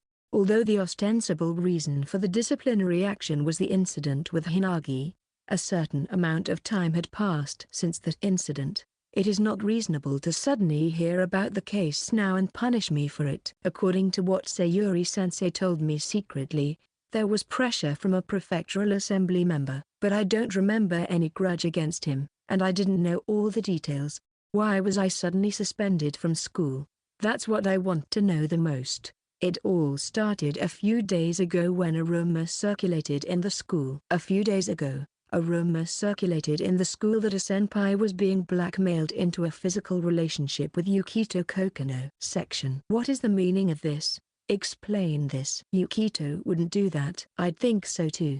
If I don't get a satisfactory answer, I'll take it to the proper authorities. Please, Kudu, be gentle. That's not going to happen. The principal's office. Several students are cramming with the principal and Sayuri Fujishiro. The suspension of Yukito Kokonoe from school. However, it was too vague to be called a suspension because no evidence had been found. Even if it were just a suspension, the students and their parents would distrust the school and lose confidence in it, and no matter how much they asked for it, they could not force the school to expel him. Even suspending the student from school would be difficult. The compromise solution is to suspend the student. The teachers who had agreed with the principal were so exhausted that they could no longer even be seen. The school was in a panic. The timing was extremely unfavorable. They did not want to make a big deal out of the situation and were supposed to proceed with the investigation as quietly as possible, but the backlash was so fierce that students kept coming in day after day. In fact, the situation has already become widely known, and parents, mostly from Class B, who were outraged by the punishment, have been calling in protest non-stop, and school officials have been forced to deal with the situation. No one could figure out why this was happening. One of the people involved, Hinagi Suzu Kawa, was also interviewed, but she strongly insisted that the slander was for the purpose of defending him. When asked why she was defending him, or whether he threatened, Suzu Kawa was furious and refuted the accusations outright. The reason for the punishment fizzled out. The victim was nowhere to be found. With the student council at the forefront of the fight, the first priority was to confirm the truth of the rumors. Yukito Kokonoe easily answered the call to be interviewed, and at their request, without any resistance, he handed over his own smartphone. Without hiding anything, he exposed his phone's call history, message transmission records, and even image folders. There was nothing on the phone but family correspondence, and nothing in the image folder. Naturally, no evidence or traces were found. Look at this. This is Yukito's room. That boy would never do such a thing. Yuri showed them a picture of the Yukito's room that she had taken with her own smartphone. This is ridiculous. This is the room of Yukito Kokonoe. What is he thinking? Lies, right? This is Yukito's room? But that's Yuki's room. First time I've seen it. They were all immensely moved by the strangeness of the room. Some were in tears. There was nothing in the room. No, it was not empty, with a desk, closet, bed, etc. But there was nothing there to prove the individuality of someone living there. A room can have a personality. It would be strange if the room did not reflect the personality of the person living there, whether it be a poster of a favorite artist, a comic book, or a video game. However, the room was inorganic. The white walls were dazzling, as if it was a hospital. It was an empty space with nothing to reflect the individuality of Yukito Kokonoe. This was the room of Yukito Kokonoe. I'm sure he was prepared to disappear at any time. Prepared to erase the existence of who he is, just when things might finally be getting a little better. Why are you trying to hurt him again? Enough is enough. Yuri was furious. Suzu Kawa and Kamishiro felt the same way. They were almost crushed by the fear of what would happen if Yukito broke down again, and wondered why this always happened to him. Why did you decide to punish him with insufficient evidence? This is unacceptable. Calm down, Kudu. We didn't officially decide to suspend him. That's no excuse. Currently, Yukito Kokonoe is under house arrest, but we can't just do nothing. We received a call from Prefectural Assembly member Tojo-sensei. Fujishiro-sensei, stop. The principal hurriedly tried to stop Fujishiro from speaking, but Fujishiro continued without caring. There is no way I can keep this hidden from everyone. If it gets this complicated, it will eventually come out. How many students do you think are complaining? Tojo-sensei was furious that there was such a student at his daughter's school. That's why you got rid of him without any proof. You are stalling for time. I'm going to prove that Yukito Kokonoe is innocent. I had no choice, Kejuo. I got a call directly from Tojo-sensei, and I couldn't do anything, even if it was just a pretext. Did you hurt Yukito for your own reasons? Are you okay with that, Fujishiro-sensei? It's not okay. It was a stupid story. There was no reason to be so lax about it. In the meantime, that prefectural counselor, Tojo Kudo realized with a snap. Maybe that person. Is this Tojo the father of Erika Tojo? A third-year student? Tojo-sensei is an alumnus of our school and is passionate about education. He also came to observe the school, though now it has nothing to do with us. Fujishiro spits it out. Fujishiro's feelings are similar to those of the students. She also feels disgusted with herself for not having been able to stop the punishment. She has been struggling for the past few days, wondering if she is not suited to be a teacher. I understand everything. So that's how it is. Hey, Kudo, what did you find out? Kudo was getting impatient. She was the source of the rumors, and the upperclassmen that Yukito Kokonoe had been blackmailing. It must be her. If that was the case, then Yukito Kokonoe will be again. It was Erika who asked her further to dispose of him. Yuri, let's go to Erika's class. It seems the teachers have no intention of protecting the students. Oi, Kudo. Wait. Yukito Kokonoe is suffering alone right now. Quit messing around. The situation was worsening at an accelerating pace, and the end was quietly approaching, with no one able to find a landing point. Section. Many people have experienced that when they are absent from school with a cold, they are strangely excited even though they are not feeling well. When everyone else is studying at school, you are alone enjoying your free time, filled with such a sense of immorality. I was enjoying my house arrest to the fullest. Here I am, on the riverside. Clear blue sky, moderate wind. The conditions were perfect. House arrest? Of course not. I don't care if I was officially suspended or not. It has nothing to do with me, even if they say they are going to investigate. I have nothing to be sorry for, and there is no need for me to comply with the request. Having no time to spare, I decided to try my hand at flying a kite, the first in my bucket list. I had been secretly planning to try someday. So I went to the riverside to have a go. There is something romantic about these retro games, isn't there? Like playing Pegoma, a spinning top, or something. The lady at the candy store told me that more and more adults don't know how to roll a kite. It was all well and good, but when it came to the stage of just floating the kite in the sky, I realized I had failed. Isn't it too big? How do you fly this thing? I had been working on it since yesterday, but since it was my first experience, I didn't know how big it actually was, and I decided to make it too huge just for the fun of it. And now it is just before summer. Summer is fundamentally unsuitable for kite flying because of the downdrafts that occur when using the lift force. Kite flying is associated with winter, but that is because of the updrafts that occur. The ancient traditional game of kite flying is filled with the wisdom and knowledge of nature. The foolish Yukito Kokonoe and the giant kite made two fatal mistakes. Reality is ruthless. Brat, that's out of season. Everything has its season. A nice middle-aged man who was watching from a distance called out to me. He was a good-looking man in his 60s, with a deep beard and interesting mustache. I hope to become such a dandy in the future. Unai-chan, hello. Downforce in summer is not to be underestimated. Oi. Calling me Unai-chan, you're so bad at using sycophancy. I'm not even that old. I haven't been called that in about 40 years. I thought it would make you happy to feel younger. The good-looking guy is slightly embarrassed and scratching his cheeks. My mother will be happy if I tell her that she looks like JD, junior high school girl, and I don't think there are many people who would be upset because she looks younger than her actual age.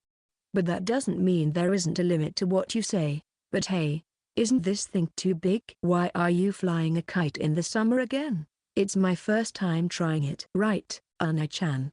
I was wondering if you could help me. I realized I can't do it by myself. Like I said, calling me Unai-chan. Well, I don't mind helping you out, but what about school, Buzu? Are you sure? Wasting your time here? The good-looking old man was handsome to the last degree. His tone was rough, but he was full of kindness.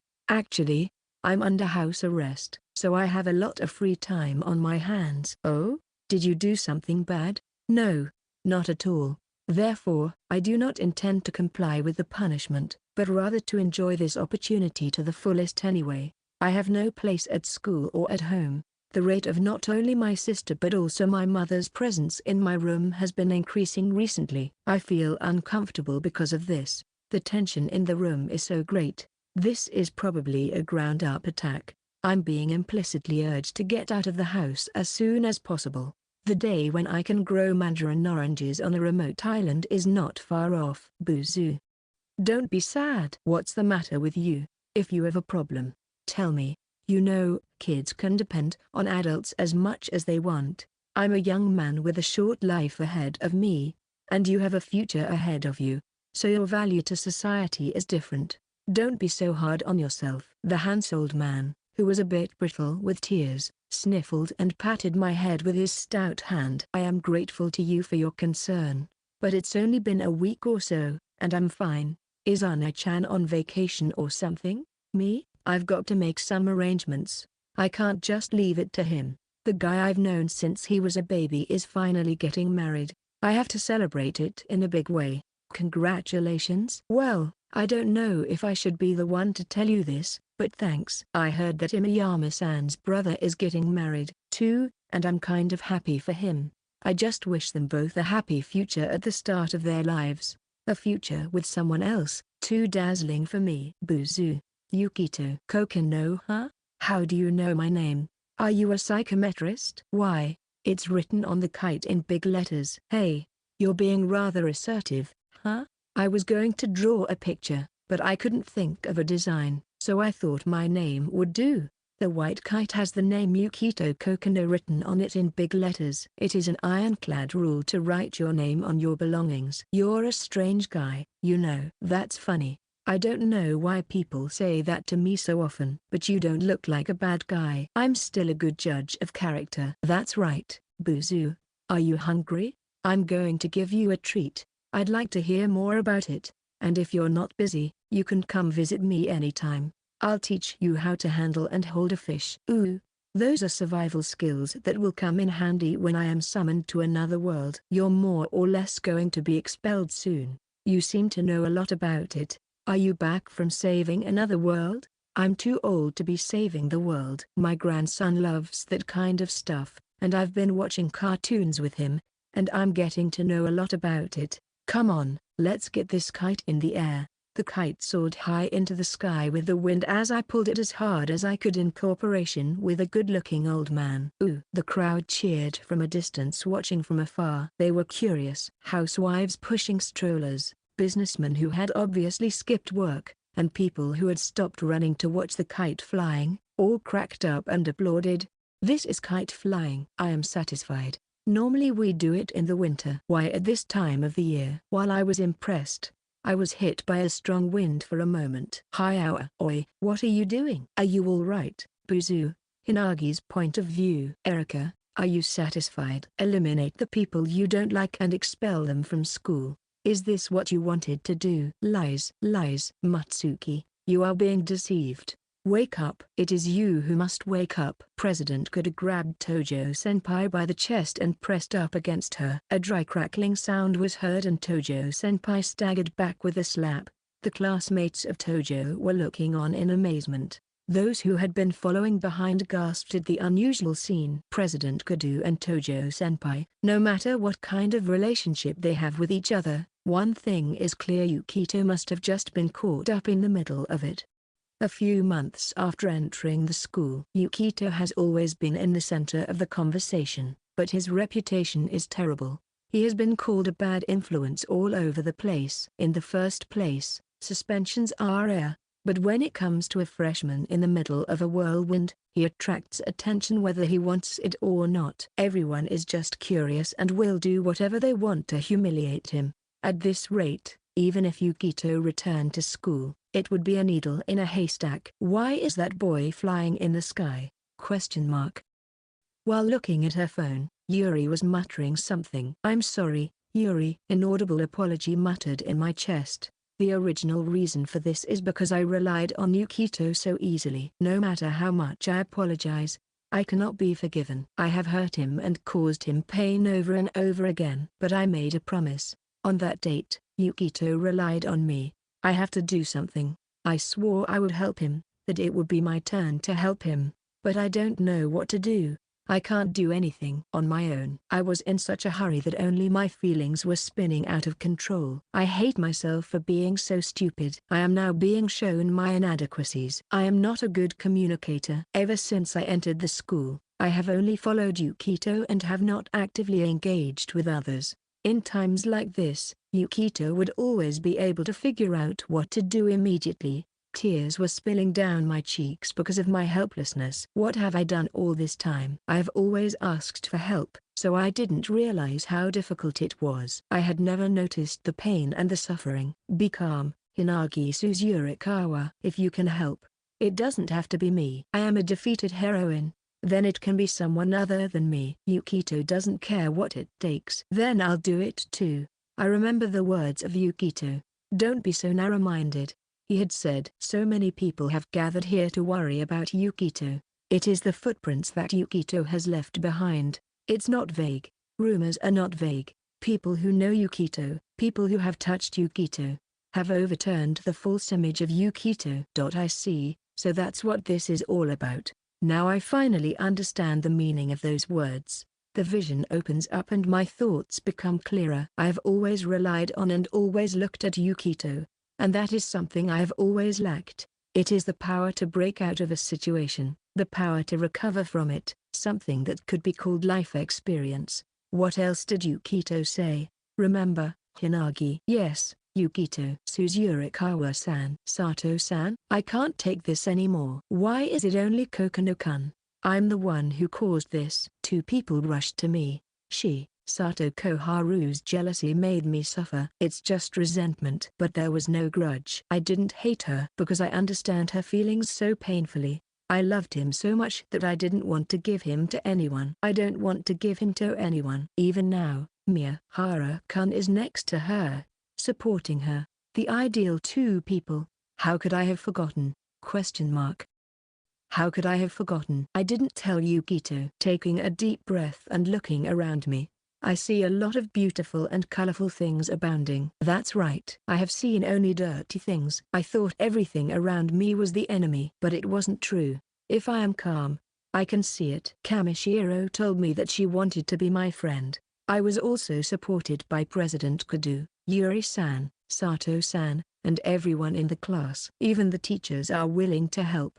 There are a lot of people who are on Yukito's side. I'm so proud of my childhood friend. Yukito told me, let's all think together. It's not enough if I'm the only one thinking about it. I don't need any more solutions that sacrifice one person. Sato-san, I have something I need your help with.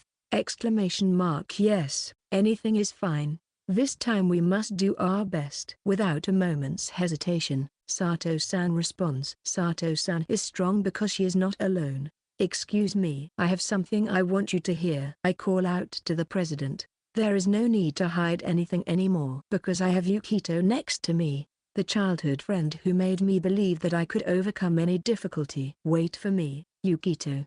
I'll make sure I get your place back.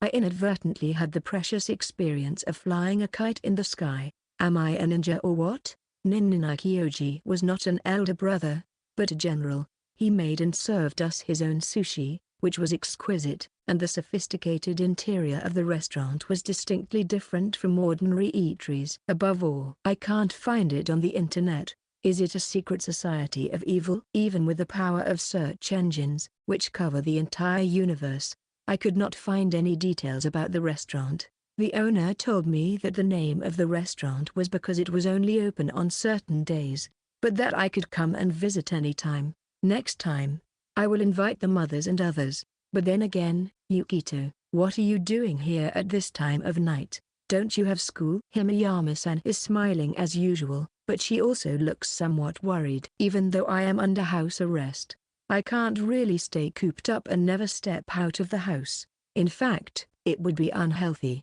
On my way home from the feast, I encountered Himeyama-san, who boasts of a threatening encounter rate, probably because she was out shopping.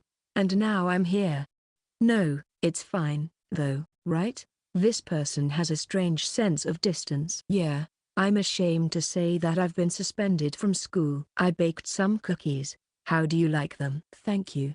They're so good. Suspension from school is a very dangerous thing. Did you do something wrong? Certainly, I'm evil in terms of attributes, but I didn't do anything like that. Himeyama-san would be a fairy in terms of attributes. In other words, Himeyama-san is very effective against me, and I can never beat her in terms of type affinity. Even today, she is sitting next to me, and her hand is on my thigh as a matter of course. Why is she doing that?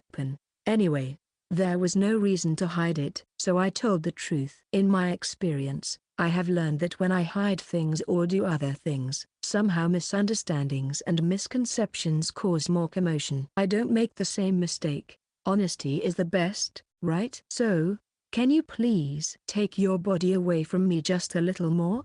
That is unacceptable. Himeyama-san, it's hard, isn't it? Yukito-kun. For some reason, Himeyama-san was hugging me. The smell of thin cargo is sweetly stimulating to my brain's marrow. I feel like I've been hugged by someone a lot lately, but I'm not a hugger. I'm here to help you. Prefectural counselor, what's that? So what? I can't allow such a small person to hurt my little Yukito. No, that Himeyama-san. What on earth are you doing? Eh? You're what? Himeyama-san stood up and started calling somewhere. I hear voices like Big Brother and Grandpapa. I don't want to hear what kind of dark scheme they are up to. If I did, I'm sure I'd be in trouble. My sixth sense is whispering to me, but my sixth sense is notoriously unreliable. Himeyama-san comes back with a smile on her face. Yukito-kun, everything is going to be fine now. I have a feeling I shouldn't ask why. Forcing you to wear a wet, soggy robe is a punishment that needs to be meted out, don't you think? Oh, my lord, please be gentle. Don't worry. It will all be over soon. Ah, this is a bad one. There are some things that should not be touched in living life well. That's how it is. I'm a man who can't cross a stone bridge after knocking it down and smashing it open. I'm going to live my life safely and lullaby to death. Right. Yukito, if you like, will you try calling me Mum? Eh? My mother is Suzu Kokonoe, and she's the only one. Then, will you try calling me Mama? What do you mean with then? The conversation hasn't changed. Plus, my mom just recently switched classes to Mama. I saved you. You helped you out. Phi. She breathes in my ear with a puff of her breath. The sweet breath makes me dizzy. I was supposed to have been saved before I knew it, but for me, this situation was more of a pinch. Himeyama-san, who was supposed to have saved me, was not going to help me out of this situation. Himeyama-san is a beautiful woman, so if she does something like that too much, my reason will. It's okay, Yukito. I'll spoil you as much as I can. Come. Look. What's there to look at? Eh? Wait. What? I can't even describe it. Is there any way out of this hellish paradise? I was in a desperate situation. By the way, I've been thinking, when can I go home? Himeyama's point of view. There is still warmth on the sofa where he was sitting a moment ago. I miss the heat that remains in the fingertips that I gently touched. I can't believe that I'm craving human skin like this again. I feel lonely. I tell this to no one in particular. The good times are fleeting, and once Yukito-kun is gone, I'm back to spending my days alone and aimlessly. If I had never met him, I would never have known about it. The reunion was sudden, and the regret torments me again. Yukito-kun didn't remember me, but it was not because it was insignificant to him. I casually asked him about the past. I tried to forget about the past. It's all bad memories. It was impossible for me to remain calm. I tried to hold back the tears that welled up in my eyes, but he was so upset that he gently took care of me. I wish I had never known his kindness. If I learned about it, only a more cruel fact would have remained. I, the ugly devil, who trampled him down and caused the heinous act. Drops of water trickled down my cheeks. I realized I was crying when a drop of water fell on my hand. When was the last time I cried? My memory is vague, and before I knew it, My heart, which was covered with thick ice, was so frozen. I thought I was a cold woman. I thought I would never cry again. And yet, somehow, my heart was shaken. It was as if it had returned. A coin on the table. It was the same coin used in the magic trick that Yukito-kun had shown me earlier. It was in the palm of my hand before I knew it. A lucky sixpence coin with the Queen of England on it. When he heard that my brother was getting married, Yukito-kun went out of his way to prepare it for me. A few years ago, he bought it to see what he could do with it because he was having too much bad luck. But when he heard about the wedding, he couldn't have it. I tried to refuse, saying I couldn't accept it, but he gave it to me, saying he didn't plan to use it. I'm sure my brother would be pleased. He's not like me. I want my brother to be happy. I picked up the ring case and held the coin over my hand. Yukito, am I allowed to be happy too? Another coin. The one given to me, not my brother. I am jealous. As if seeing through such a state of mind, he had prepared 2 coins for me from the beginning. Himeyama-san, I hope you will be happy too. He spoke so carefree, he who is kinder than anyone else. And now, like me in the past, someone is tormenting and hurting him again, without a care in the world. I won't allow it. Never. The anger that wells up in me and the guilt I feel for continuing to deceive him. I don't think I'm atoning for my sins, nor do I expect to be forgiven for this. The demon that had been lurking in the darkness was illuminated by the light and easily brought back to the surface. I will dispel the darkness, and I will not allow any entity to cloud my light. Maybe everything is inevitable. After retiring from elementary school and supposedly broken-hearted, she still got up and took the employment exam again to become a high school teacher. Then they met again. As fate would have it, I met him, as if drawn together, forgetting about each other. This can't go on like this forever. I will protect him this time. An elation long forgotten. I let my emotions soar and clutch the coin in my hand. Keep the determination in my heart not to let go of the good fortune he has given me. Chapter 6 Glass Boy Part 2. I'm not mad at you, but it is wrong to steal from others. You know that, don't you? So let's apologize honestly. Okay? Her words, spoken softly as if instructing him, almost made her nod my head. The alluring and luscious sound of her words shocks the ear canals, but the Yukito Kokonoe denies it without hesitation. It wasn't me. Then why was it in Kokonoe's desk? I don't know. Since he really did not know, he had no choice but to answer in that way. The face of the trainee in front of her is bewildered. It was a story that would have ended immediately if the boy, Yukito Kokonoe, had just apologized. In fact, she was not angry at all. She was happy that he had taken an interest in her. So, the trainee, Misaki Himeyama, was beginning to feel remorse for having questioned him in the classroom without consideration. Enough already, Kokonoe-kun. Why don't you tell us honestly? What you did was theft. Just like shoplifting. It's a crime.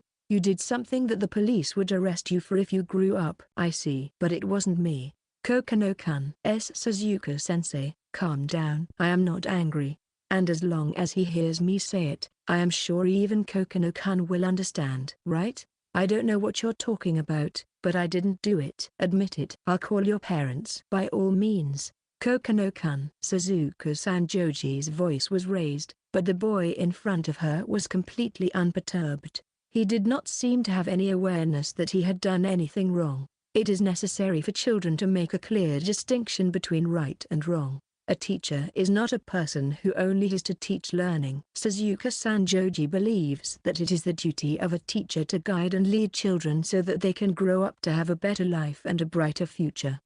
And the first step is elementary school. In a sense, elementary school teachers need to treat their students like family. Unlike in the upper grades, where students are becoming more aware of living in a group and of hierarchical relationships, this is more the case in the lower grades. Personal belongings of Misaki Himeyama, who was assigned to this class as an educational intern, were found in Yukito Kokonoe's desk. It was discovered during cleaning time when a student was carrying a desk and found it spilling out of Yukito Kokonoe's desk. It was not an expensive item. It was not something that he would be in trouble if she did not have it. It was a small compact with a mirror that could not even be called a makeup kit. The motive was probably that he was curious about Misaki Himeyama and ended up picking up some of her personal belongings. Just as they sometimes call their teachers mothers, teachers are special to boys and girls at the impressionable age of early elementary school. It is not surprising that he has a faint liking for her. That is why, at first, both Suzuka Sanjoji and Misaki Himeyama had such a light perception of it. At the end of class, he would have to say one sentence, "I'm sorry," and they would laugh and pat him on the head, telling him not to do it again. That was the end of it. It was supposed to be such a trivial little incident that was easy to dismiss with a smile. However, contrary to his eye-rolling, he denied it outright. He would not admit any fault of his own. The story changes in this case. As an educator, she must guide her students in the right direction. Unless the boy, Yukito Kokonoe, recognizes that stealing from others is wrong, he may repeat the same thing in the future. If that happens, his life will become dark and backward. As his homeroom teacher and an educator, Suzuka Sanjoji had a sense of duty not to let that happen, and Misaki Himeyama felt the same way. She tried to convince him of this, but no matter how many times she repeated her words, he would not apologize.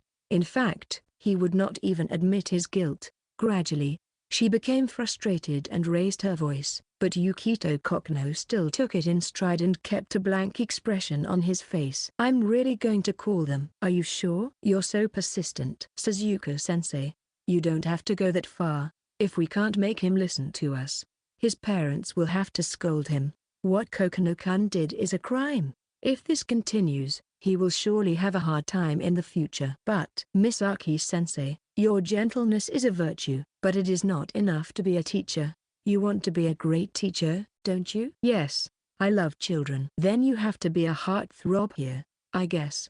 "You're right, I really didn't want to take care of it like this." But they were still in the middle of their homecoming meeting. All of their classmates were still there. In the midst of the protracted meeting, Hinagi Suzu Kawa, who had finished first, was waiting outside the classroom with an anxious expression on her face.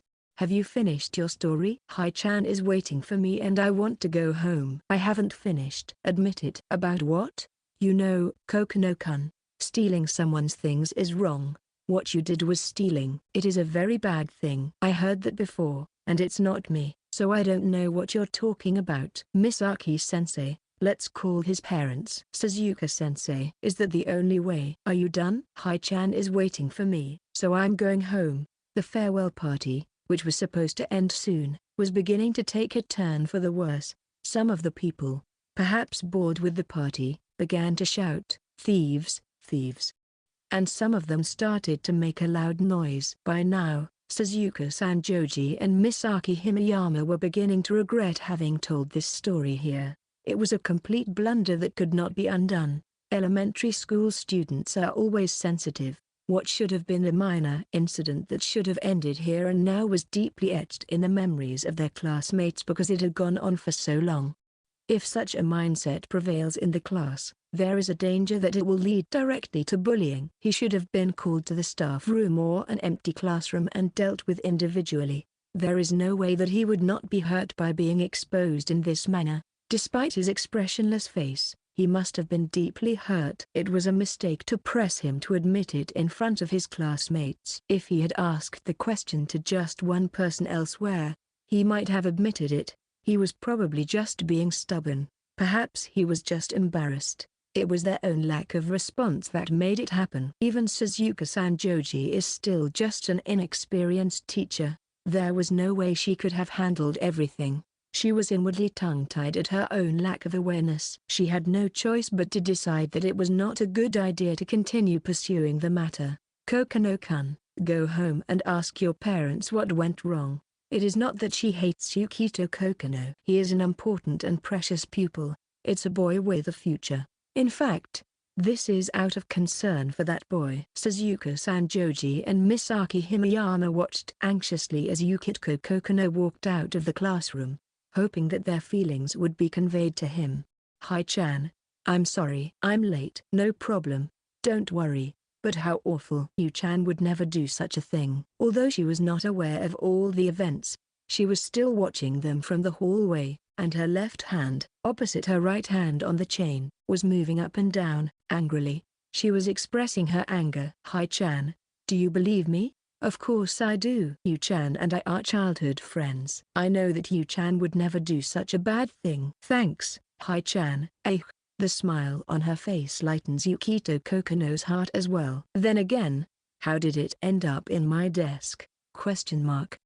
I don't know. Maybe the person who picked it up thought it was Yu-chan's. But only girls have those things, right? My mom has one, too, right? It was always just the two of them going to and from school, chatting about trivial things as they walked. They would soon arrive at their destinations. It was just a normal day. But even so, Yukito Kokonoe liked this time. He thinks it is important. Suddenly, he feels something tugging at his heartstrings and stops walking. Huh? What's wrong, Yu-chan? Himeyama-sensei said it disappeared after school yesterday. Is that so? Yes.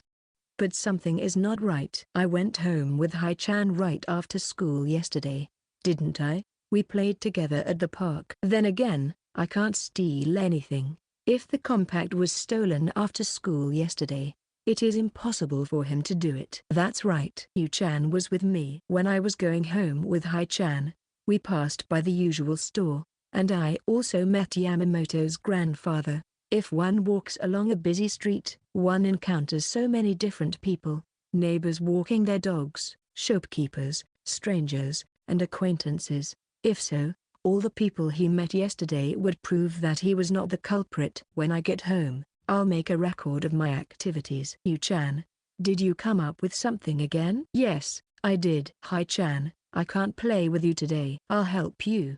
Don't worry, Hai-chan. I don't think it will take that long. It's getting late today, so let's play another time. I see. Her twin tails drooped down as if to show her emotion. Hinagi was a very easy girl to understand. When he arrives home, the hands that had been holding each other's hands parted, as if regretting the absence of the other. A faint feeling of loneliness comes over him. The warmth of his slightly warmer hand seemed to tell him that it was okay for him to be here, that he didn't have to leave. And that's why he loved this time. See you tomorrow, Hai-chan. See you tomorrow, Yu-chan. Bye-bye. The only thing he could do was to think that he wished they could keep their hands linked forever. Around 8 p.m. the phone rang. Yukito Kokonoe knew what it was about. It was her mother, Uka Kokonoe, who had also returned home. While receiving the call, Uka Kokonoe's expression gradually becomes one of bewilderment. From the conversation that leaked out, there was no doubt that the person on the other end of the line was her homeroom teacher. Suzuka Sanjoji, her older sister, Yuri Kokonoe, was also looking at the situation with a suspicious expression. After the phone call was over, Uka opened her mouth in a probing manner. Originally, there was not much conversation in the household. In fact, they rarely spoke to each other except on a need-to-know basis, and it was all because of Uka Kokonoe, and she was aware of it. Perhaps that is why she does not know how she should treat or talk to her beloved son, Yukito Kokonoe. She doesn't know how to deal with her child. That is why she makes mistakes.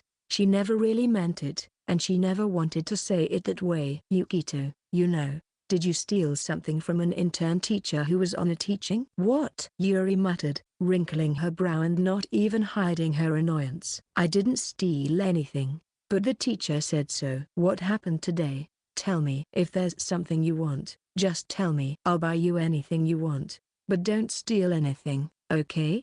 No. That's. Yuri tried to stop her in a panic, but it was no use. I see.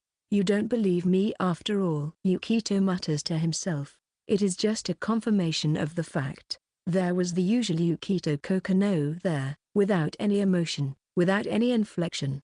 However, when Uka and Yuri hear those words, they clearly understand that it was a mistake. They realize that they made another mistake. Obviously, she had misplaced the first word she should have said. I'm sorry to cause you trouble, but I didn't steal anything and I don't want anything. I'll fix it right away. He got up from the living room to go back to his room. Wait, you got it wrong. I just want to talk to you. I didn't suspect you! I believe you, Yukito. You would never do such a thing. You don't have to believe me. I'm not forcing myself. I've always believed in you. I see. Thank you. The attitude was contrary to the words. The back of the departing boy refuses to say any more words. Only a sense of emptiness remained. Without knowing what had happened, all that remained was a stunned blank stare. Maybe if they had been able to trust him from the beginning, he would have told them something. Maybe he would have asked for help. He said he didn't steal. What does that mean? Different stories. That is exactly what the parents should have asked their son, and it was their role to fill in the gaps. Nevertheless, she assumed that her son had stolen the item. As a mother, she should have been on her son's side, but instead, she betrayed him again. It was too late to repent. She muttered to herself, "You don't believe me after all." From the beginning, as his mother, he never thought that she would believe him. And, as it turned out, she did not believe him. Ironically, her son knew better than she did, or so she thought. Why is it always, always, always angry? Yuri also went to her room. Yuri's frustration is unbearable. Yuri, too, has a great deal of hurt. The family relationship is broken. She is the one who has created it. There is no family reunion. She is always unable to express her true feelings, and she is always spinning out of control despite her deepest feelings. What are you going to do? When you say, "I'll fix it right away," her son is always ready to do what he says he will do.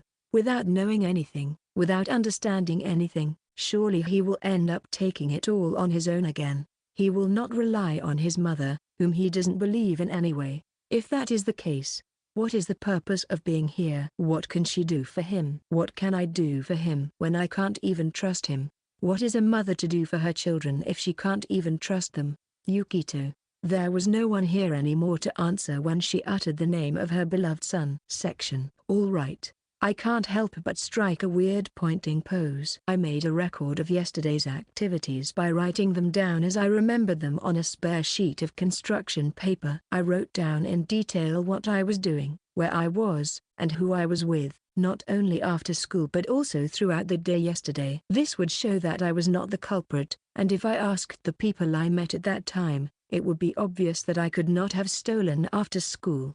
I don't know who put it in my desk and for what purpose, but as long as I know it wasn't me, that's all that matters to me, thought the 9-place heavy snow hare.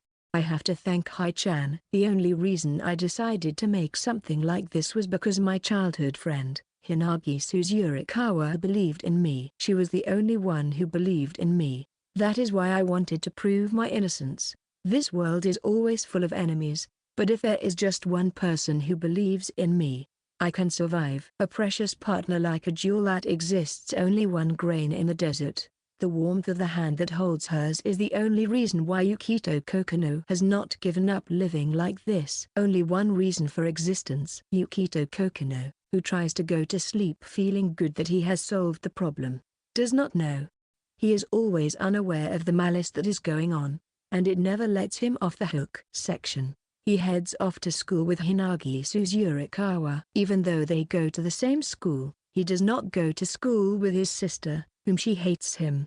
In the morning, his mother, Seka, wanted to say something, but she nodded her head and did not say a word. Yukito Kokonoe didn't want to hear it either. After passing through the school gate and arriving at the lowered box, he noticed something unusual. No shoes? What's wrong, Yu-chan? The first to arrive at the shoe box was Hinagi, who had put on her school shoes and was peeking out of the corner of her eye. It looks like someone hid it. What should we do, Yu-chan?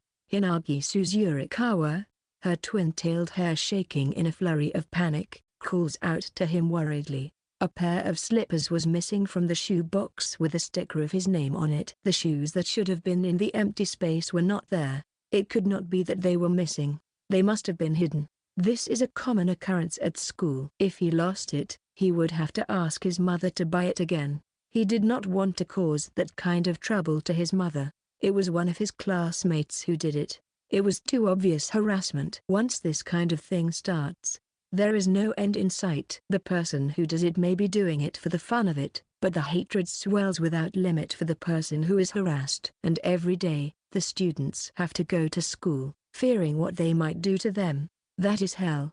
However, Yukito Kokono felt comfortable because he knew rejection and denial are always the same. That is the way it should be, that is the way it is every day. Always, always, everyone will malign you in such a way. That's why what he does is always the same. If no end is in sight, just end it yourself. Just cut everything off. In this troublesome world, everything. Yu-chan, he wondered when he had closed his eyes. But when he came to, he saw the face of Hinagi Suzu right in front of him. The eyes gazing at him were shaking with sadness and tears in them. Hi-chan? He did not know why, so he just whispered her name. Yu-chan, you're not going away, are you? I'm here, but I don't understand, but I don't want Yu-chan to go away. It is not that Hinagi Suzu understands what that feeling is. Still, she clutched his hand tighter and tighter, as if following her instincts. Let's look for it together, shall we? She held his hand as if to make sure he was there, to make sure he didn't go anywhere, to make sure he didn't disappear, to make sure he didn't disappear from her life as a young familiar face.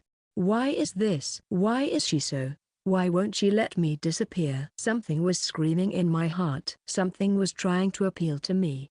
However, Yukito Kokono could not understand what it was. Compulsive thoughts overshadow emotions like a haze. The link between thought and emotion is still disconnected and unchained on the chain. Why am I so drawn to her words? It's okay, Hi-chan. My mental health is as good as Red's on Sunday morning superhero time. Yu-chan, that's amazing. With big, round eyes, Hinagi Suzu was amazed. Abandoning the feelings trapped in the prison of his thoughts, Yukito Kokono let out a sigh. I'm not going to look for it. I'll have him bring it back to me. How can you do that? Not wanting to leave his socks on, he goes to get slippers for the guests. It will all be over soon. The same words as last night, this time to his childhood friend, and then Yukito Kokono headed to the classroom section. When I arrived at the classroom, I quickly found an anomaly there as well. There was graffiti on the desks. The words thief, criminal, and so on were written as they pleased. When I took out my textbook from a drawer, I found that it too had been scribbled on and torn to shreds. It was mid-May. It had only been 2 months since the new textbooks were delivered, but they could hardly be called new. Do you know who did it? I asked Akari Kazuhaya, who is sitting next to me. Akari Kazuhaya is a girl who usually speaks to me aggressively, perhaps because we sit next to each other, and I have often taught Kazuhaya when she asked me questions in class when I didn't understand something. Stealing from people is disgusting. I hope you die. Please don't steal mine. She spit at me with disgust and contempt in her eyes. Amidst the giggles and sneers, words like idiot, he's a thief, and what am I going to do? He's going to steal my stuff, were thrown at him from everywhere. Yukito Kokono sits down without saying a word, perhaps amused by this. The voices of the agitators grew in volume and density. After a while, when the homeroom teacher, Suzuka Sanjoji, and an intern teacher, Mayasuke Himiyama, arrive, the voices stop and it becomes quiet as if nothing had happened. Before the morning assembly, without waiting for Suzuka Sanjoji to speak, Yukito called out to her. Sensei. What's the matter, Kokono-kun? The eyes seemed to be annoyed, as if they were looking at someone who was in the way. Misaki Himiyama also gave him a similar look. Today, my slippers were missing. Then, she looks down at him for the first time. Yukito Kokono is wearing slippers. Suzuka Sanjoji and Misaki Himiyama frowned when they saw this. They intuitively felt that the bullying had started because of their own thoughtless behavior. It was too late to regret it. They should have been more considerate, but it was all in hindsight. Suzuka Sanjoji sharpened her expression and looked around the classroom. Who hid Kokono-kun's shoes? A giggle and a mocking laugh echoed in the classroom. I don't know. I think he was robbed because he is a thief. A thief is a liar, so isn't he lying? Stop it. Suzuka Sanjoji tried to stop it, but like a dam that has collapsed, like a river that has burst, the malice that began to flow became a muddy stream like a flood, engulfing the place. Who is saying this, or is it all of them? The malice is amplified and diffused. This is a being that can be bullied. He is an existence that can be hurt or mocked. Such a common understanding is spreading. Misaki Himeyama's face was pale and white. Suzuka Sanjoji also had a bitter look on her face. She believes that bullying is an unavoidable part of being a teacher. She thinks it is a problem that everyone has to face. If one avoids such things, he or she is not qualified to be a teacher. Would it be an admirable teacher to pretend not to see it and play it safe?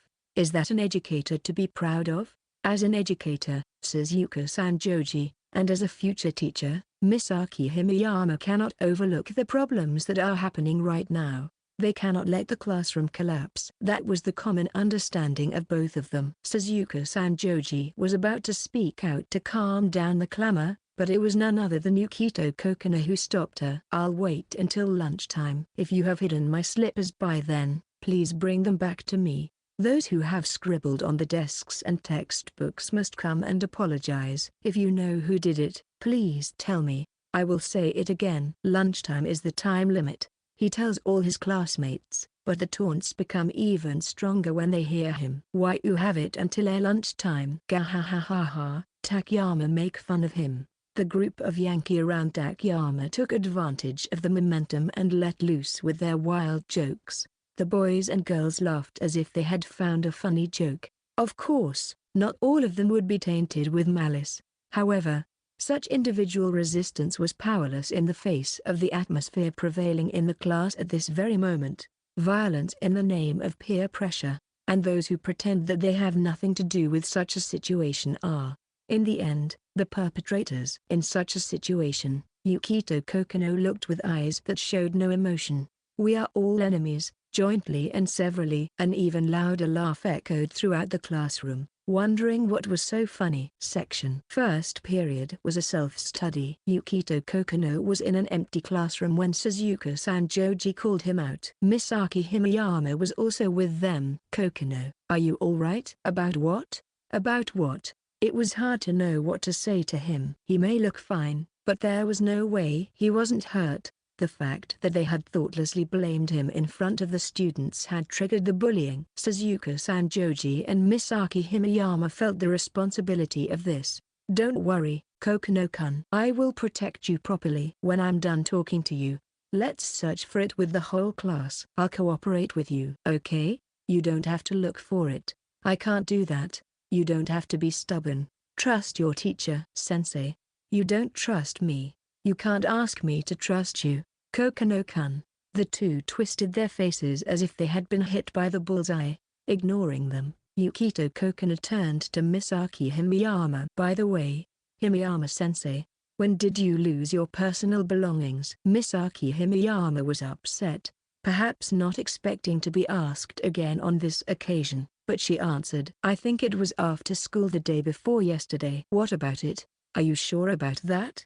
I'm sure I'm not wrong. Misaki had no idea what he was going to say, so she had no choice but to answer as she was asked. It's strange, isn't it? The day that I was there, I was playing with Hai-chan, Hinagi Suzu Kawa, right after school. So how could I have stolen it? Is that so? Then it must have been around the end of 5th period. Didn't you just say it was after school? Were you lying? Sensei, please don't say anything irrelevant. I am not lying. Yoko Sanjoji, who couldn't help but notice the situation, interrupts. Kokonoe-kun, you are still saying such a thing.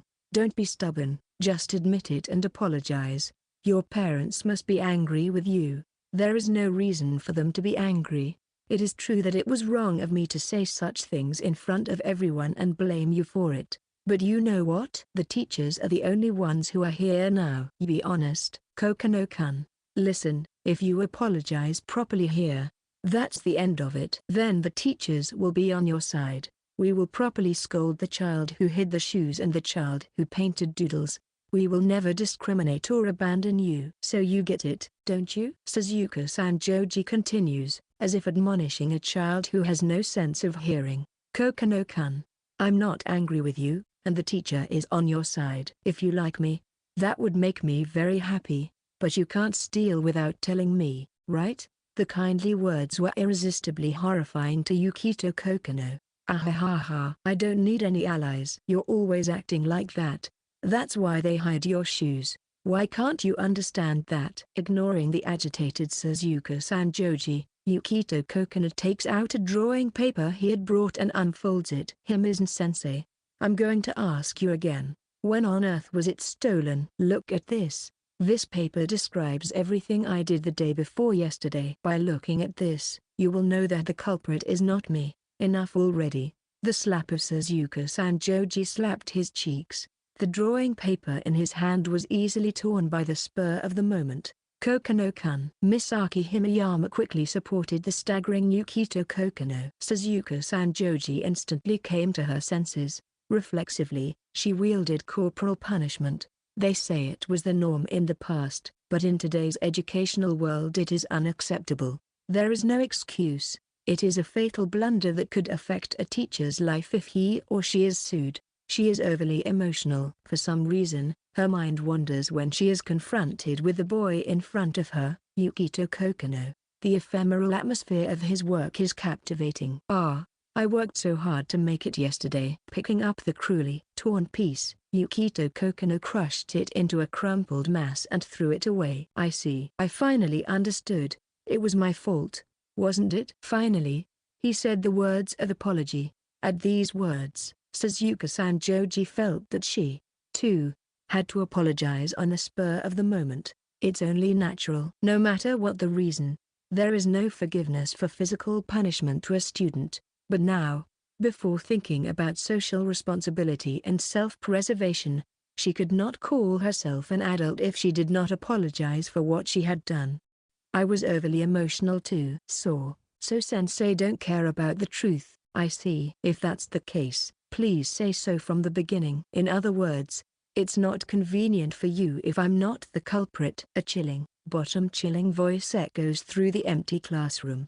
Originally, the student named Yukito Kokonoe was somewhat elusive. It was difficult to see his thoughts and feelings, and it was hard to tell what he was thinking. On the contrary, he was good at studying and athletics. Suzuka Sanjoji had such a perception of a mysterious student, and Misaki Himeyama, who had been in contact with the students for a short time, also had a similar perception.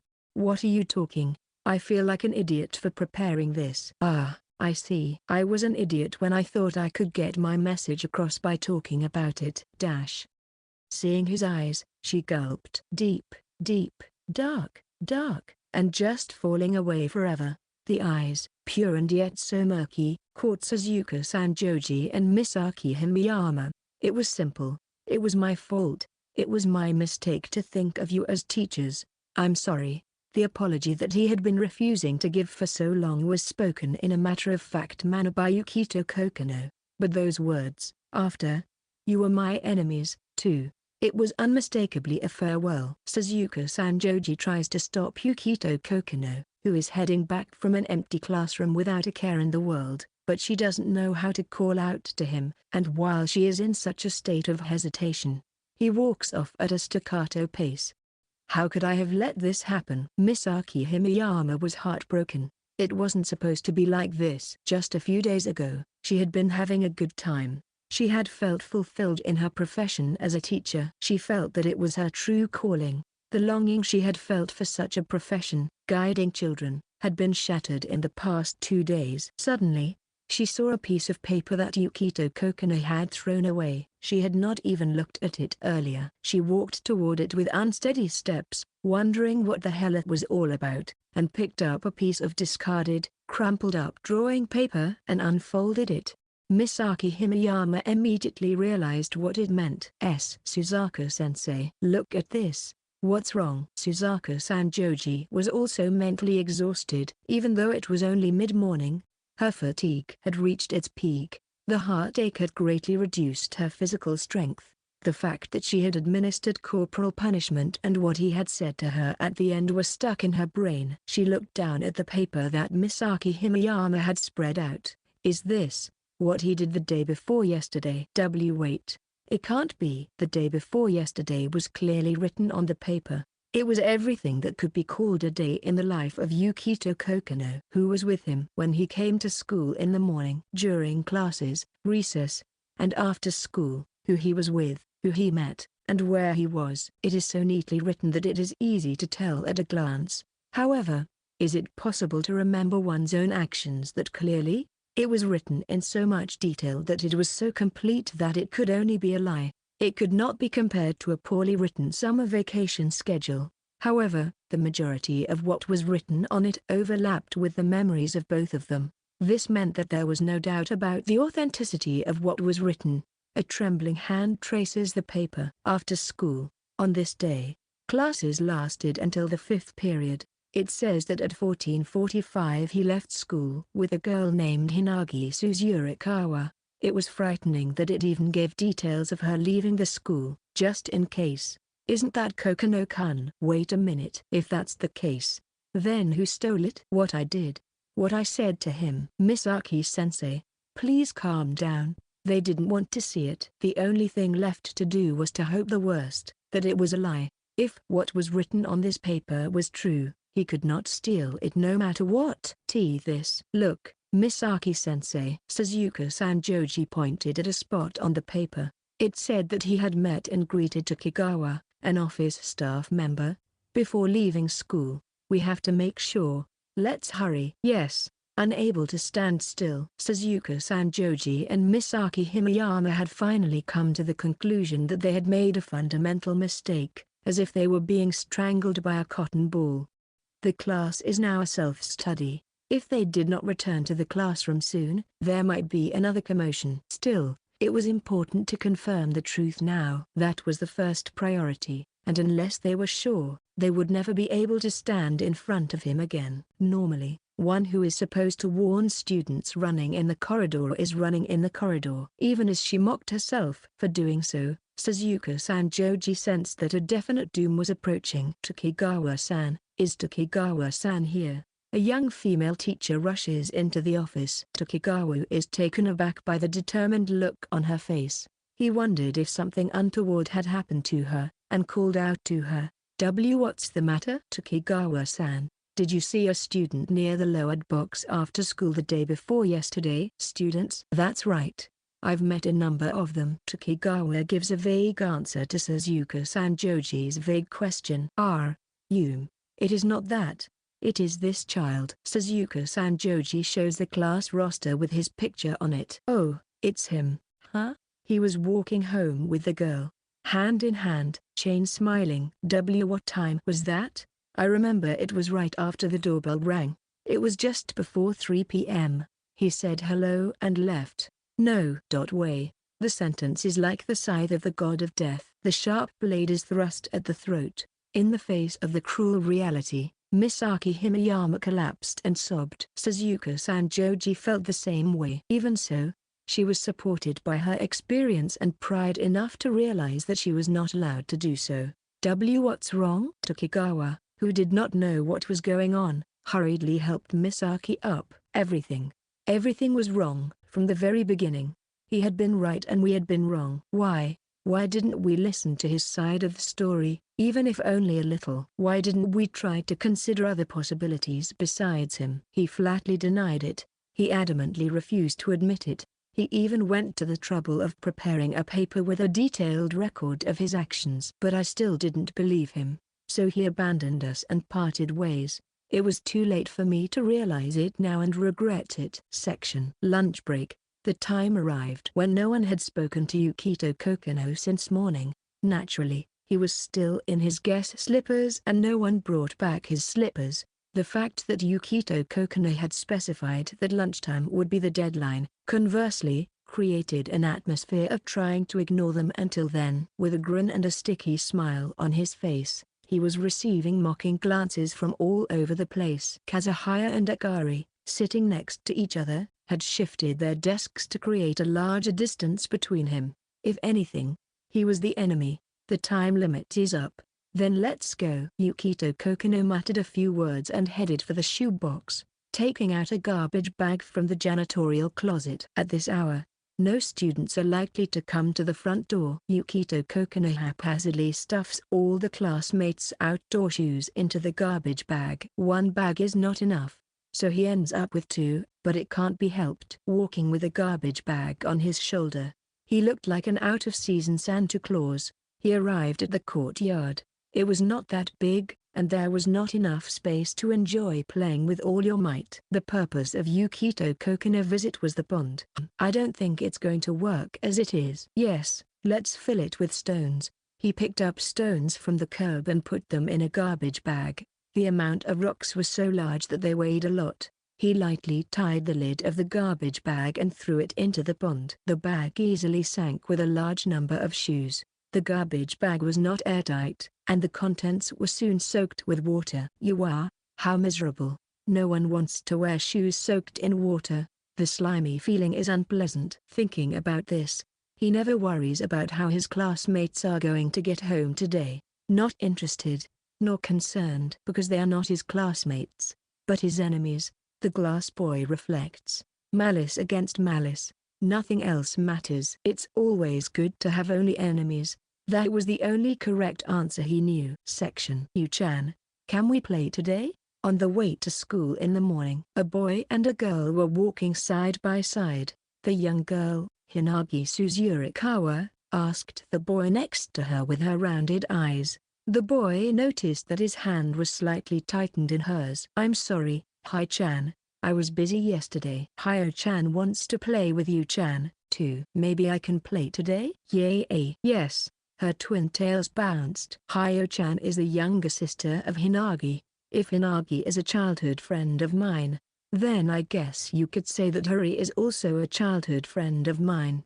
Hinagi walks with a big smile on her face. She looks very happy. Her words are sincere and honest. Her warmth of heart, without any hidden meaning.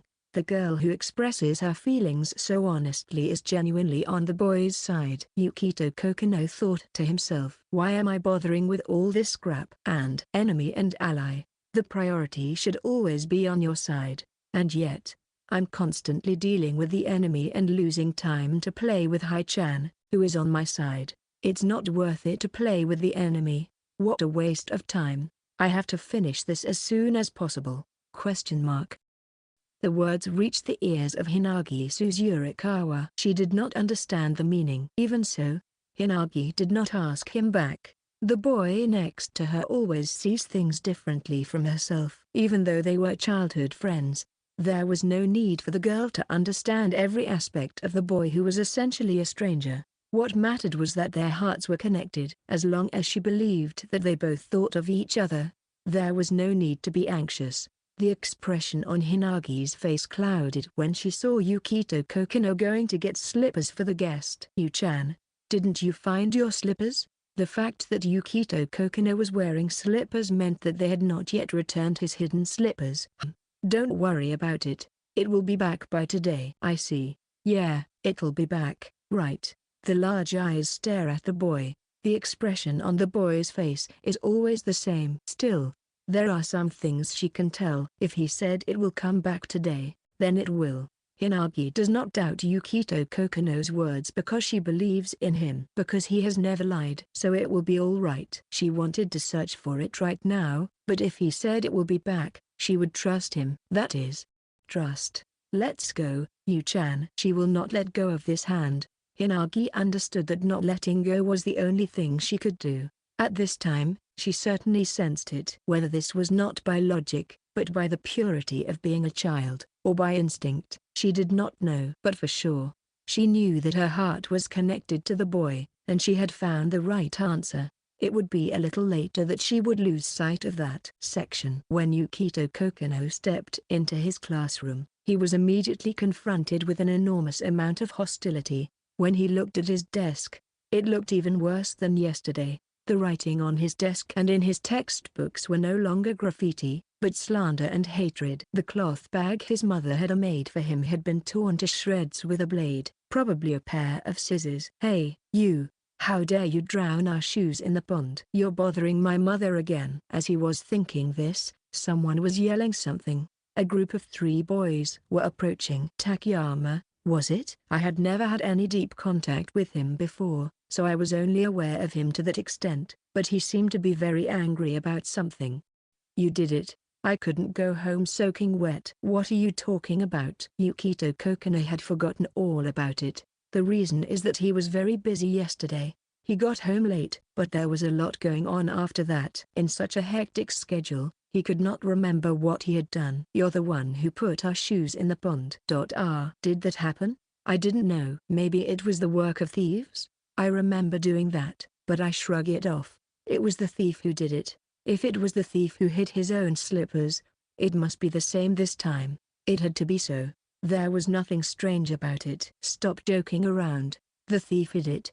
No, I don't know. It seemed that it was not only the group of boys who were not pleased with this reply. Boys and girls alike looked at him with disgust and contempt. The hostility became even sharper, and like a glass of water just before it spills, the equilibrium maintained by surface tension was about to collapse. "Beat the hell out of him." Someone said these words. It was a woman's voice, but even if the woman had not said it, someone would have said the same thing sooner or later. Or perhaps the boys in front of him reached their limits sooner. That was the only difference. You little Dai, Takayama, Hashimoto, and Kitagawa all hit him at once. No one tried to help. Yukito Kokonoe was beaten up without any way to help. His classmates are watching the situation with amusement. There is an expectation. The basic principle of getting rid of the offenders and foreign substances. It was absolutely right for the boys and girls because it was he who soaked their shoes. It was all his fault. It was Yukito Kokonoe who was to blame. Yukito Kokonoe was evil. And Yukito Kokonoe was the enemy. Stop it. It wasn't me. You're hurting me. Yukito Kokonoe pleads, but the violence did not stop. Shut up. You are not needed. Die, thief. The violence of several people attacked him. The group of boys, including Kazuki Takayama, are related by the sight of the small, irresistible Yukito Kokonoe, shielding his head. The adrenaline secreted from the body destroys the brakes and chops away at one's rationality. Once in motion, it cannot be stopped. There is no control. What they are doing is righteous. Even their classmates are cheering them on. Kazuki Takayama was amused. He was up against a criminal, a bad guy who had dumped their shoes in the pond. Even the 5-man squadron that blazed superhero time on Sunday mornings lynched their enemies in groups. Justice is done on him, and the bad guy, the criminal, is Yukito Kokonoe. There is no obstacle to reason. It's not me. You're hurting me. Stop it. The classmates laughed and shouted mercilessly at him. Keep it up. Beat the shit out of him. Perhaps they were so angry at getting their shoes wet that no one stopped the assault. Takayama and the others could no longer stop themselves. Some of them were just too angry to get involved. But in the thick air, that was also meaningless. Kazuki Takayama felt his heart fill up with a sense of cruelty. He was the absolute strong man. He is the one who oppresses others. A king who reigns over those who are weak. I am strong. I am powerful. He was intoxicated with this sense of omnipotence as he beats the crap out of the guy crouching in front of him. He is the dominant one. In the early grades of elementary school, the concept of school caste had not yet been fully established. Nevertheless, it was definitely on the verge of being born. People are not equal, and the weak are not allowed to challenge the strong. That is the strict rule of this world. You're hurting me. Stop it. It wasn't me. Suddenly, he felt something strange. Something like a broken record. However, such a trivial feeling of discomfort was drowned out by an overwhelming sense of euphoria. The only thing he can think of right now is to make the miserable trash in front of him crawl in a state of helplessness, make him weep, and mock him. What are you guys doing? Everyone stop. Suzuka Sanjoji and Himeyama Misaki rush into the classroom. It's this guy's fault. Suzuka Sanjoji was heartbroken that her bad premonition had come true. Misaki Himeyama had also been growing more and more tired of this situation over the past few days. Yesterday after school, there was a bit of a commotion. The reason was that students' shoes had been drowned in the pond. At first, one student reported that his shoes had been hidden. But it wasn't just one student who reported it. The shoes of the entire class were missing. It was too big a scale to bully someone. The target was too broad. So if it wasn't bullying, what was it? The students, Suzuka Sanjoji, and Misaki Himeyama ran around the school to find out. However, they find it not inside the school. It was found in a pond in the courtyard. Among the students who were searching around, there was no sign of Yukito Kokonoe. There was no doubt that it was Yukito Kokonoe who did it. It reminded her of what Yukito Kokonoe had told her. They were all enemies. That's what he had said for sure. Normally, she would have had to call him immediately. It was impossible not to report to his parents after all of this. But even so, even if she was sure it was Yukito Kokonoe, Suzuka-san Joji hesitated. They had just accused him of a crime he did not commit and framed him as the culprit. She had just told his mother of a crime he did not commit and advised her to tell him about it. No matter how sure they were, no matter how obvious it was that Yukito Kokonoe was the culprit, they, who had caused the false accusation, could not treat him as the culprit again without any proof. That is why she hesitated. The next day, they postponed the meeting to hear the story first from Yukito Kokonoe. Despite this attempt to persuade the students, they were not convinced. Once again, she had made a mistake in her handling of the situation. This naive judgment led to the assault this time. It was not a fight. It was a one-sided assault. He was crouched down weakly. Suzuka-san Joji and Misaki Himiyama could not believe what they were seeing, but what they were seeing was the truth. It wasn't me. Stop it. You're hurting me. Takayama and the others did not stop the assault even when they saw the teacher. No, they could not stop.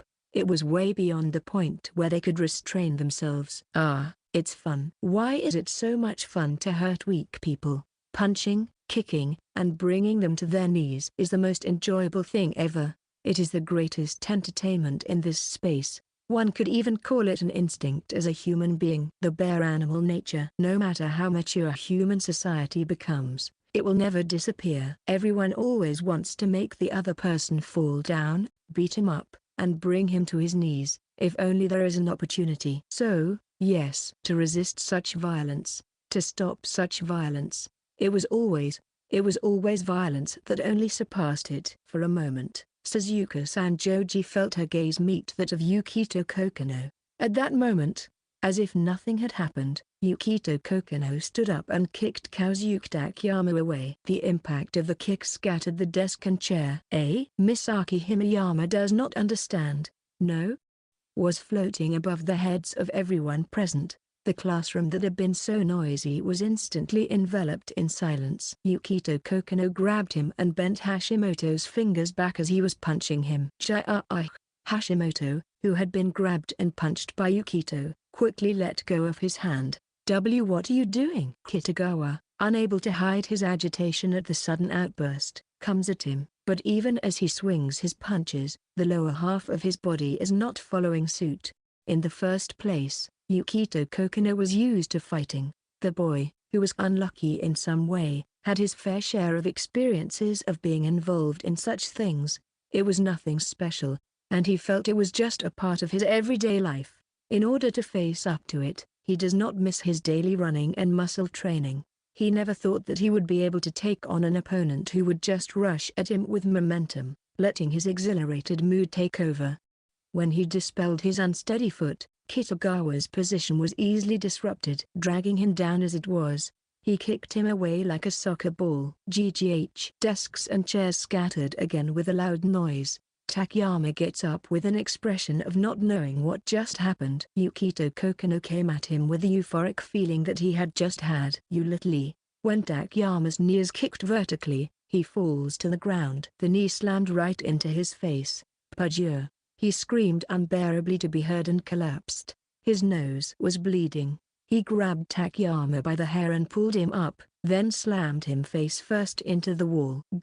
No one could move. No one knew what was going on, and it was the same for Takayama and the others. I should have been the strong one. I should have been a hero. Trampling over them, bringing them to their knees, dominating the weak and overrunning them, that kind of overwhelming presence. So why is it that I am the one being beaten now? No matter how much he refused to understand, nothing would change, and the heat that should have been so aroused in him was rapidly receding. Once he became calm and the adrenaline stopped flowing, the only thing that awaited him was the reality of pain. Speaking of which, I don't have my slippers. Do you know where they are? What are you talking about? The cold, horrifying words reached his ears. It is strange. A moment ago, you were pleading so miserably, so ineptly. And yet, with a nonchalant air, as if that had never happened, the man slammed his face into the wall again. Stop. There is a dull crunching sound. You didn't stop me when I said that, did you? And my slippers were stolen by the thief, right? He slammed him again. Hey, Takayama, do you know where they are? Again he smacked him. The lechery in Takayama's eyes had faded away. Now, the fear in his eyes is frightened. The reality of the unknown fear and pain has painted over his exuberant mood and caused it to shrivel up. Bring it. That's all he says. Kazuki Takayama ran out of the classroom crying and moaning. He turned his face to his classmates, who had just been shouting at him, and then, he walked toward them, determinedly. Everyone wanted to escape, and yet, their legs were shaking and they couldn't move. The world had changed in an instant, and their perception could not catch up with it. Beat the hell out of him, right? If that's the case, I can hit you too, right? No. He grabbed Akari Kazuhaya by the chest. She was frozen in fear and couldn't speak. She was horrified to see the guy who had soaked her shoes being beaten. She wanted more. That's why I was cheering. I did nothing wrong. It should be that way. But why? Why is this happening? As if she had been freed from her bondage, Suzuka Sanjoji came to herself and shouted. You can't hit a girl. We live in a world of gender equality now. That's not what I meant. She rushed to approach Yukito Kokonoe to restrain him. He was holding on to her chest with frightening force. She tried to pull it away, but it didn't bother him at all. She is equally guilty, one way or another. I was being beaten up, and she was encouraging it. Don't you know? That's violence, too. You saw that, right? It was here that Suzuka Sanjoji finally realized. It was too late to come to that thought. The assault by Takayama and the others had begun before they came to the classroom, and it continued after they arrived. This boy had gone to great lengths to show it to them. To justify his actions, even though he could have bounced back from the beginning. And he was not wrong in anything he said. Aiding and abetting. No one was going to help him anyway. Which could only mean that, to him, they were all equally guilty. What they did to me was also verbal abuse. That's! There was no room for argument. He was right. Everything that had caused this situation was her own fault. She didn't listen to anything he had to say. Now I'm going to beat the shit out of all these guys. I didn't do anything. I had nothing to do with it. They did it on their own. Evasion of responsibility, self-preservation. The atmosphere is abuzz. That's what anyone would do if they heard such words. He did it right in front of them. He would do it without any reason. No more violence. Then what will you do? My textbooks and the bag my mother made for me are in tatters. Isn't this violence? Why did they do such a terrible thing? Misaki Himeyama was holding the tattered cloth bag in her trembling hands. Her eyes could not look away as if she were being told that this was her sin. Please contact the parents of all these people. You can do that, right? I called my mother, even though I didn't do anything. But everything they did was true. In any case, it was impossible to conceal the fact. She had no choice but to contact the parents of the Takayama family, but the boy in front of him had no intention of letting it go that far. What he was saying was that he wanted all the parents to be informed of their foolishness and to come and apologize to him. Wait, please. Just give me a minute. I won't pretend it didn't happen. This time, tell me your story properly. Confused, dismayed, bewildered, and perplexed. Unable to think of anything, not knowing where to begin. The only thing she can do now is to pile on the words in a desperate attempt to somehow contain the situation. What's all the fuss? What interrupted Sanjoji's train of thought was the vice principal, Toyama. Sanjoji-sensei, what's this all about? No, this is. The vice principal, Toyama, asked Suzuka Sanjoji. But Suzuka Sanjoji was at a loss for words, not knowing how to reply. Why is the vice principal here? She thought so. But if she was making so much noise, the other classes would have heard her, and the vice principal might have happened to pass by and noticed it. In any case, it was bad luck. She would have to wait until the situation had calmed down a bit before she could give an explanation. Oh, I've been waiting for you, vice principal. You are You're the one who caused all this trouble. But for some reason, it was Yukito Kokonoe who spoke to the vice principal, Toyama. In a friendly manner. Both Suzuka Sanjoji and Himeyama Misaki intuitively realized that this is a bad idea. If this boy does anything, it can only go horribly wrong. No, I didn't. It was a one-sided beating. What did you say? Explain yourself from the beginning. The boy may be calm, but the fact that he was beaten so much has left him in a bad way. Even the casual observer could tell that it was not a lie. The eyes of Toyama became stern, but as if that didn't matter, Yukito Kokonoe continued. But, Vice Principal, can I ask you to repeat what you told me yesterday? What are you talking about? Tell me what happened. It will all become clear when the Vice Principal tells us. Please, let me hear it again. What's that? The poison was drained out from him as he saw Yukito bow his head obediently. Okay, then what do you want to ask? Thank you. Somehow, Suzuka Sanjoji was beginning to understand what was about to begin. In front of the podium, Yukito Kokonoe continued to ask questions to the vice principal, Toyama. Vice principal passed through the corridor of this classroom after school 3 days ago, right? That's right. I needed to check the equipment in the storage room down the hall. What time was that? I believe it was after 4 p.m. Was there anyone in this class at that time? Yes. There was only one student left. I remember because I told him to go home and be careful not to have any accidents. The one who spoke up was Misaki Himeyama. The day's classes ended before 15:00. It was rare for a student to remain in the classroom until around 4 p.m. Who is that student? Well, it's him. The vice principal, Toyama, looked around the class and pointed to him. That student the vice principal pointed to, Kazuhiro Okamoto, looked down and was trembling. Thank you, vice principal. My last question. Where was he at the time? He was sitting right there, getting ready to leave. That settles it all. As expected of the vice principal. You are handsome, kind, and admirable. Yo, Kagami, you are a true teacher. I respect you. I appreciate you saying so, but what the hell do you expect to learn from a question like this? Yukito Kokonoe approached Kazuhiro Okamoto and punched him in the face. Gasp. With a loud thud, Kazuhiro Okamoto was blown away. What are you doing? Stop it. Toyama rushed to stop him, but Yukito Kokonoe dragged Kazuhiro Okamoto up and threw him down to the podium. Vice principal, that seat right there where Okamoto was getting ready to leave.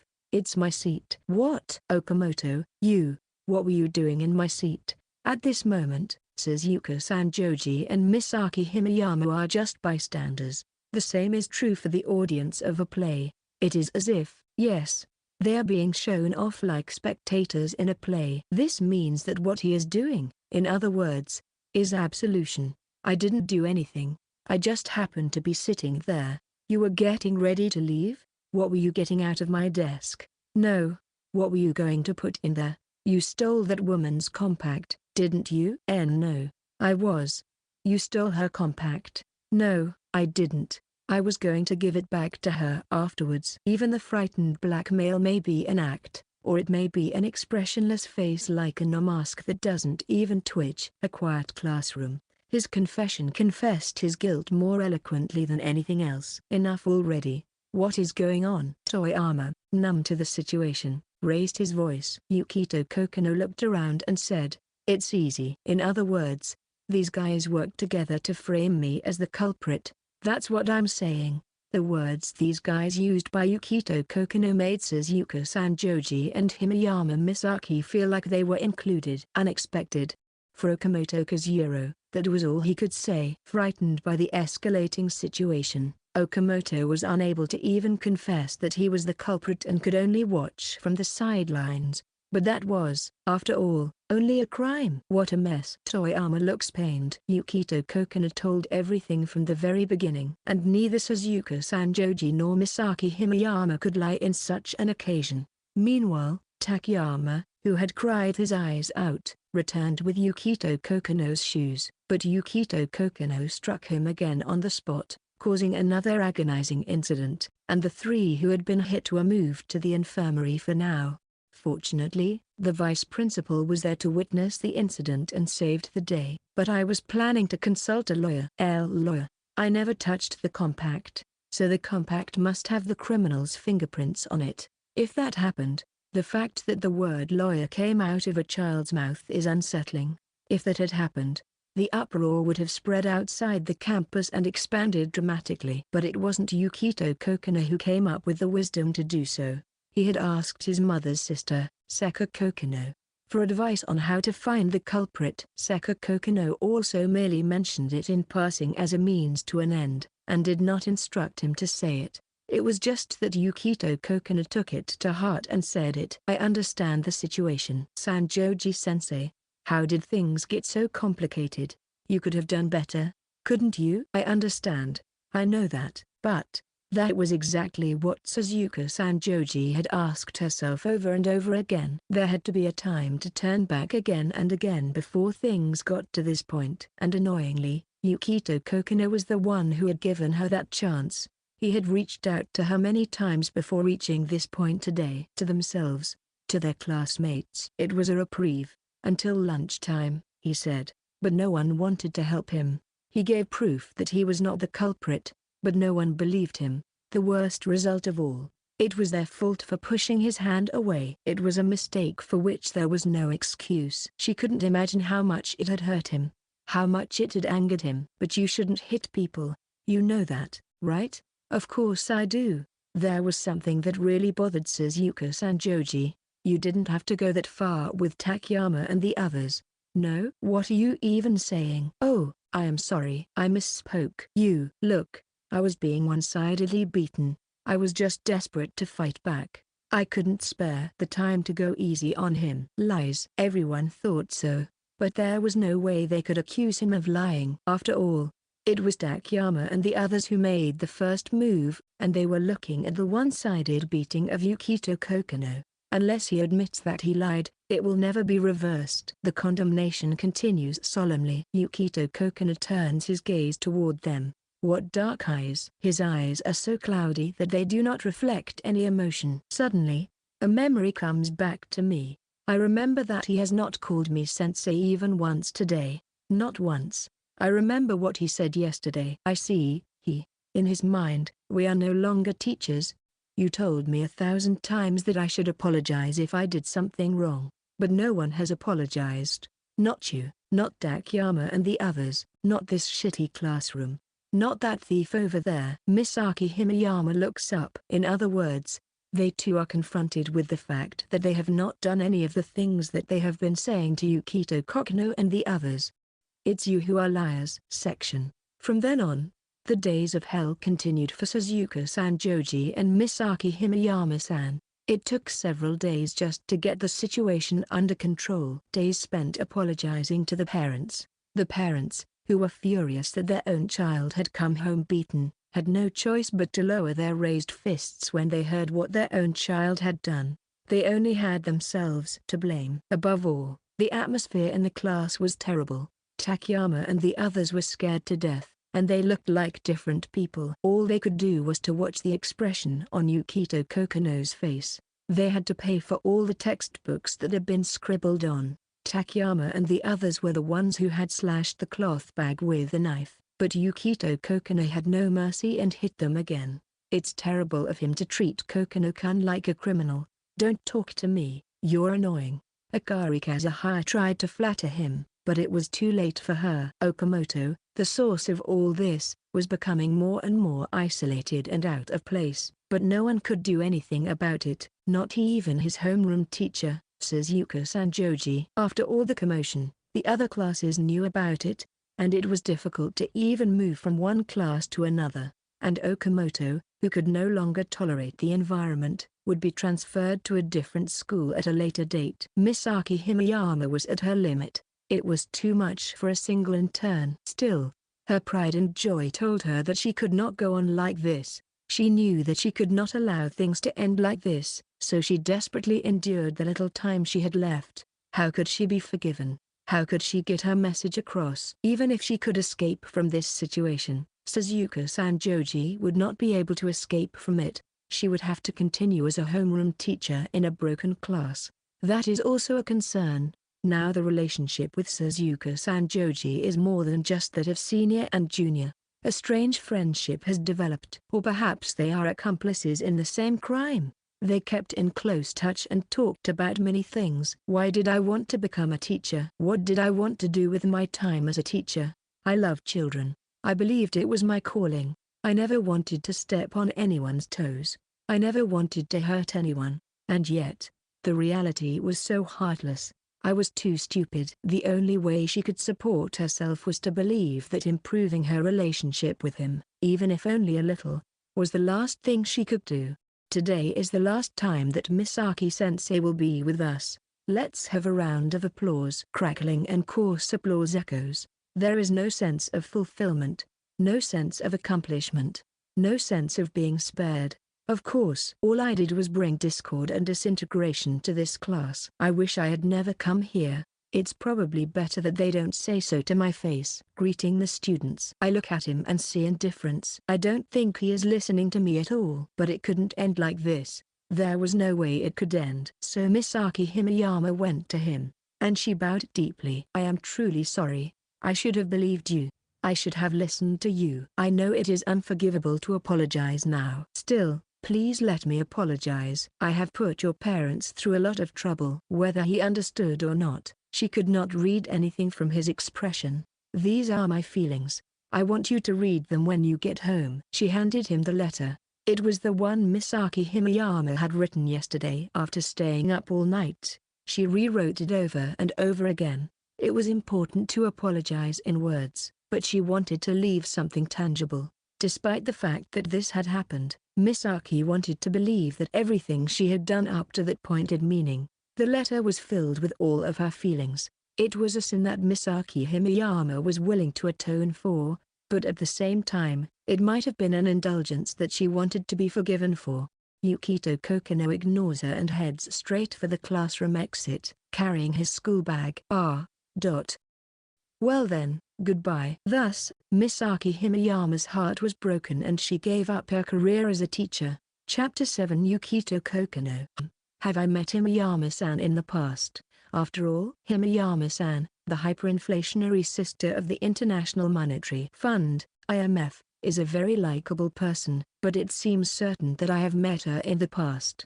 She fled for her life from the Peach State, but nearly ascended to heaven. It's acceptable to call a complete stranger mom only if you are their elementary school teacher or you're engaging in a mommy activity. What is a fake mom-like existence? It may remind one of Gnosticism like the Yaldabaoth, but Himeyama-san may have a little too much motherhood in her. Please take care of yourself. I can't take it anymore. She asked me about the past, but I couldn't bear to look at her because she seemed so bitter. I wondered if it was okay to remain oblivious and unaware. All the things I can't remember keep piling up. I am confident in my memory, but on the other hand, I don't remember much of the past. It was routine for me to immediately delete memories that were not good enough.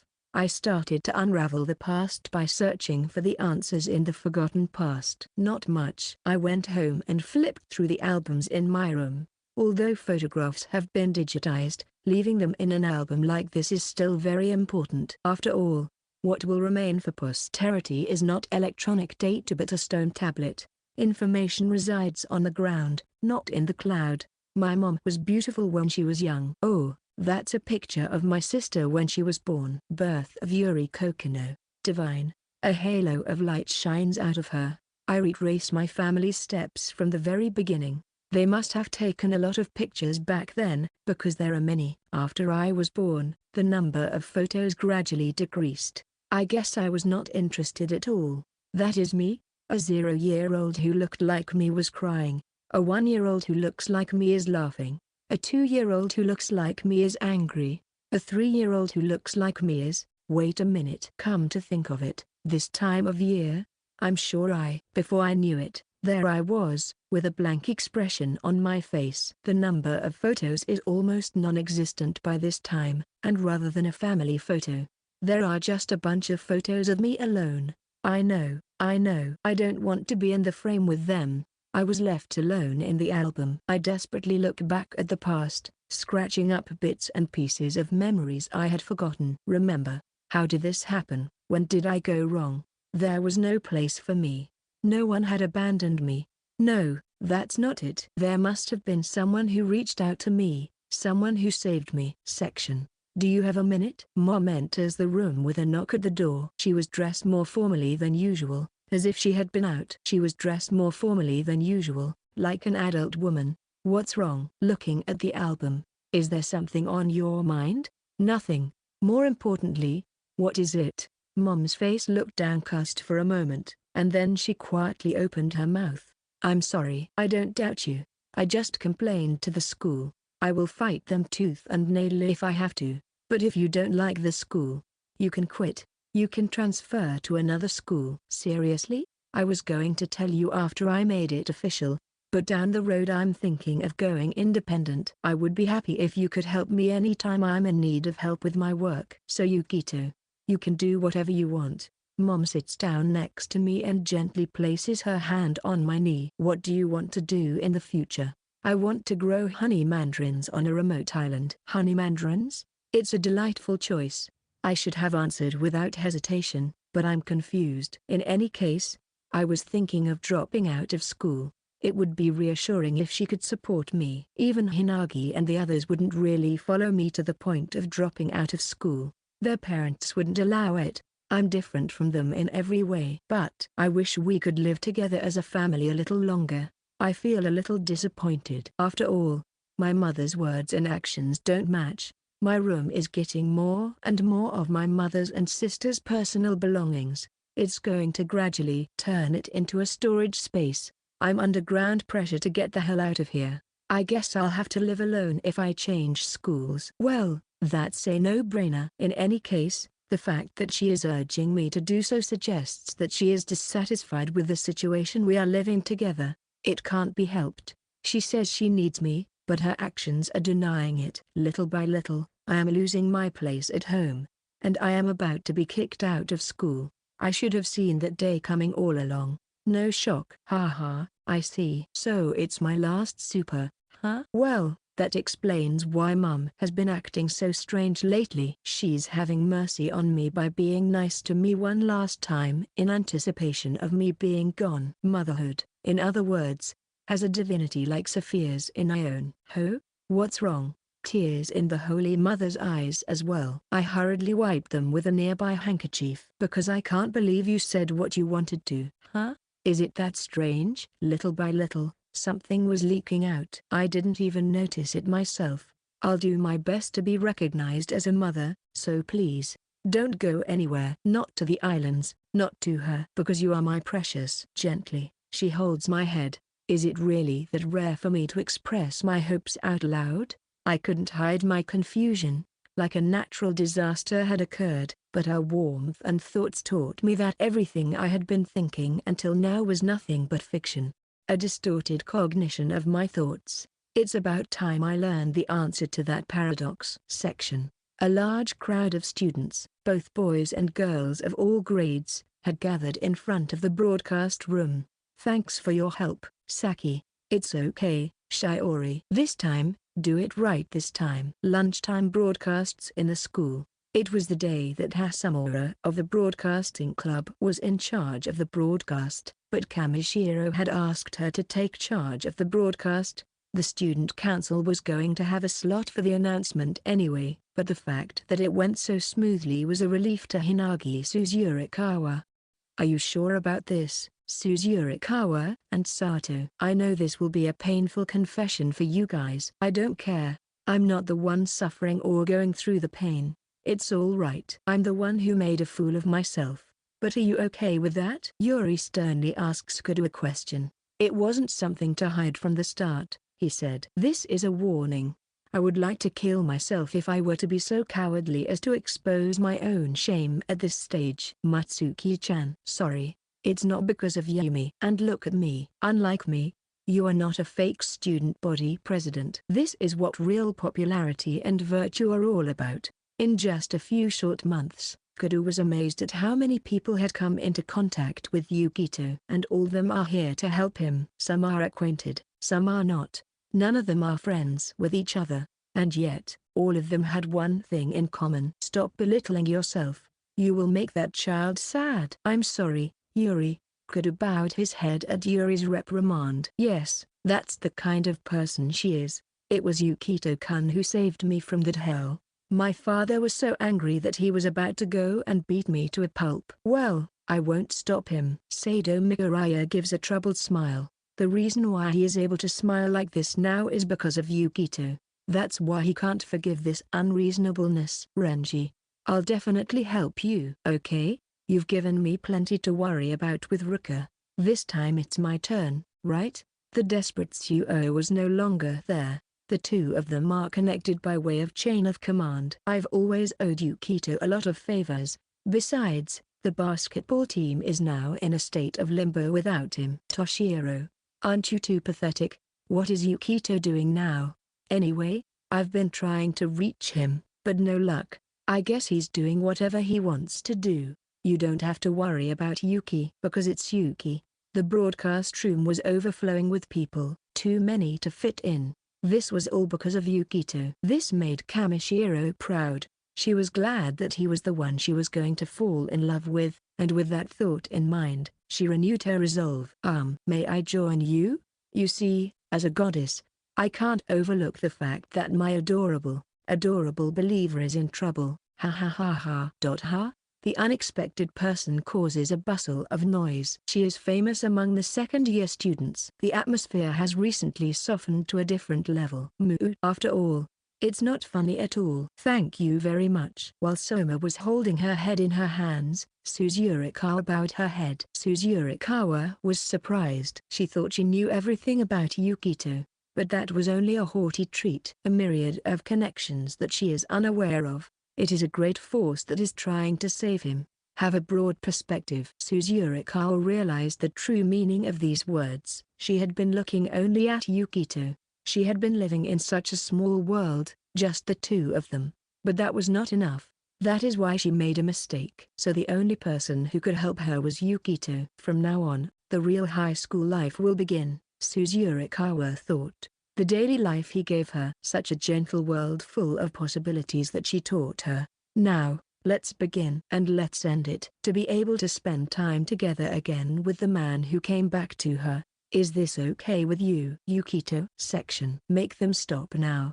The staff room was in an uproar. The truth, revealed one after another over the school broadcast, permeates the school with an undeniable reality. One first-year student is told by the mouths of various students in turn, he has been suspended and does not come to school anymore. Why was he slandered, and why was he forced to do so? Suzu Kawa, the victim, and Sado, the perpetrator. What they both say is that they are grateful. Why did they get good grades in Class B? Why and how did the basketball club, which is now one of the most enthusiastic sports clubs, devote itself to club activities?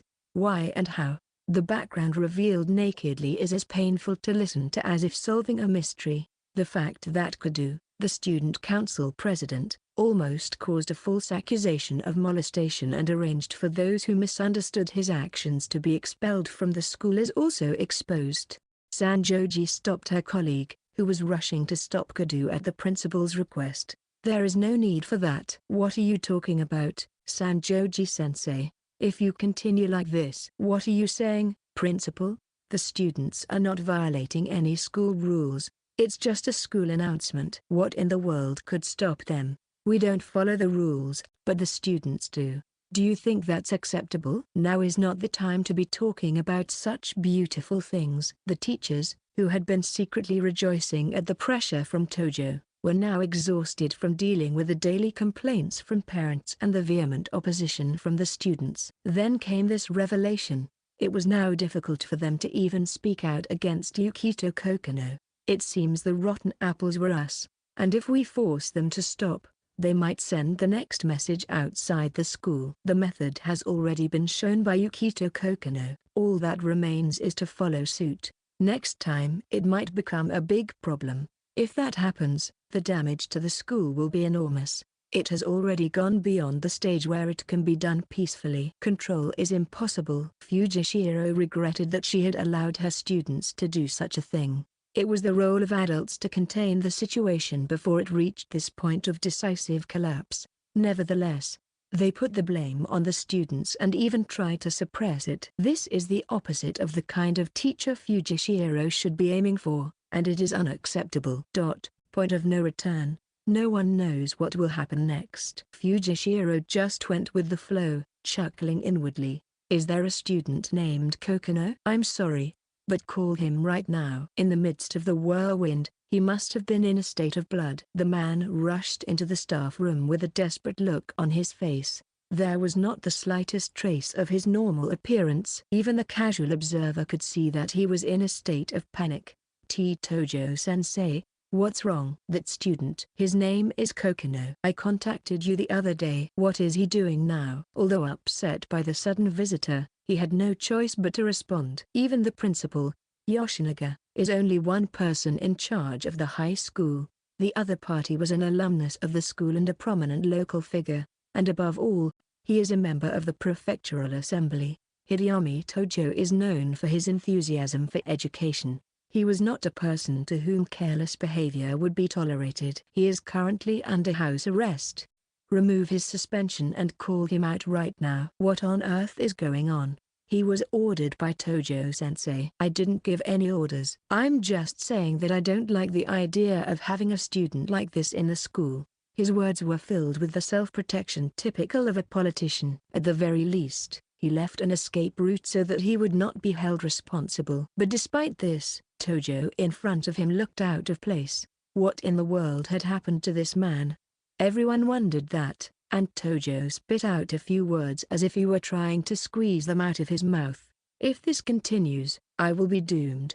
Hideyami Tojo has served 3 terms as a prefectural assembly member for 12 years. He was thinking of entering national politics at some point. His daughter asked him for a favor. Hideyami was very fond of his only daughter, Erika. Hearing Erika's story, Hideyami was furious. He could not bear to have such a student attending the same high school as his daughter. Moreover, the high school where he was going to flounder was also his own alumnus. What the man is doing is a crime. No doubt about it. What he is doing is not only unbecoming of his alumnus, but also unacceptable. When he visited the school the other day, he was proud of the students who were working hard in their studies. Hideyami picked up the phone. If he had taken the trouble to corroborate Erika's testimony, even a fraction of the time, the situation might have been different, but it was all in hindsight. A few days later, Hideyami received a phone call from an official of the Prefectural Federation. The contents of the call caught him by surprise. The party's official recognition had been cancelled. This was an impossible situation. Hideyami was officially recognized by the ruling party. He was a member of the largest faction in the Prefectural Assembly, which held the majority of seats. The revocation of his party certification meant that he would no longer be able to obtain the support of his organization in future elections, and he would have to work as an independent. Naturally, his plans to switch to national politics would be thrown out of the window. There was no way they would accept such a thing. There must be some mistake. Hideyami was furious and immediately protested, but received a curt response. It was an instruction from Rishi Himiyama. Rishi Himiyama. He has been a member of the parliament for 8 terms and has served as Vice Minister of Education, Culture, Sports, Science, and Technology, Vice Minister of Internal Affairs and Communications, and Minister of Health, Labor, and Welfare. Although he has already retired from national politics, his hidden influence has not diminished in the slightest. This is absurd. It is incomprehensible. It is no wonder, then, that for Hideyami, who aspires to national politics, Rishi Himiyama is a man above the clouds. He had never even met or talked with him before. There was no way he knows me. From Rishi's point of view, I was a stone on the side of the road. Why would this person have done such an impersonal thing as asking for his official recognition to be revoked? However, there was one thing I knew. If I could get Rishi Himiyama's attention, it would be a tremendous stepping stone for my entry into national politics. The ground of Rishi Himiyama is strong. Who will succeed him, and the struggle for his successor, is also attracting attention. If I can succeed him, I will make a great leap forward. On the other hand, if I am disliked by Rishi Himiyama, then there is no future for me. A phone call came again to Hideyami. who was shocked and dismayed. It is Haruiko Himiyama. He is a career bureaucrat working for the Ministry of Education, Culture, Sports, Science, and Technology. Haruiko tells him in a cold voice. Hideyami, who knew what was going on, turned pale. How could this happen? Hideyami was not ready to make the transition to national politics at the earliest opportunity. This was no time to be dreaming. On the contrary, if he did not get this problem under control right now, there would be no future for him. If things continue as they are, I will be ruined. Hideyami instructed his secretary to cancel all plans and hurried to his old school. It was shallow. It was shallow. He thought it was an insignificant problem. He failed to check the facts. That meant, as it was, that Hideyami Tojo lacked the qualities of a politician. It was a blunder that could have been branded as such. I never thought that student would have connections to Himiyama. An innocent student has been framed. It was not even imaginable that there would be a connection with Himiyama. Regretting his own foolishness in failing to check the facts, Hideyami was driven by frustration. Thank goodness. I'm so glad. I was at the hospital with my mum. A detailed examination for breast cancer. The result of the ultrasound was no abnormality. Mom said that the probability of breast cancer was low to begin with. However, there was no way she would be okay with it. The mere suspicion of breast cancer is enough to make a woman feel uneasy, and it is too heavy to carry alone without talking to anyone. My mother's hands were trembling until the results came in. Holding my hand, she endured her fear. Now, perhaps in relief, she was holding my hand even tighter. I'm sorry for making you stay with me. I had a lot of free time. There's not much else I can do. It was a normal time of day since I was under house arrest, but it was a time when students were at school. I was a delinquent, walking around in plain clothes at such hours. I might call myself a Yankee at the very earliest. It would be like Yukito Kokonoe Yankee form. However, I don't have a nail in a bat or a wooden sword. It is an eternal mystery why people buy wooden swords on school trips. No, that's not true. If you hadn't been there, I might have been crushed. Just having you by my side was reassuring. Thank you. My heart aches at the sight of my mother. The blue face finally regains its freshness. Why Mum? Why me? I wish I could have taken her place. It should be me who should suffer.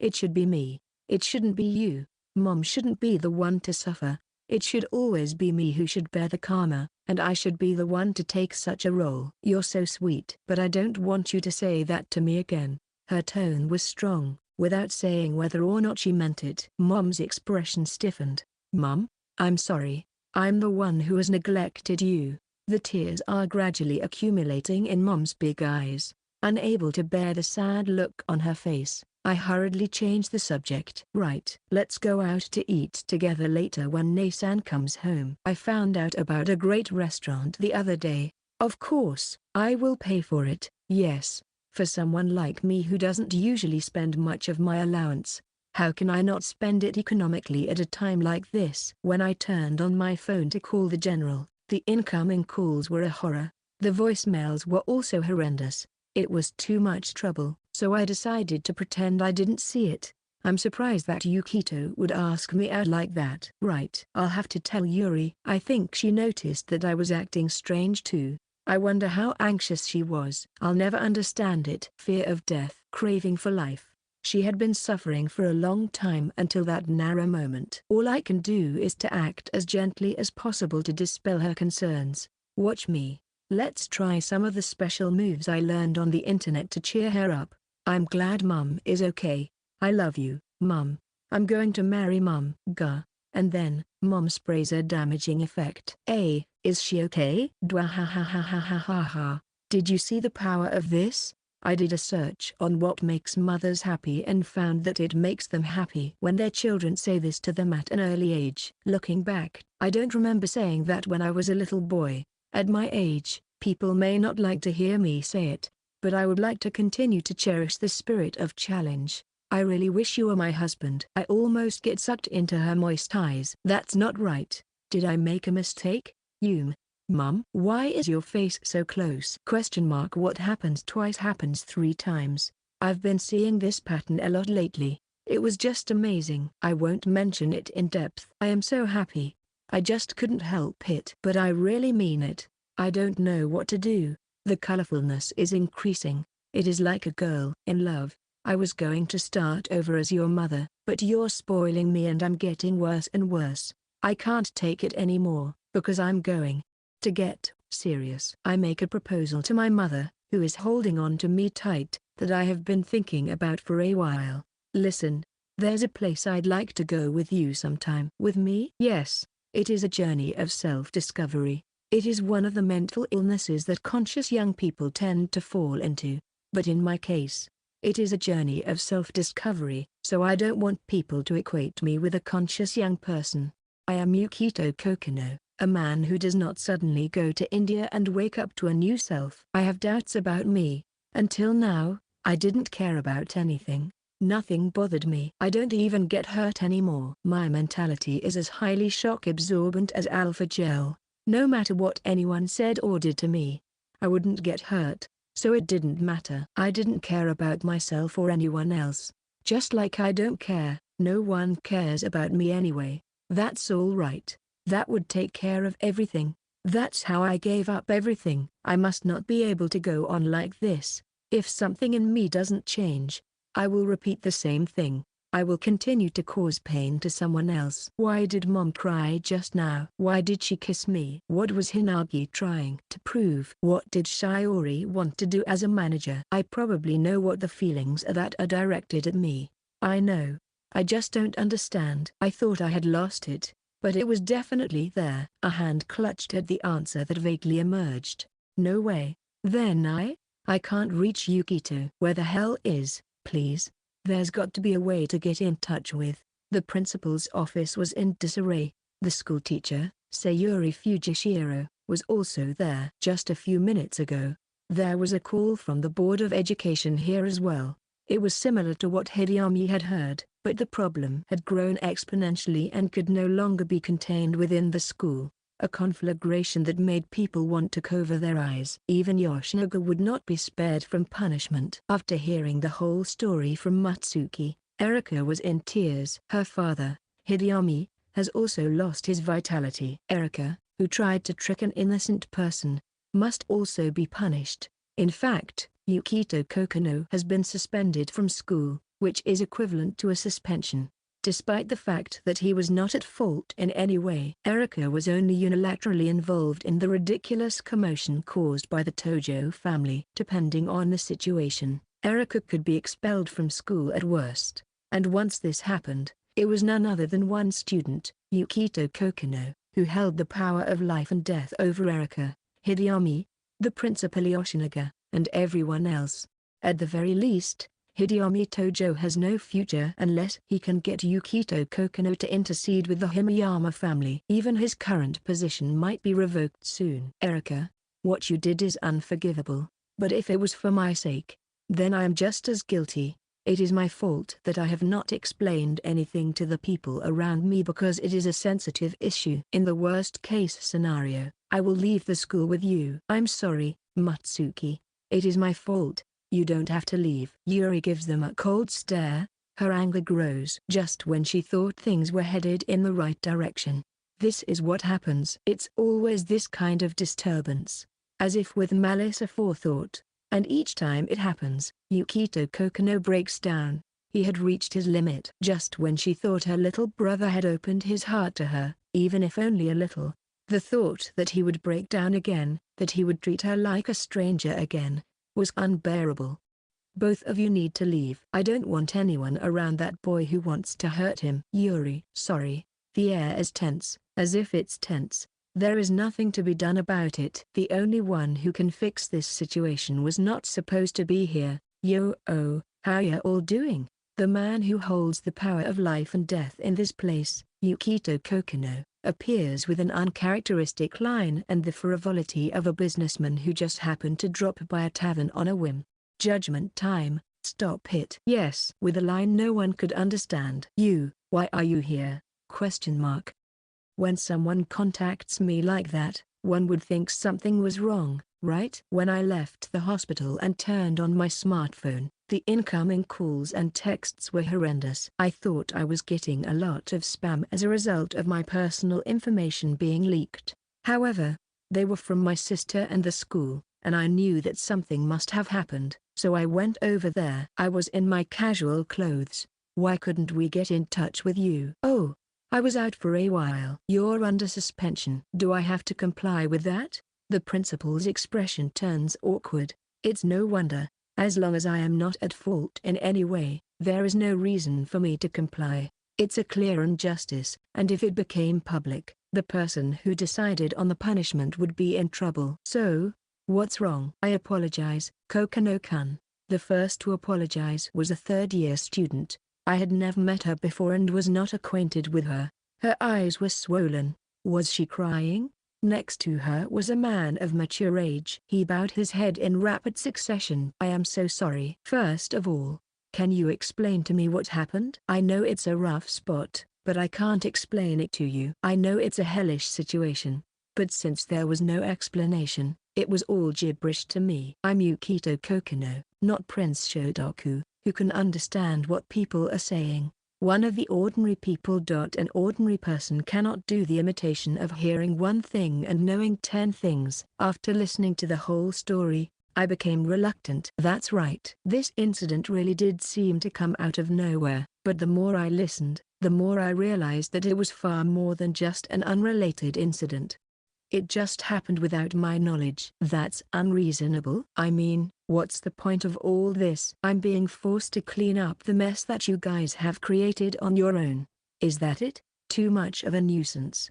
It was a complete waste of time. It was as barren as an egg-carrying quest in a hunting game. Why do they even put huge rocks on the path to obstruct it? I am not the only one who is fed up with the harassment of the development staff. I will take responsibility and leave the school. So please, please, please forgive Matsuki. Matsuki is the kind of student this school needs. The senior who identified herself as Tojo was pleading with tears in her eyes. But when I heard that, I thought how selfish she was. This person doesn't understand anything. You're saying that you're going to drop out of school without thinking about it, after misunderstanding and humiliating me without any reason, assuming that is an apology for the trouble you've caused me? But, exclamation mark. If it hadn't been for me, if I had been punished by the school for spreading those rumors, I might have committed suicide. You know? Even if it wasn't for that, you would have been greatly hurt. I'm sure you've been hurt a lot after all. Will your expulsion heal these wounds? Senpai, if it weren't for me, I might have received an unfair punishment from school and could have even committed suicide. Even without that, I would have been greatly hurt. Just because you dropped out of school, do you think those wounds will heal? Suicide. I'm really sorry. Senpai crumbles as if in shock. Her father supports her in a moment's notice, but he is no better. He is the main culprit and party responsible for worsening the situation. I have a mentality as hard as Gorilla Glass, so it's not a problem. But if I were normal, I would have been in despair. The school is also in on it, imposing punishment on me. I can't help but be saddened that I have no one on my side. What would you do if I had died as a result of your malicious intent? You too, Tojo-san. Why didn't you check the facts? What are you in that position for? It's my fault. I only managed to get by because there was someone to help me, otherwise I might have continued to be treated unfairly. In that case, what would have happened? Yukito, let's file a lawsuit claiming damages for defamation. That's fine, too. I'll pay however much it costs. I am so sorry. I have been making efforts to educate people. I never thought I would do such a thing. Father, no. It is my fault. I am the one. Kokonoe, part of the blame lies with me. It is utterly deplorable. If you regret it so much, why couldn't you have been a little more thoughtful in your approach? As I mentioned earlier, I had nothing to do with this, and yet I was forced to be the one to clean up the mess. I've come this far, and my bad luck with women is nothing more than a gag. A big sigh escapes my lips. The people around me react with a startle. I feel their eyes on me as if they are looking for my expression. Why do I keep getting into trouble like this? This world is so hard on me. I want it to stop. How would I have responded in such a situation? I think about that. If she wants to drop out of school, She can. What she did is unforgivable. Besides, she is irrelevant and unimportant to me. I wouldn't care if she was gone. I wonder if I would have answered in such a way. President Kido also had a pained expression on her face. She, too, was an outsider who had nothing to do with the situation. She is just a victim of this situation.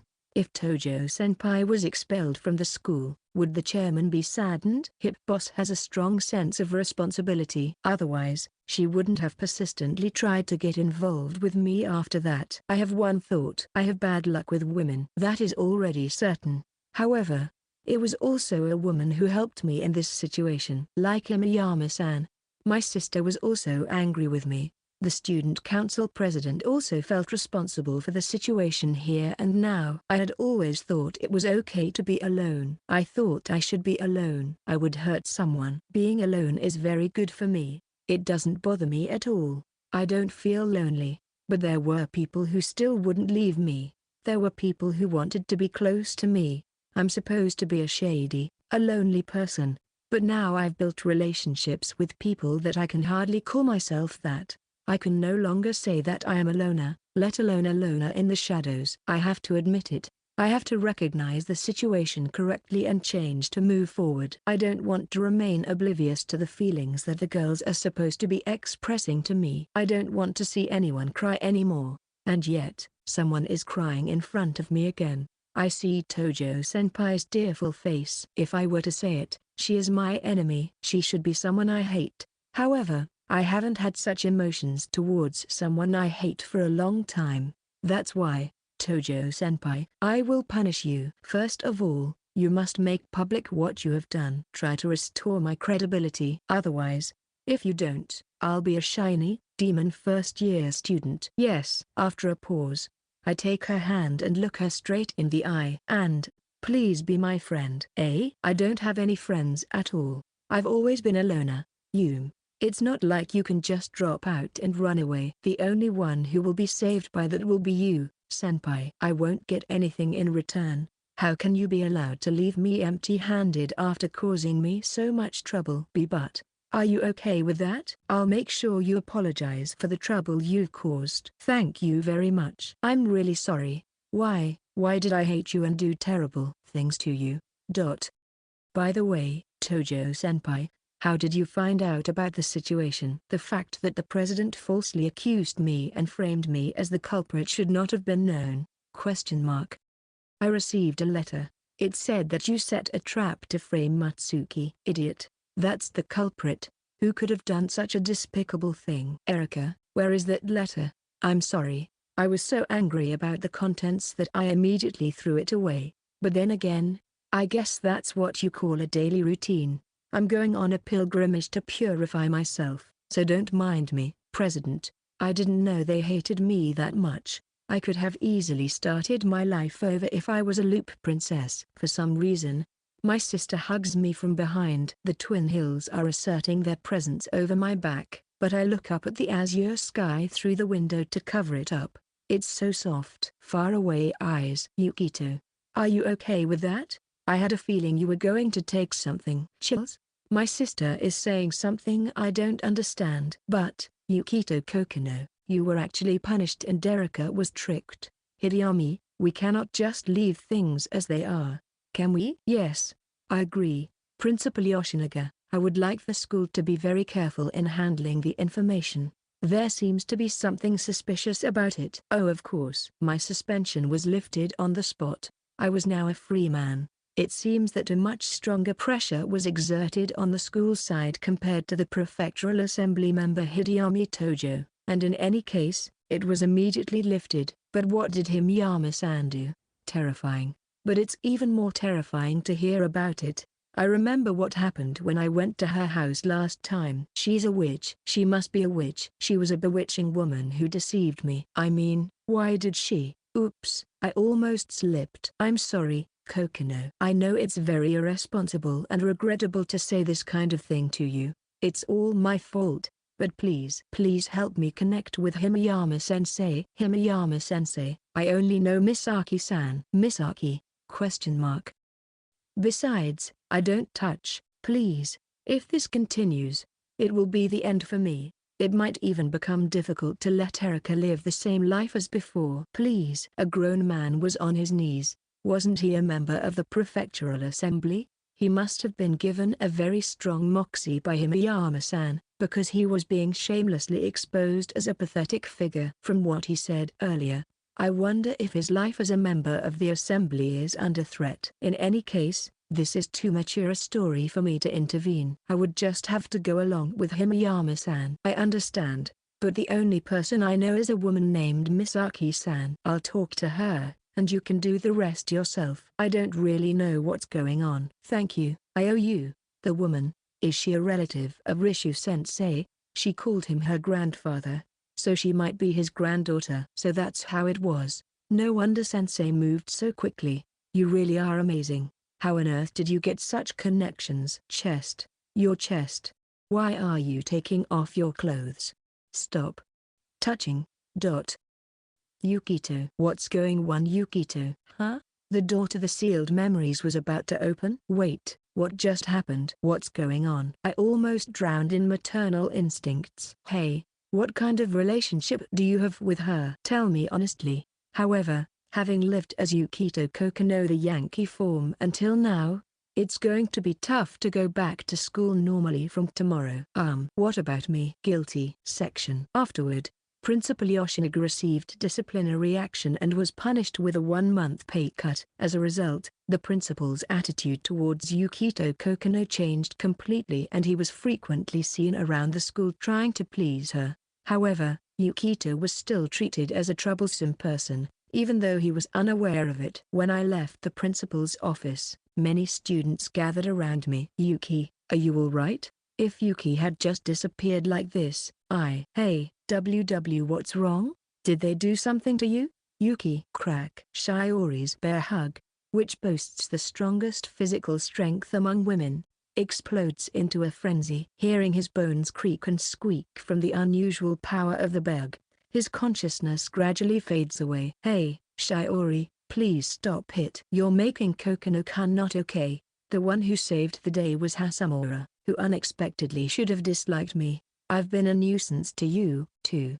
Hasamura-san gives an awkward smile. She had glared at me when I had called her before, but her impression was quite different from that time. Maybe this is the real Hasamura-san. I'm sorry, Kokonoe.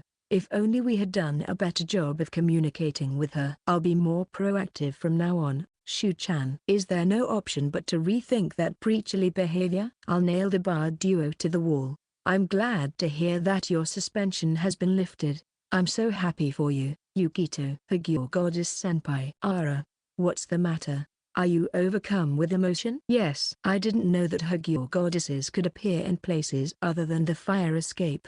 Okay. This time I won't let you get away with it. I apologized. Geez. You always make me worry all the time. A fresh, handsome guy blurted out. There were giggles and laughter from all over the place. All of them were familiar faces. Some were classmates, some were upperclassmen. It seems that my sister had hurriedly called out to them and gathered them together. Well, I'm just impressed by her kind heart. How much virtue do you intend to accumulate in this world? Thank you, fierce heavenly host Hurl. I heard earlier that my sister, the president, Hinagi, and others broke a lot of bones trying to save me.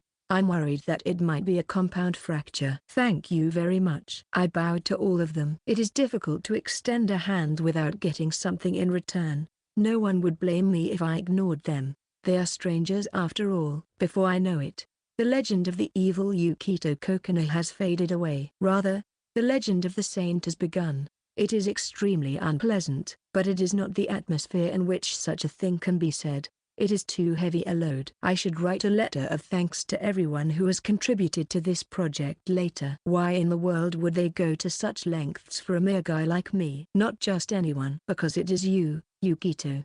Hinagi stepped forward from among the group. I remember that everyone is in uniform except for me. I can't deny that I feel out of place. I feel alienated, as if I am a foreigner. That's exactly the feeling I'm used to, and somehow it makes me feel at ease. But that may no longer be allowed. I was helplessly saved from so many people. At times like this, the words to say are always simple. Welcome back. I'm back. Chapter 8. A person who has reached the extreme of BDD luck with women. I was mesmerized by the same scene as that time. The sky and the ground, far above and far below, seeming to suck me in. The spectacular view still attracts me as it did before. I'm driven by a momentary impulse. A long time has passed since then. What would have happened if I had given myself over to that temptation? At that time, I certainly wished for death. At least, I was aware of it without understanding it. But somehow I had stopped wishing for death. It kept protecting me like a shield of Aegis. Yukito Kokonoe's mentality cannot be hurt. Therefore, I never wished for death. It was simple logic, but why didn't I realize it? That such a thing was impossible. Yukito. Yukito. It's okay. Mom was calling me. Yes. I remember she had this expression on her face that day. A hazy, dim memory of the day is hazy. What's wrong with me? Is she thinking that I am about to jump off the roof at any moment? Maybe so. That's what I would have done back then. In fact, I have a record. It is natural to be concerned. That is why I am here today. To move everything forward. To make up for the days that have been destroyed. Section. This is the first time we're going out together like this. Fufu. I'm so happy. Mom was smiling broadly. Even though she was only going out with her child, she was strangely enthusiastic. Her makeup was perfect. She was so cute and adorable. My mother and I were at Sky Tree. My sister was not there. Since Mom was off work today, I asked her to go with me. She said yes, but it was a little difficult because she cried. I'm sorry. The truth is, she's still sobbing again. I had never once asked my mother to do anything for me. I thought she wouldn't listen to me no matter what I said, and I kept thinking that she hated me. But then my sister, who had rejected me and said she hated me, told me a short while ago that she loved me. I don't know which one of us is the real one. Still, that's why I have to talk to her. And with Mom, too. It was a good time to get off the observation deck and go outside. I wanted to talk with Mom alone a little longer. Rather, that's what I wanted to do. On the way home at dusk, we just talked quietly, as if to fill in the blanks, as if to fill in the time that had passed so far. I'm sorry for asking you out so suddenly today. Don't be. I was happy. We've never done that before. I am not bothering you? How is that possible? She looks sad and lowers her eyes. Come to think of it, Mom always had this expression on her face. It was me who made her like this. I was the one who made her sad like this. I thought you didn't like me. That's not true. Why? How could I not like you?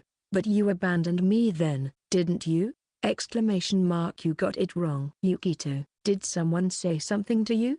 You were there at that time. I thought I was an unnecessary existence because you never told me I was needed. I'm sorry. It must have been so hard for you. I thought Nei-san hated me too, but she told me she loves me. That's why I wanted to ask Mom too. Am I allowed to stay? Tears spilled from Mom's large eyes, ruining her beautiful makeup. She's been crying a lot lately, and it's all because of me, but I couldn't stop the conversation here. I needed to do this to correct the personality of Yukito Kokonoe, to restore the real me, not the broken one. I could tell Mom's body was shaking, and she was trying to hold back her tears. I wanted to talk to you more, Mom. There were so many things I wanted to tell you. Yes, but you always seemed busy, and I stopped saying anything. Then those feelings went to Nei-san. It's not that Yuri didn't like it either. I was rejected by both you and Nei-san, and I lost my place. So I wanted to disappear.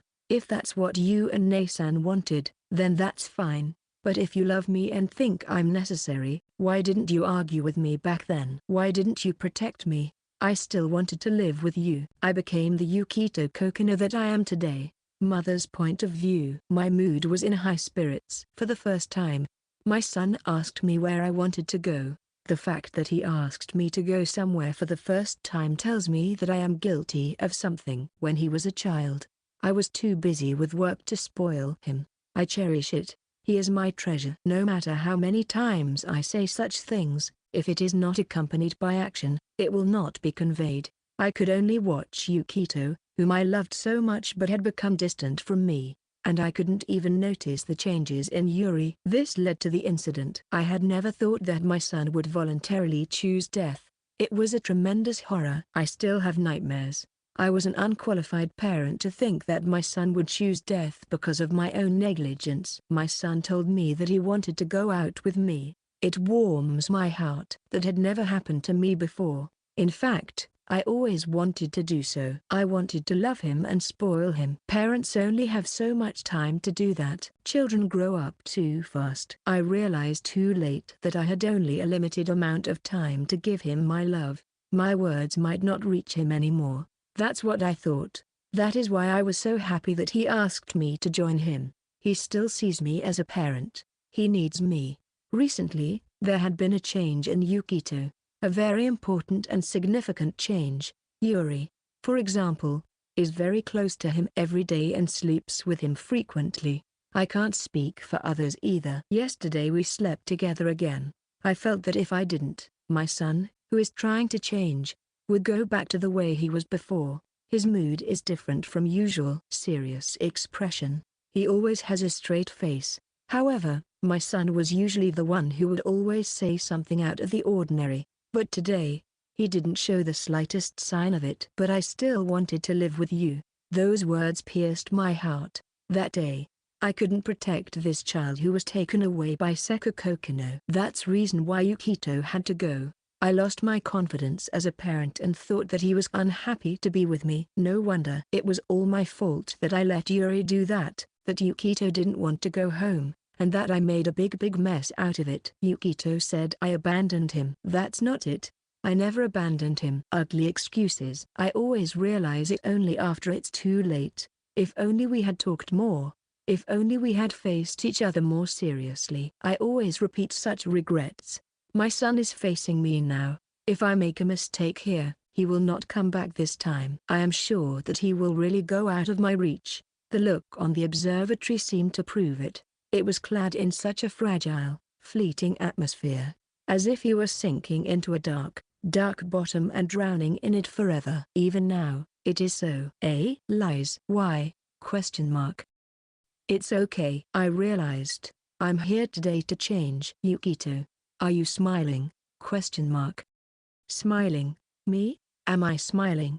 Mum? He looks strange. He touches his face with a floppy hand. Is he smiling? This boy? Our relationship had become so warped that I foolishly could not even remember when I had seen my son smile before. He used to smile when he was trying his best to talk to me, and his smile was cute. But then the smile disappeared, and it was undeniably me who took that smile away from him. I am an unfit mother. I thought he would never look at me that way again, and yet I have something very important to tell you.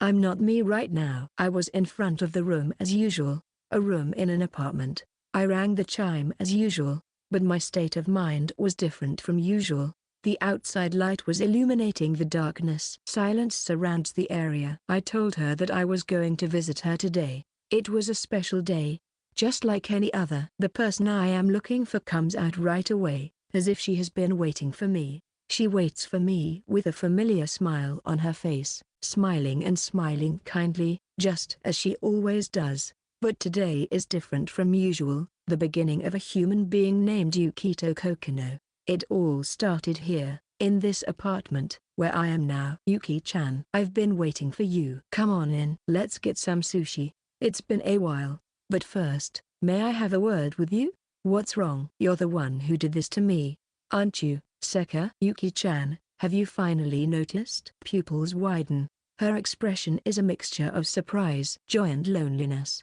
It's like a complicated mixture of opposite emotions. That's what it looked like to me. Suzu Kokonoe. She is my mother's younger sister, and to me, she is another mother. Seko-san spoils me a lot. It was after I ran away from home that I began to have serious contact with Seko-san. After being pushed away by my sister and not returning home, I kept walking in the opposite direction from home. The urge to disappear was the only thing that drove me. I found myself in police custody. I vaguely remember my mother and sister crying in front of me. I was hospitalized with a broken bone. On the day I was discharged from the hospital, Mom and Seko were fighting a lot at home. However, it was mostly Seko who was blaming her, and Mom was in a state where she could not say anything. In a fit of rage, Seko said, "If you can't raise him, I'll do it myself."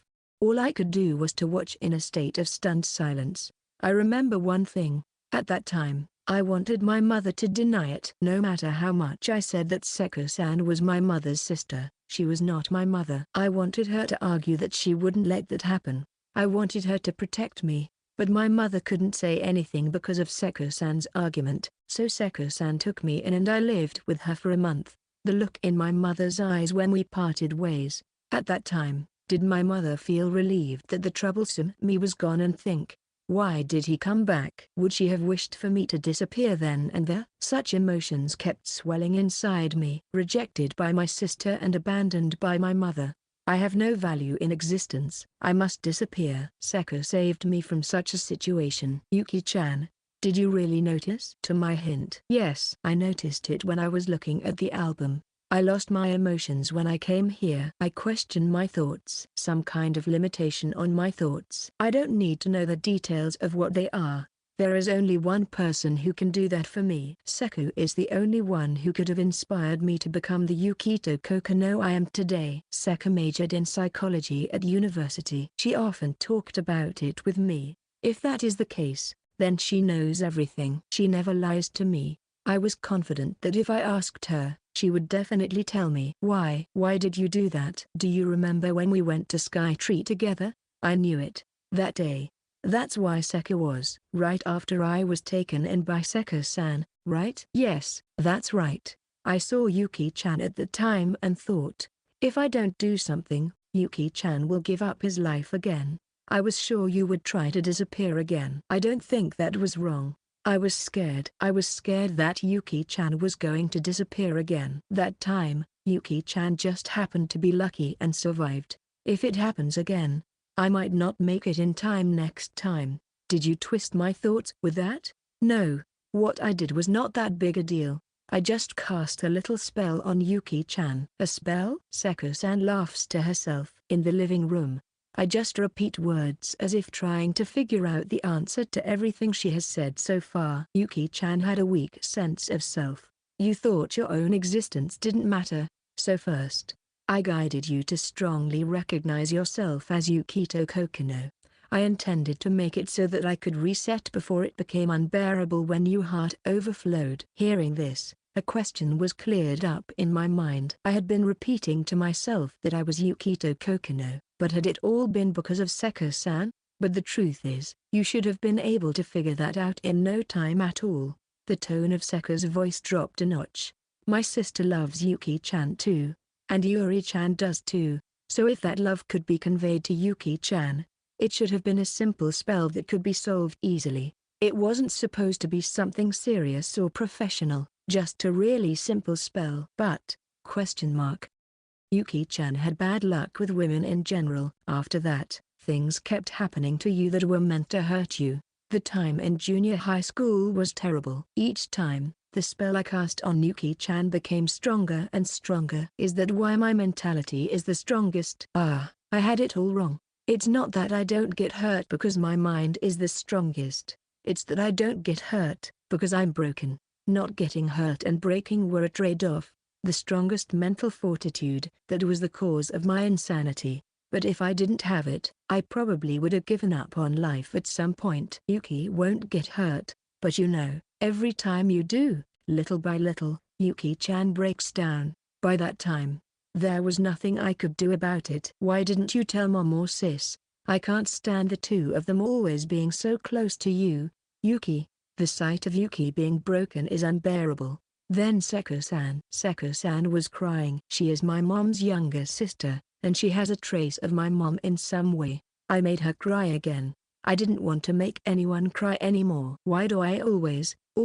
She hugged me, just like mom, but the smell was a little different than my mother. Thinking back, I was always hugged like this by Seko-san. I know now that Seko-san must have been pampering me in her own way, since I could not be pampered by my mother. So you finally realized that you are loved. I don't want you to disappear. Yuki-chan is loved by everyone. Everyone thinks so. Yes, maybe. I'll make you sad if I do that, I guess. I'm sorry for giving you such a hard time. I'm sorry. Seko was crying as if to wash away everything that had been done to her. How much have I worried this person?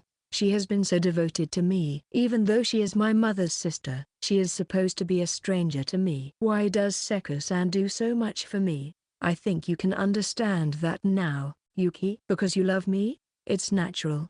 I love you. I love you too, Yuki-chan. The feel of it on my lips. So sweet and soft. Ah, why are people so warm? I just wanted to ask you one thing. Yuki-chan was always the same in front of me all the time. The mindset I put on Yuki-chan had progressed to the point where it was out of control. Why is that so? Yes, the usual silly thoughts. It rang out in front of Seko-san. I had never thought of such a thing before. It's strange to think back.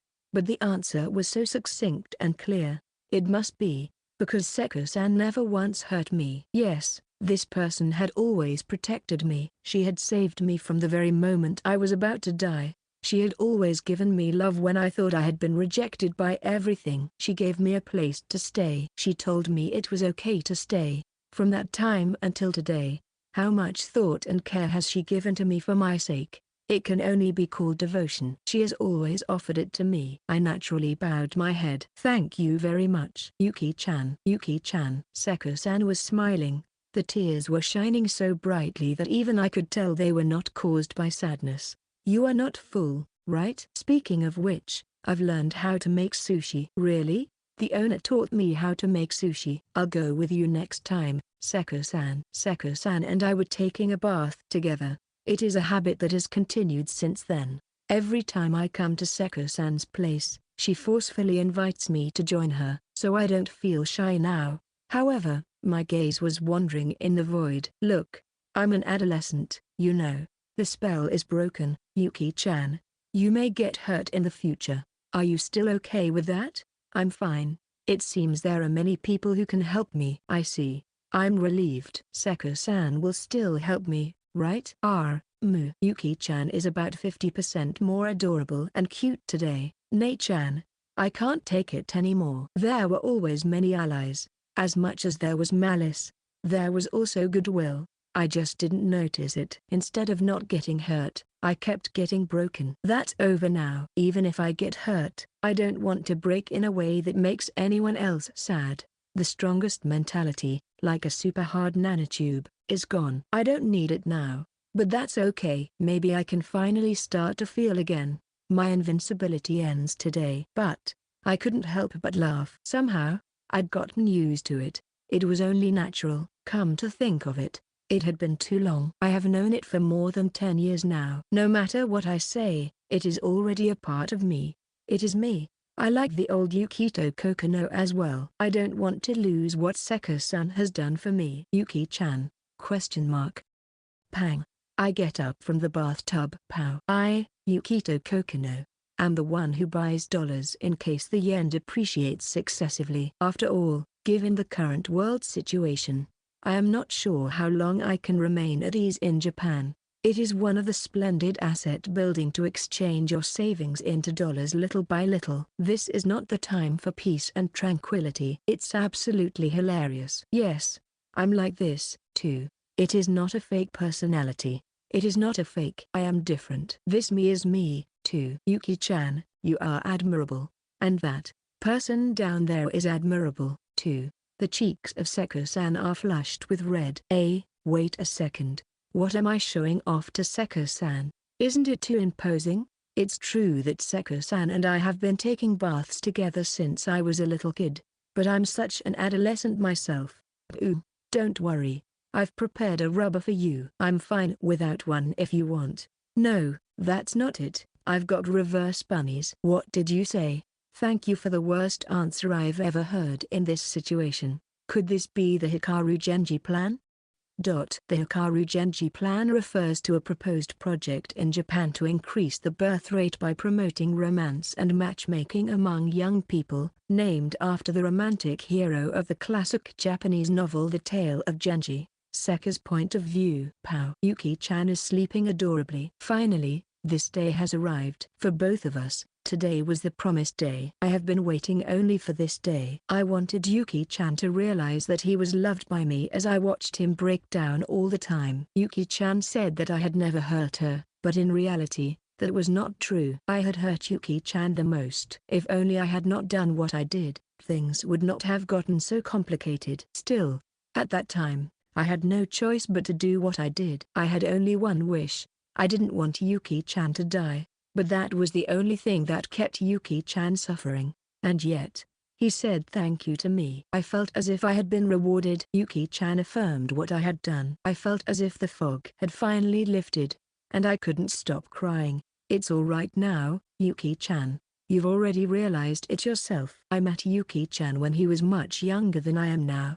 He probably doesn't even remember. At the time, I was troubled by many things. I was in a period where I was unsure of what I should do. It was during this time that I had the opportunity to take care of Yuki-chan at my sister's house. Yuki had been an outgoing child since then, but one day he called me Mama. I'm her sister. I look like my sister. It's easy to make a mistake, isn't it? Yuki-chan came to me in a daze, and when Yuki-chan called me that, he would fall asleep with a clutter. Yuki-chan's face was even more innocent than it is now. At that moment, my hesitation was gone.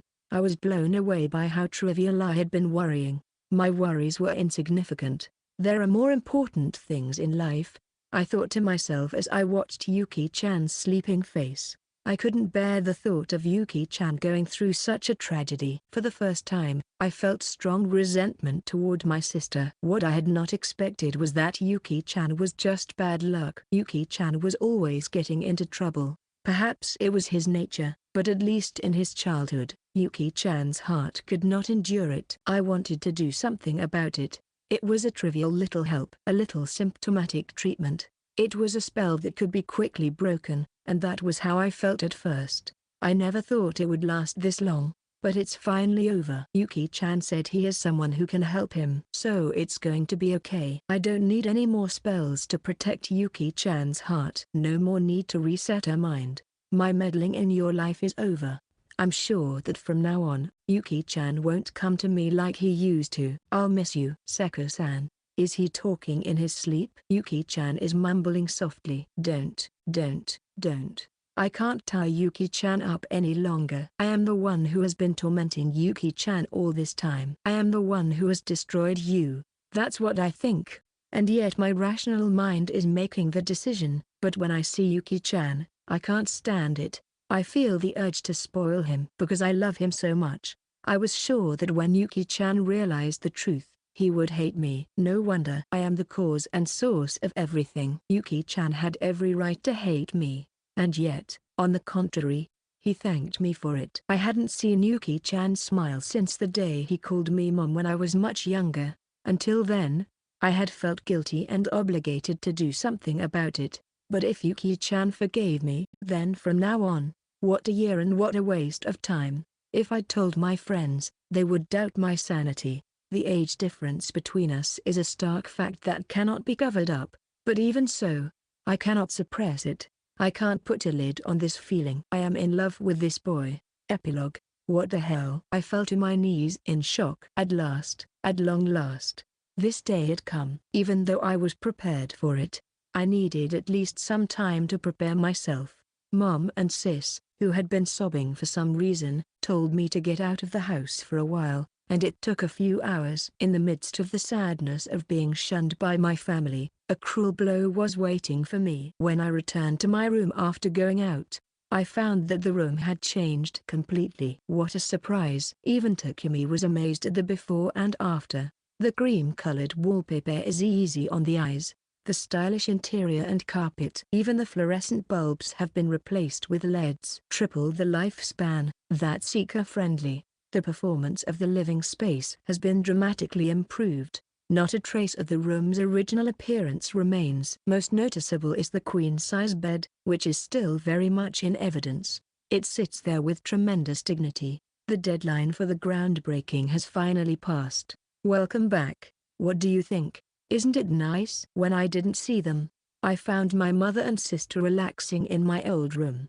Your room was too dreary, so I remodeled it. You should be thankful. My room? I asked back, unable to stop myself from asking about the disturbing comment. I didn't get kicked out. What else could it be? It's your room. It's not my room by any stretch of the imagination. I look around again, but it still doesn't look anything like my room. I don't feel at ease in such a cozy looking room. This is your place. So I just changed it to make it more suitable for you. For a moment, my sister's face took on a melancholy look. I felt as if she could see right through me, and I gulped her words. A place to stay. I was caught up in a strange feeling. Is this where I belong? I had never thought of my room as my place before. Is it okay for me to be here, with my family? I'm sorry. I played around with your room a bit without permission because it felt a little lonely. Mom apologizes to me. As someone who is allowed to live here for free, I have nothing to complain about, but I do have some things to worry about. Many things. Why is the bed so big? Lately, we've been together all the time. Therefore, I thought it might be too cramped for you. Wouldn't it be better if you slept in your own room? Mom, don't cry. Naturally, the most honest opinions are silenced. If it's just for sleeping, a single room is too small. I don't know what use it has other than sleeping, but I open a chest I don't recognize. I pretended I didn't see the inside of the flamboyant lower, and gently closed it. With a bad feeling, I turned over the pillow with the word yes painted on it. Contrary to my expectations, it was yes. Both yeses. I slammed it down on the bed in annoyance. Where do they sell these things? I am not someone who says no. Saying no is not an option for me. What are you talking about? I can move around a lot in this bed. Like I said, what are you talking about? A heart mark appeared in her eyes. There is no way she is. It's just a contact lens. Stop being so dexterously confusing. I'm looking forward to sleeping with you. Yes. I did not ask. I looked at the wall and saw two posters. One is a B1 big size poster of my mother and the other is a poster of my sister. Not for sale. They are very self-assertive. They are not for sale, but obscene. Next month, I'll be in a bathing suit. Look forward to it. This is going to be renewed. I'm starting to get a little excited. They are both beautiful. By the way, your poster is in my room and my mom's room. Thank you so much. No. This is not the time to thank her. I'm furious. If you put up posters like this, no one can come visit us. I can't show it to anyone I know. It's hard to peel them off every time. What should I do? You've never brought any friends over. That's true. As I come to a sad conclusion, I notice a photo frame on the desk. The photo shows my sister with a pouty face and my mother smiling cheerfully with her cheeks in the middle of me with no expression on my face. My sister and mother are doing what seems to be a trendy pose for gals, but it fatally doesn't suit them. My sister's expression and my mother's age. Take it easy, both of you. I'm sensing unpleasant waves. I'm sorry, Yuri-sama is really beautiful and the best. Please forgive me. How about it, master? Shall I give you a shoulder rub? Here, don't be shy. I was flirting with my sister and my mother hugged us both together. I want to create lots of memories with my family from now on. No, from before too. I know I'm being selfish and it's already too late, but I want to gradually build them up while leaving them as memories and records. That's why. She simply strokes my head gently. Like a mother. I mean, she is my mother. Please let me continue to be your mother. No matter what happens, she is still my mother and I can never replace her. I have never disliked her, and I will always be grateful to her. A husband and wife are strangers when they divorce, but that is not the case with blood relatives. It is a very deep connection. It is surely a deep and abyssal thought that goes far beyond the feeling of love. As long as she wants, if she says this is the place to be, maybe I can stay here a little longer. With the three of us, as a family, I might be allowed to hold on to such a modest hope. Ding dong. Suddenly, the chime rang. Perhaps embarrassed by the hug, the slightly red-faced sister hurriedly ran to the front door. Yuri-san, who looked like she was a bit of a scaredy cat, was not so sure. Hello, Yuri-chan. Let's go out to eat together now. Where are you? Isn't this Yuki-chan's row? A familiar voice came. The visitor was Suzu Kokonoe. Our eyes meet at the entrance of the room. She looked around the room. What's wrong, Seka? What is the ease section? We have a school observation today. I'm not looking forward to it. I regret it now. I've gone too far. I never thought it would lead to this result. I thought it would only be about half of them. Do you really not trust adults that much as a student like you? That's not true. Thank you for standing up for me. I, a well-known bad boy, and the student advisor, Sanjoji-sensei, have a causal rivalry. However, surprisingly, she is not an enemy of mine, and I am close enough to her to be lectured over sips of tea like this. During my house arrest, she contacted me with her concerns and has always been on my side. Either way, we were in the wrong this time. I'm sorry for making you feel bad, but you shouldn't engage in indecent behavior. It was a fun and enjoyable suspension period, so don't worry about it. I wonder if that's really okay? The Nikkei stock average was once again experiencing a major plunge today. It's been 3 consecutive days of decline. However, it is I, Yukito Kokonoe, who buys stocks when they are down. The buying interest is increasing. I immediately sent an email to Seko-san telling her which stocks I wanted her to buy. The money is my personal money, so don't worry. I am completely back to my old self, but if I were to suddenly become the serious Yukito Kokonoe now, that would be very strange. I am fine as I am. That is who I have always been, so there was no need to rush to change now. I am not an imposter. The past me and the future me are connected. So today, I was summoned to the student guidance office by Suzuka Sanjoji-sensei. Sanjoji-sensei is an intellectual beauty with glasses and a very popular teacher. Her sharp gaze was piercing me acutely. I am not sure why I was summoned. It's so routine that it feels more unusual for me to be called out on a day when nothing is going on. What the heck is every day? Ugh. I feel like this is called lewd something, so I look at Sanjoji-sensei. In the room, Sanjoji-sensei's fragrance is wafting in the air. She had opened her blouse's first button, as if it was hot. Her cleavage is visible. And why did she cross her legs in a tight skirt, something that shouldn't be glimpsed? Black. Today is the joyous and embarrassing Black Friday. Listen here, you must strictly refrain from behavior that disturbs public order.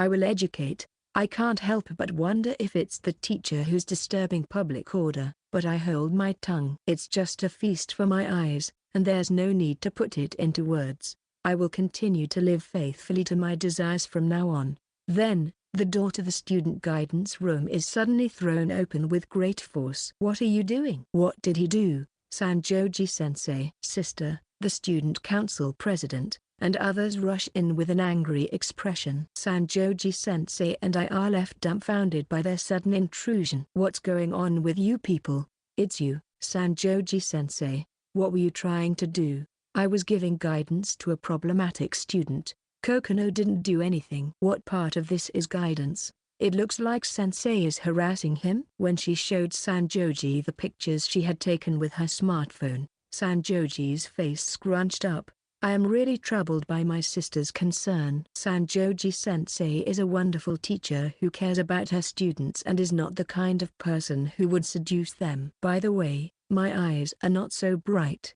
It is an open fact that I am objectively a problem child, so it is only natural that I have been invited by Sanjoji-sensei, but in my experience, this is nothing to be concerned about.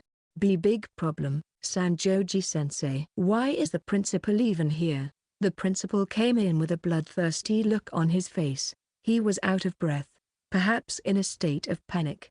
Do you have any proof that he did anything? No, but he caused some kind of commotion.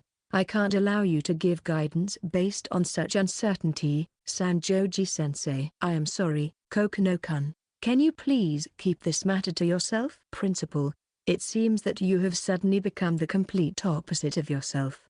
The principal was also desperate. I have the feeling that he has been trying to curry favor with the students lately, but this is not the attitude he should be taking toward a single student. It is not too much to say that the school is collapsing. It was an unpleasant reality of the educational scene. Listen, Sanjoji-sensei, if you do anything to him anymore, not only me but also you may be punished at any time. Please be very, very careful. Please, Sanjoji-sensei.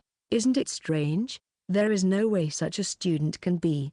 There is absolutely no room for debate on this matter. Before I knew it, I had become a very powerful man. What do you mean, punished? If students had that kind of authority, it would be too scary. The Japanese education system is in serious trouble. Now, let's get the hell out of here. I was being dragged along by my sister. In general, this kind of commotion was an everyday occurrence for me. I had lost my mental toughness with the bulk nanometal structure, but that didn't mean that all my past experiences had returned to zero. I am not so weak as to be hurt by this. I am what I am. And I'm here now. Section. In Class B, an abrupt Shiroba was unfolding. I made lunch for you, Yukito. Do you want to eat it with me? I've got my mother's lunchbox to eat. I thought so, so I made a small portion for you. Yuki, can I join you? Shut up. You're being so annoying. I don't want you. I'm eating with him. Sis, why are you here? Of course it's for you to eat with me. No, I can't say anything to that one unclouded eye. A typhoon was blowing around me. Hinagi is number 10 and Shiori is number 11. Recently, she often comes to my class. Sometimes her friends come along with her, grinning. When that happens, she always starts to get into a fight with Hinagi and Shiori, but these two have been having lunch with me a lot lately. Kokonoe, are you there? Yukito Kokonoe, would you like to join us? If you don't mind, would you like to join us for lunch? When seawater temperatures rise due to heat, rising air currents are generated in whirlpools at sea. The cumulonimbus clouds generated by the heat produce typhoons, and the area around me, which is known as the hot spot of this school, is always in a state of stormy weather. There is no way there can be only one typhoon. The student council president, Mikumo Senpai, and Erika Tojo Senpai were calling for me. Typhoons number 13, 14, and 15. A storm was blowing through the class. Yukito-kun, are you there? Suma Senpai, I'll go get him right away. The continuous occurrence of typhoons had not yet ended. Now, it was the long-awaited number 16. A panicked classmate called out to me. Who is this Soma Senpai? I think I've heard of her somewhere, but I can't remember anything about her. When did you get acquainted with Soma Senpai? What's going on with your friendship? No, I don't recall anything like that either. Yukito, you seem to be getting better, but it's getting worse. A fresh, handsome guy who looks like he's about to give up. We are now members of the basketball club, which was supposed to have only 3 first-year students, but is slowly gaining new members. It's all thanks to Shiori and this refreshingly handsome guy. It couldn't have been my fault. So, who is this Suma-senpai after all? I reluctantly headed that way. What the heck? Isn't that Amaterasu-sama? The great god of the sun shining down on us. So you've finally gone Japanese style? And you, do you really have no intention of remembering my name? Don't be angry about it. I'm pissed off. I'm angry at myself for having come all the way here even though I'm angry at you. So, what's the matter, Amaterasu-senpai? Considering that Amaterasu is a loner, you have sympathy as a senpai for this generation. Ha ha ha ha. I'm not a loner. I keep telling you that. Why won't you even try to listen to what I have to say? You've been even more irritable than usual lately. Right. You've returned from suspension, but you haven't come to have lunch with me at all. Are you tired of being with me? The class fell silent as if frozen. What's going on? It's supposed to be a fun lunch break. I could hear a few voices murmuring. Even Suma-senpai. Oh, it's just that I haven't had many chances to go to the cafeteria lately, or rather, I've been under strict surveillance. Come hang out with me. It's lonely here. Go back to your class, you little fox. Yuri Kokono. What are you doing here? If anything, my sister was a mad dog. I'm a cat person. Nyan, what kind of relationship do you have with Soma-senpai? Yes, Yuki, where did you two meet? Everyone was making noise and shouting. Even some of the senpais had joined in, and the group around me had grown larger. The noise level had surpassed 60 decibels. It was time for some regulation. Kokono, why don't you come to my house today? My parents are out. Maybe we could go to my pla. I won't let you say it. My father said to get along with you too. There's one here too? Originally, Mikumu-senpai is shy and introverted, but now she is acting very differently and showing remarkable vigor. I always wondered what pla. Wait, what? As someone who has never had a girlfriend, I have no idea what they're talking about. Or so I'd like to say, but the looks everyone is giving me won't let me get away with it. What am I supposed to do in this situation? Could it be? I realized something important. Elizabeth, I have a question for you. What is it? Kokono-kun. I have a feeling I shouldn't be asking. I looked around the class. Even if it turned out to be a mistake, it would be an everlasting shame if I didn't solve this question. Could it be that I'm popular with girls? Isn't it a little late for that? The class erupted in protest. So that's it.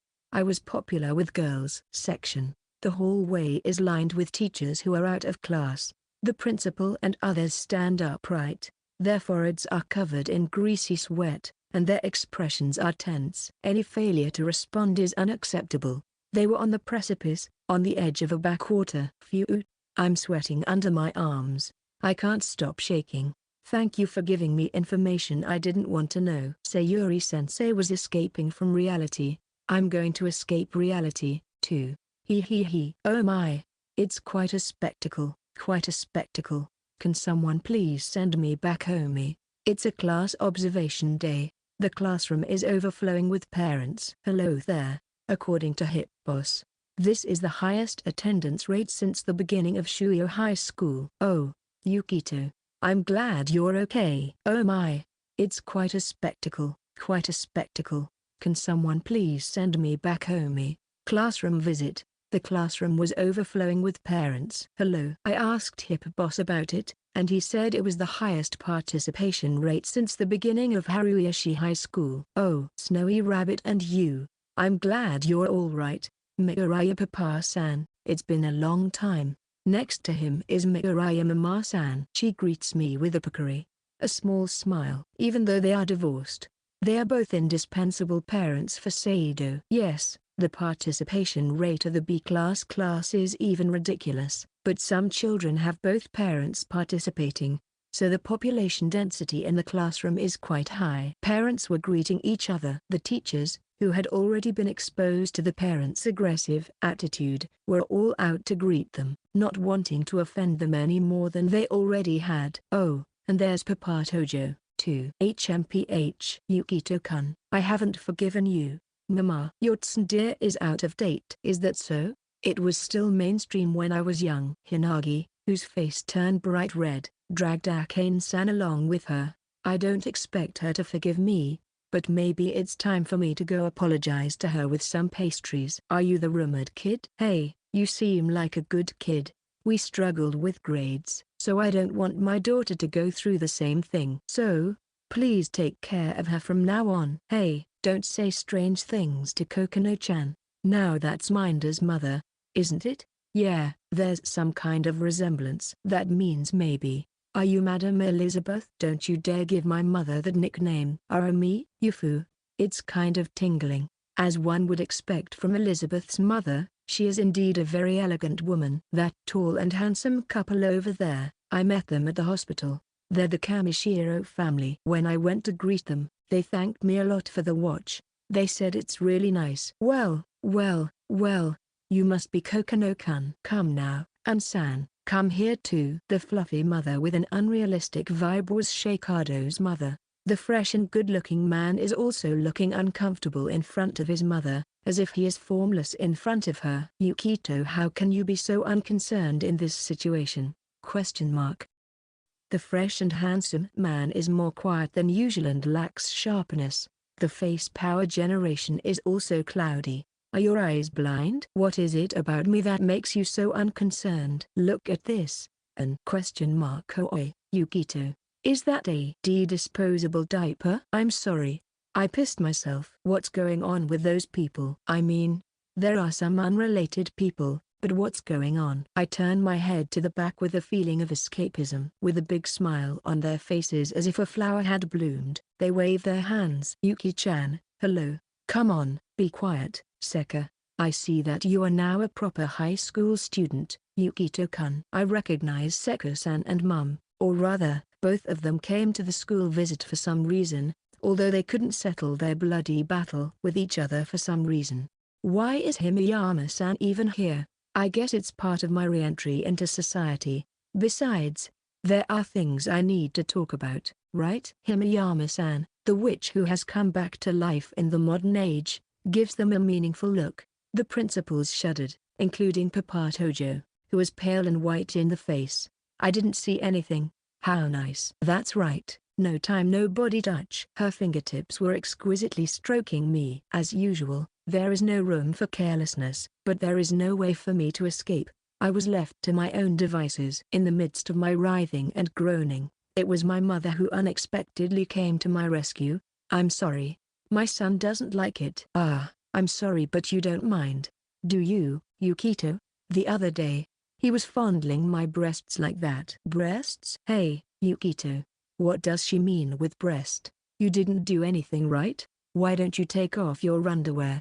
I should not look peachy. You fufafu. Yukito, you are a boy after all. What's wrong with you, Yukito? Do it to me if you want to do it. Huh? I thought I'd erased my black history. I'm always ready, Yukito-kun. Is this the witch trial? Maybe it's not a witch trial, but an uka trial. What's going on here? It's overcapacity. Cut it out already. Moo. Yuki-chan. Seko-san is angry. I knew you were on my side, Seko-san. Tell Mum and Himeyama-san to get their butts kicked. Yuki-chan is mine. No, he's not. Since when did he belongs to Seka? Yukito is my beautiful sisters over there. Can you shut up for a second? Well, Yukito. Is it okay if I show you my breast to you? I can't take it anymore. It's over. I've never been a rebel, and I can't disobey my mum. Feeling the possibility of another fierce quarrel between the two sisters, they are frightened to death. I was not even able to pet her, but Himeyama-san was hugging me. That's not right, Himeyama-san. My appeal was not going to reach them at all, but both Mom and Seko-san had blue streaks on their foreheads. Yukito, quickly get away from that perverted woman. That's right. Yuki-chan, you're going to rendezvous with me. What are you saying to my child, Seka? Yuki-chan is my child, too. That's even more ridiculous. I wouldn't find it strange, you know. Who would you like, Yukito-kun? The forbidden question is released. It was as sharp as a great magic to seal the Demon King in exchange for my life. What will happen to me if I answer that question? I have to go to church. Yukito, it's me, isn't it? Because I'm your mother. You think you can say that kind of dialogue? Of course Yuki-chan likes me the best. I'll let you do everything you want to do, Yukito-kun. What is this situation? What is this chaos? I've been struggling with this for a long time now. I've had a lot of trouble in the past, but today may be the ultimate in that. Various women have been pestering me since this morning. I've always thought I had bad luck with women, but this was the day I realized that even if I had good luck, it would still be a problem. Everything had started from the negative. Now, it's just zero. My relationship with the girls will probably start from here, but still, why am I like this at all? So, this is the sign of bad luck with women. I am Yukito Kokonoe, a man who has extreme bad luck with women. My love life may be about to begin, perhaps. End of Volume 2.